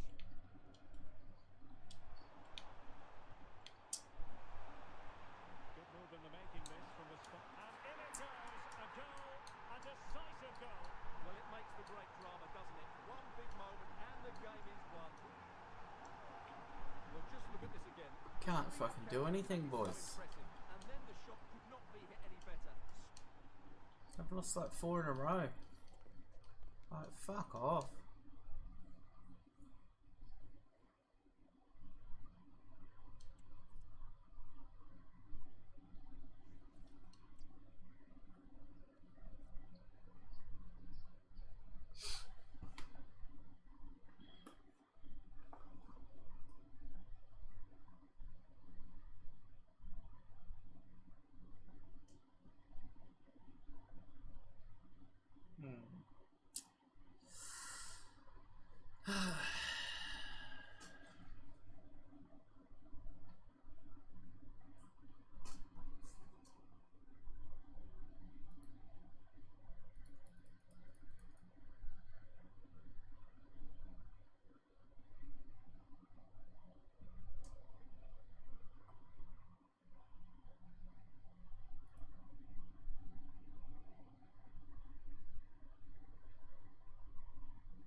Action.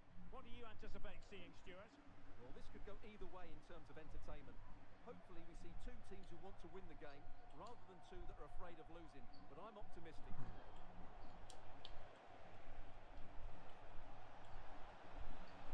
Making considerable progress with the ball. Jairzinho! Oh, a save right out of the top drawer. Super stop.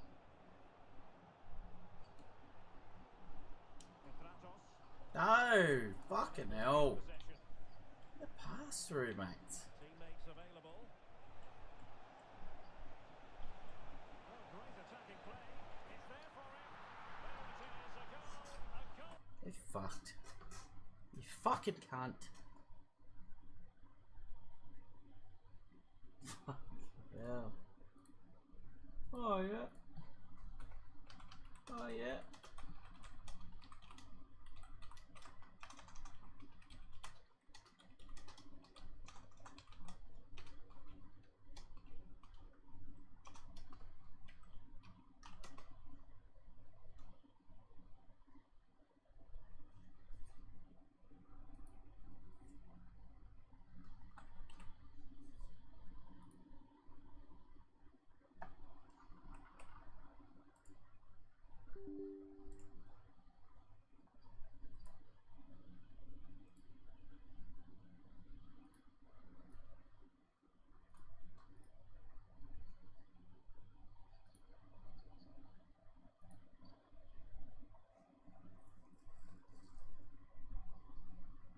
Low shooting stats? A crucial part of one of the best clubs in the world right now. Welcome to baller or bust UCL road to the finals De Jong. De Jong goes for 800,000 coins via SBC.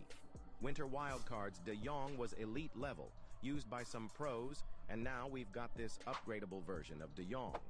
5-star, 4-star is great, very well-rounded base, great composure and reactions, and he's got a unique body type that feels pretty good on the left stick. He's similar to that Pirlo card, but better. If you need coins, go to U7Buy. Use code ZADE for 8% off. With Incisive Pass Plus, Long Ball Pass Plus, Tiki Taka, and Ping Pass, he's an elite playmaker. High vision and curve as well, his passing is just so good. The 5-star skills...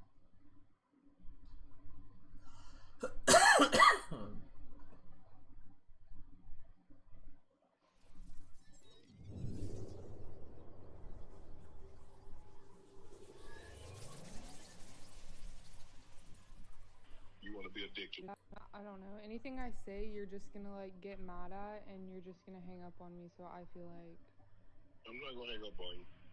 Here's what it is. What? What does that even mean? Nothing yet. You want to be a dick to me now, so. I don't want to be. Don't manipulate me. Oh Lord have mercy. If you say that one more time, I'm gonna fucking choke the shit out of you when I see you.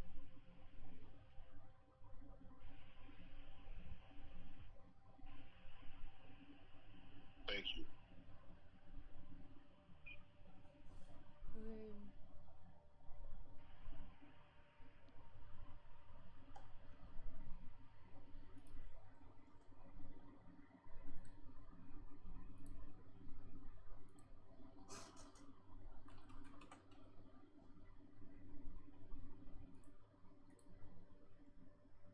Alright, and some noodles.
The fuck?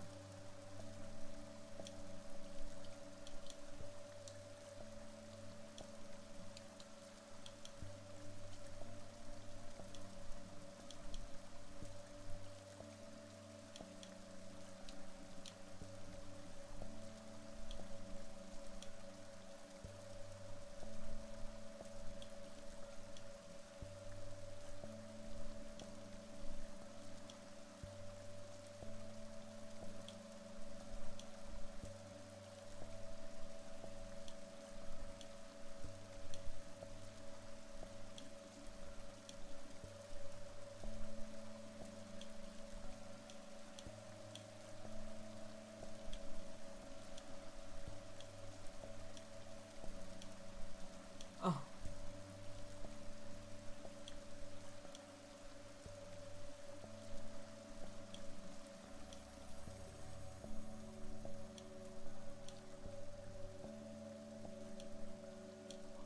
Uh-huh.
Fearing the rainstorm will not prevent the flood.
for This no. may then Thank you.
Lady Ayako. Follow me. The envoys, they still breathe? One does. You may be right about the traitors in your clan.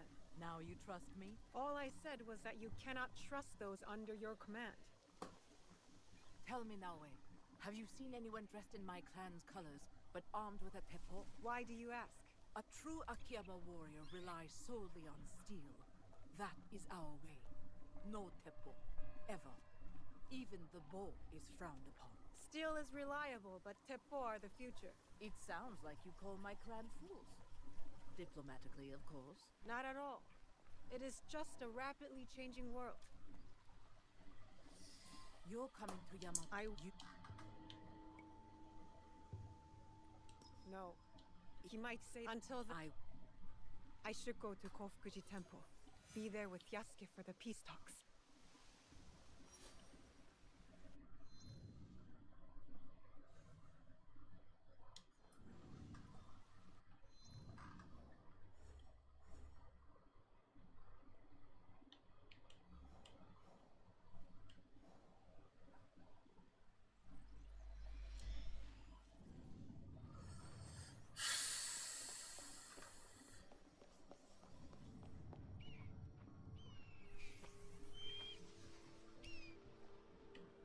It'll be less trouble if I stay out of sight. 50! 50! Let's go!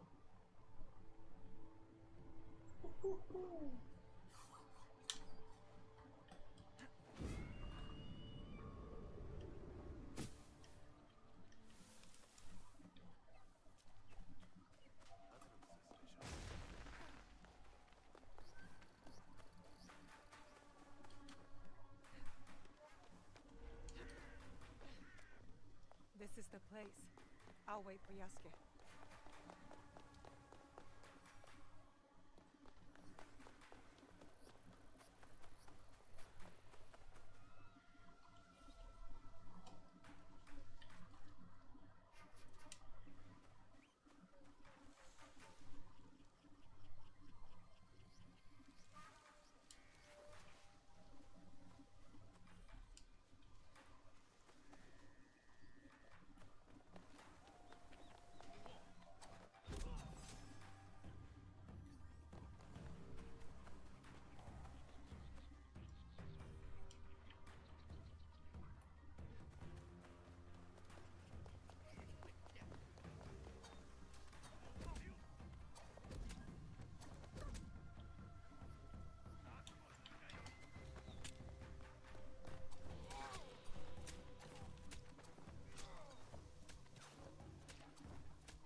our target. Yes. The Shimba I will attend. on the outside. As always.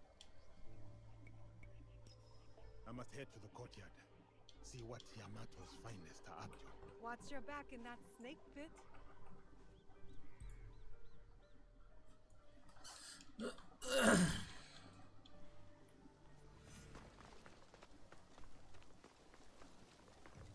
A humble welcome to our honored guest.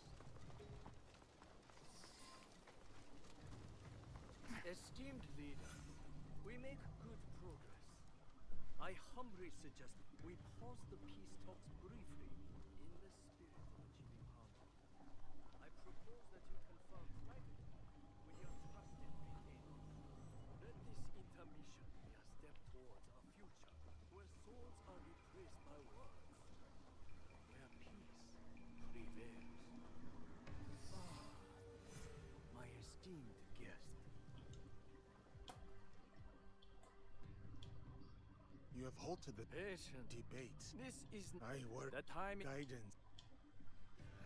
This is a waste of time. Any news from Lord Hideyoshi?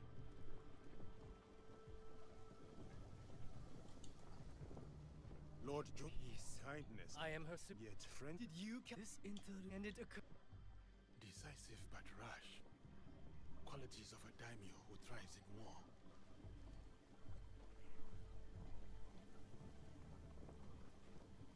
We must.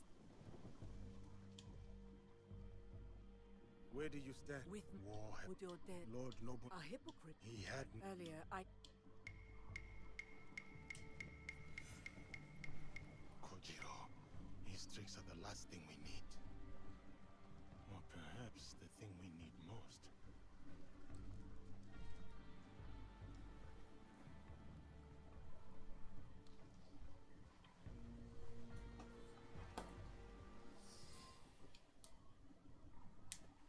You are a... Doesn't matter. What end? You're about.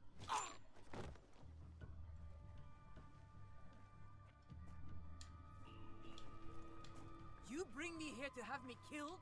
If I wanted you dead. Not another step. You're bickering forestals peace. Not this again. Darkness?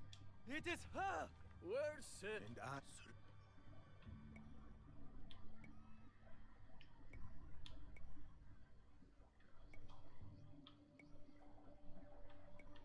Which one?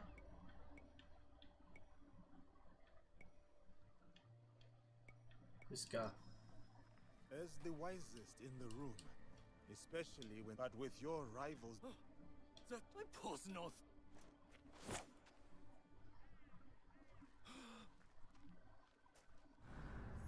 Ho ho ho. Was him. You lied to me! He lied to us all! The truth is an ugly thing. Cut them down!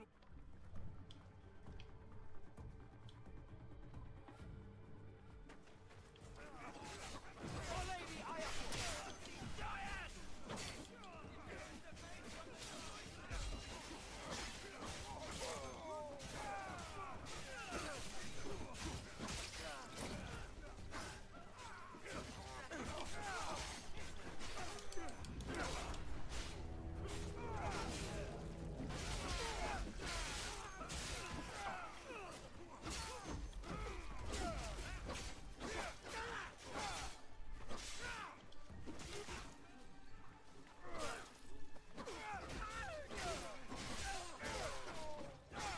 Get out of the way!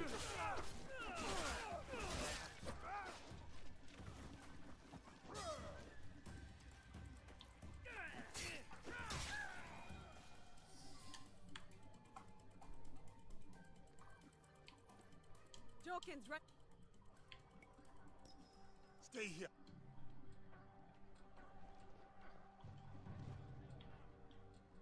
Oh, for fuck's sake, come on.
How much for the... Enjoy this. Where is the... Stop wasting. I remember. He back. Another target take. Perhaps now, You doubt it? it is true. You and I We have God. then This T-bow feels sturdy. The potter made it with great care. Ooh.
monkeys were meditating?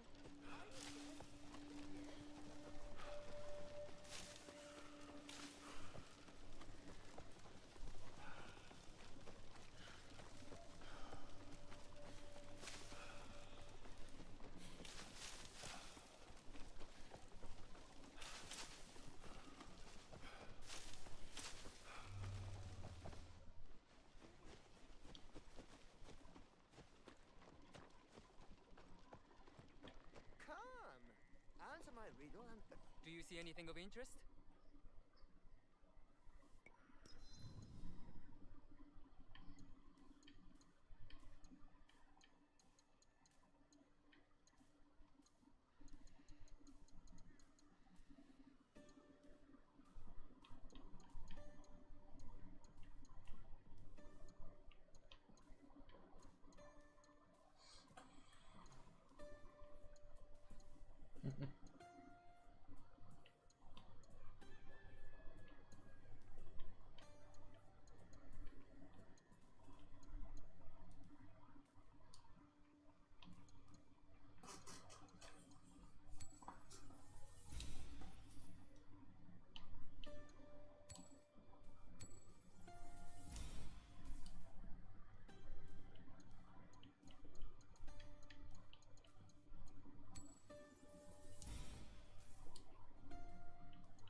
You know where to find me.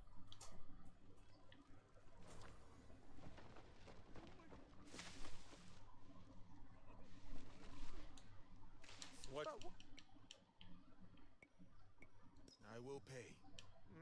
I am suck. Tobacco smoke. Oh no! I need the money to pay my debts today. I understand. Family's precious. Do what you must to protect them. I do not deserve this. I am looking for information.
is a shrine maiden in Omni.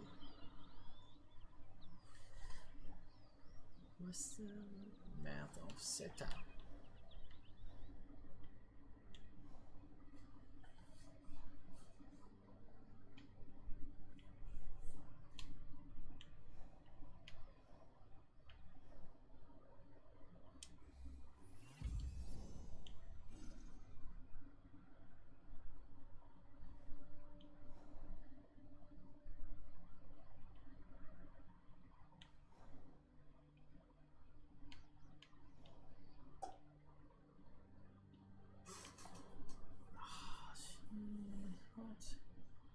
What's it? Western mouth of Seta.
Where is that?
Ah.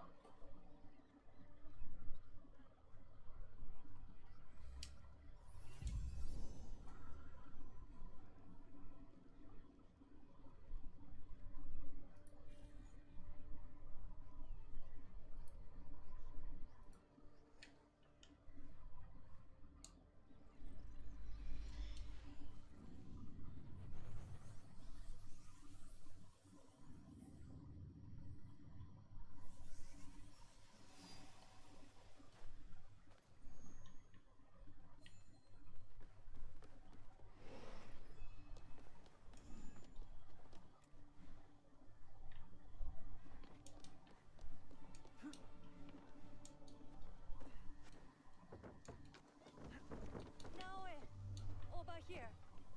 That thing indeed. What? Yeah. But I so. Now, yeah.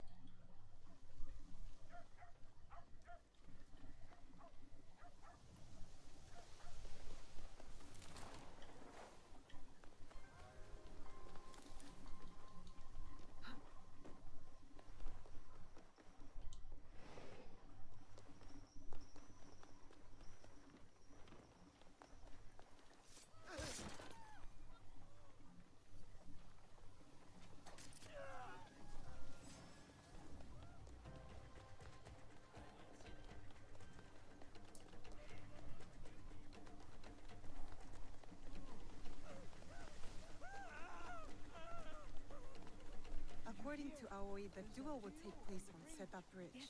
They say the Oro. I wish to admire. Yes, they say the Orokaku Lord has returned to life. Tell me again from the beginning. It was the middle.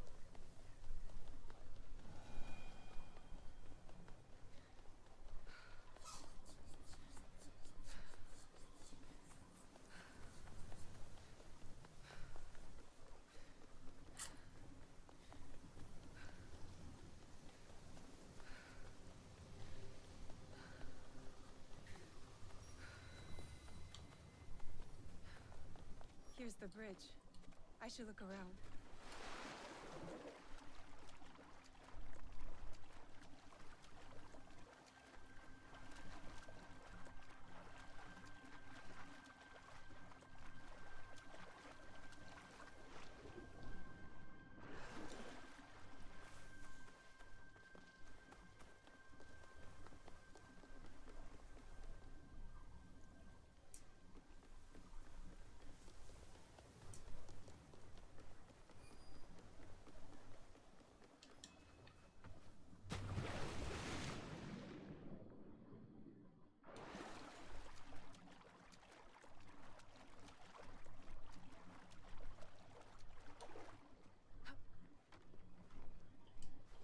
I'll need to wait.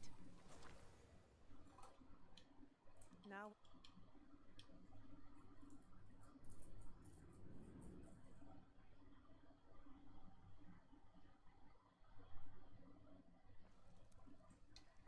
My uncle leaders. You now. So say you. But there are other powers in this land. The Shin Bakufu is rising!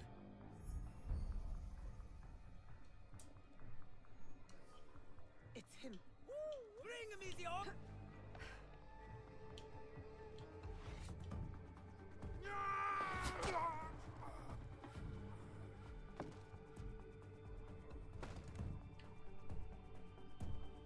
Who's that? Sir, back to the castle. Ambush! We're under attack!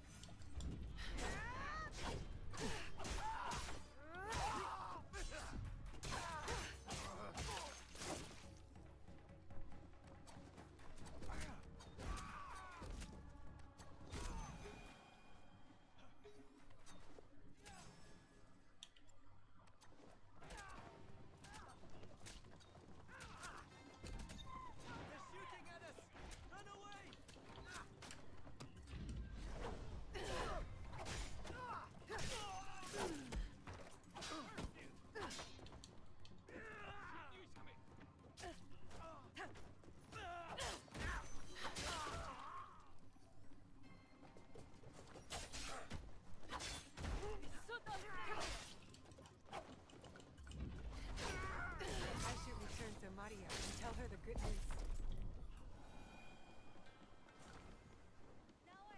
I'm here. What's she doing? You heard him with that old man? Sure. Yes. Where can I find? He fled east. I'll find him. Good.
Gentle shimmy.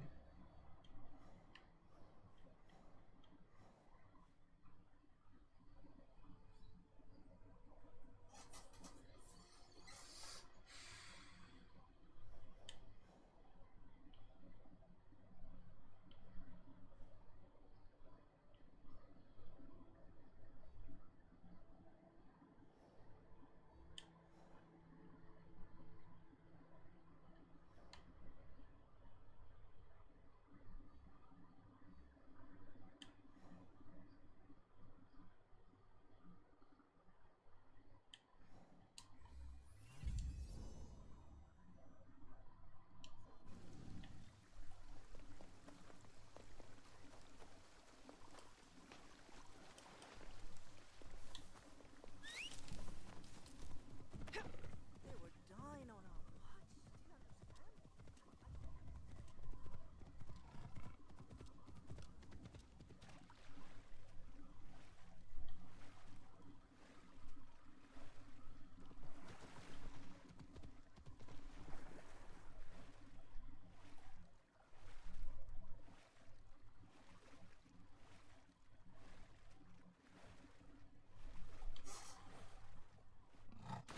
Stop. What am I saying, mate? Come on.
has not been kind to the shinobi of Koga.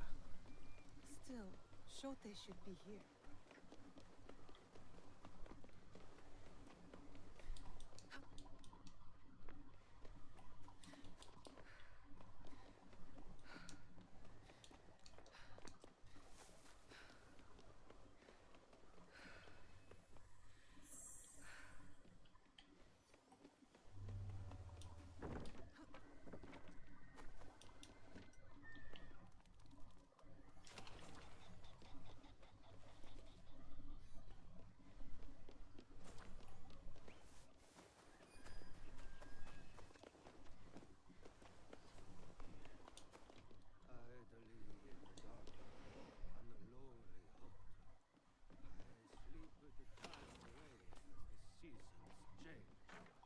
I need to keep out of sight. What did you Lord, then you Oh my faithful dog, bring me my sword. I will go out and cut them down. Yes.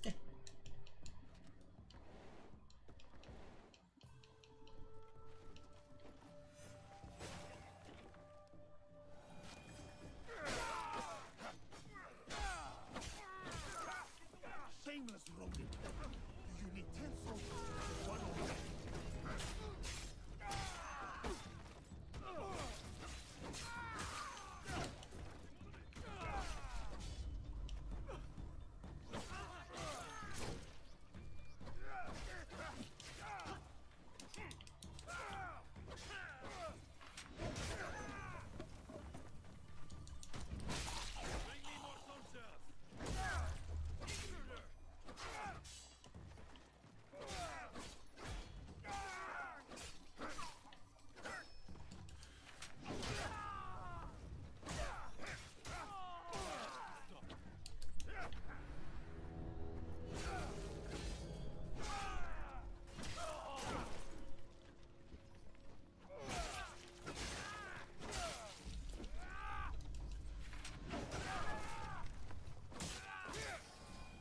To the others.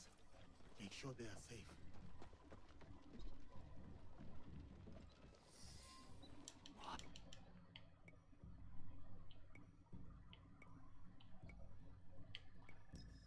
Now it said you were once here. We need to. What about you? He's here. Days. Where is she? She went. Why would you? Wait, you two. I will head to Enyakuji, Akechi's warrior. All right.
What is going on here? Come on, man.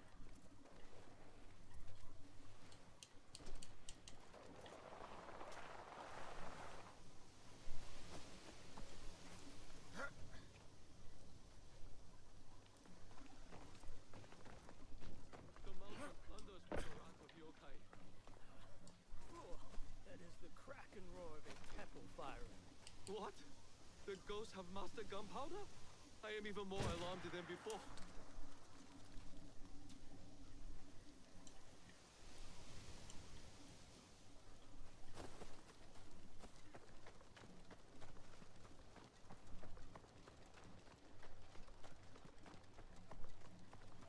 Even after all these years, the land still bears scars. So silent, so empty. Lord Nobunaga, was it worth it?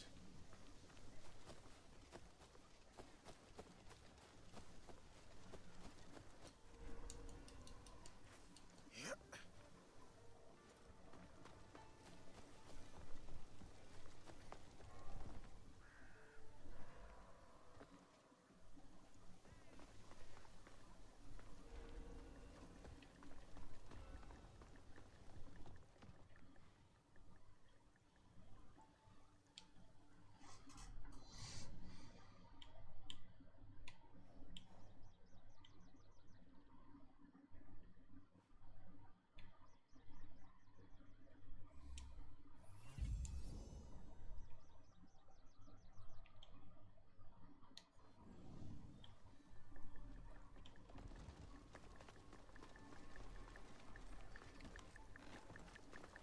What was that?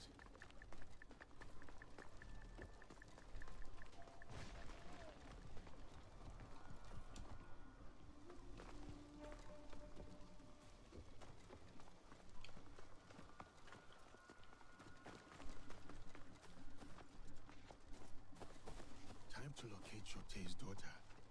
She must be around here somewhere.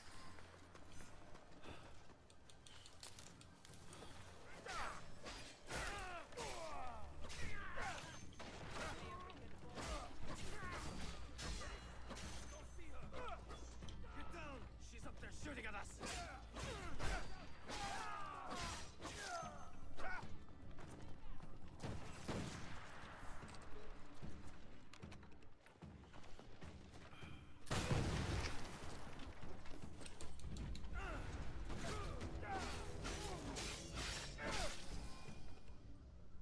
Yeah. So famous Yasuke. Well, let's get you. I no longer. Look, And but I shall consider your word. time to head to Sakamoto. Shotei will be waiting.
Yes, I am G. Good. Don't cheat. I see it about now. Therefore, I look with. Then that will leave.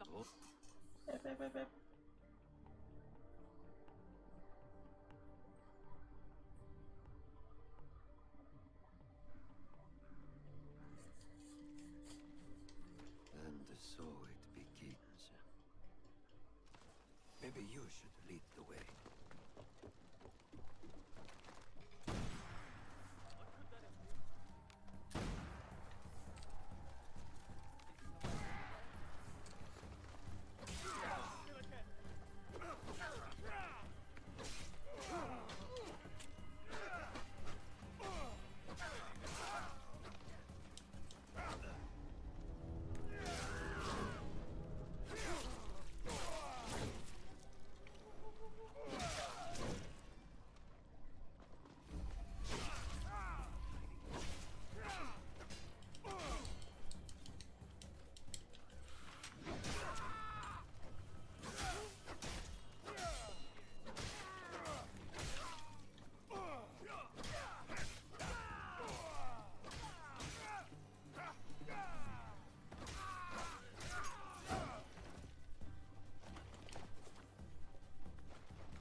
Nobunaga.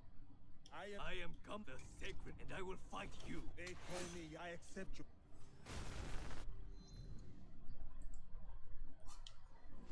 Show me that famous technique.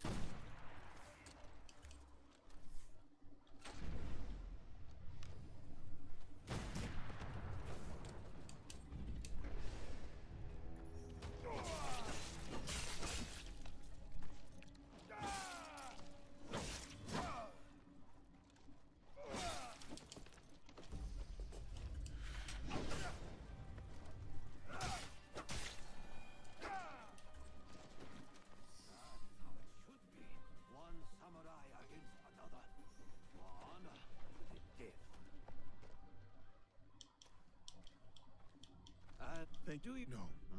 She therefore should serve us well.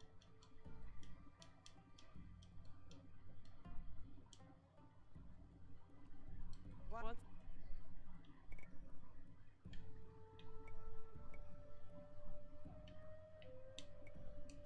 No. Even better. Anyway, I'll head to work as you vanished like a true shinobi.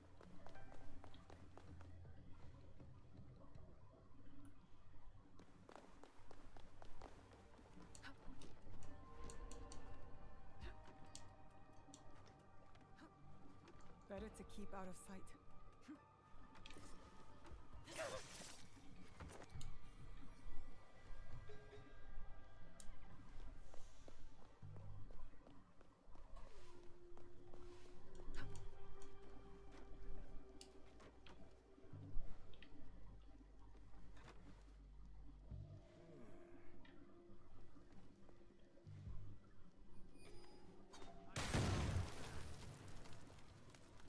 What was out there?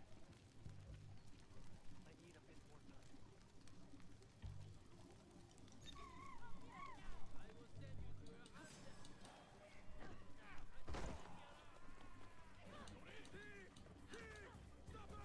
It's an Oda-clan spy!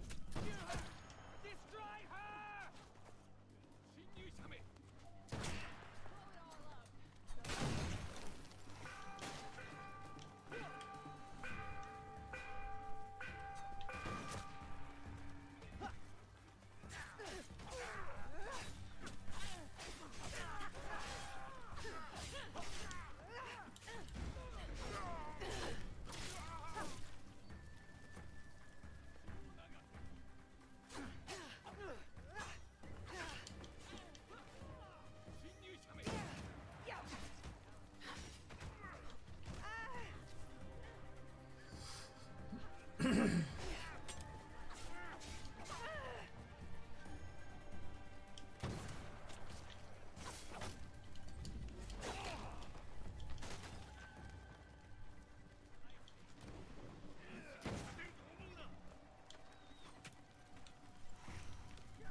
Get back to Katsuhime.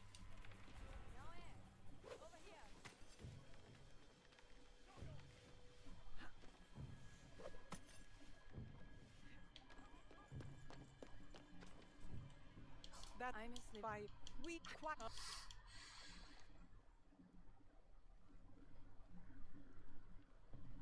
Hidden.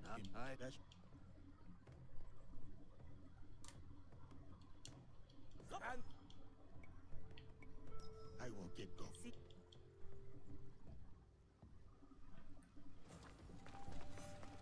That looks suspicious.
that.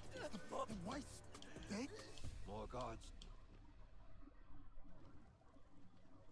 The old man. The plan was to meet Shote at the old watchtower. He had something to ask.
Following the Kanonji disturbance. Nobody wants to hear about daimyo local.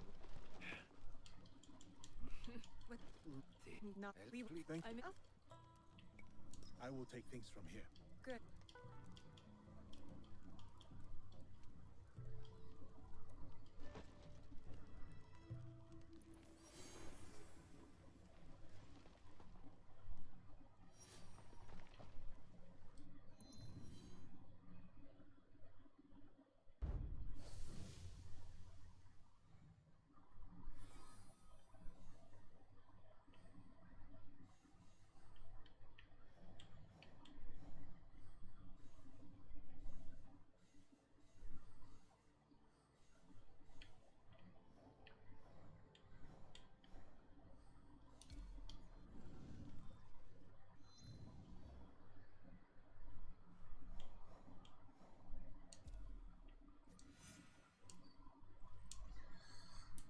Oh, I gotta get a bit.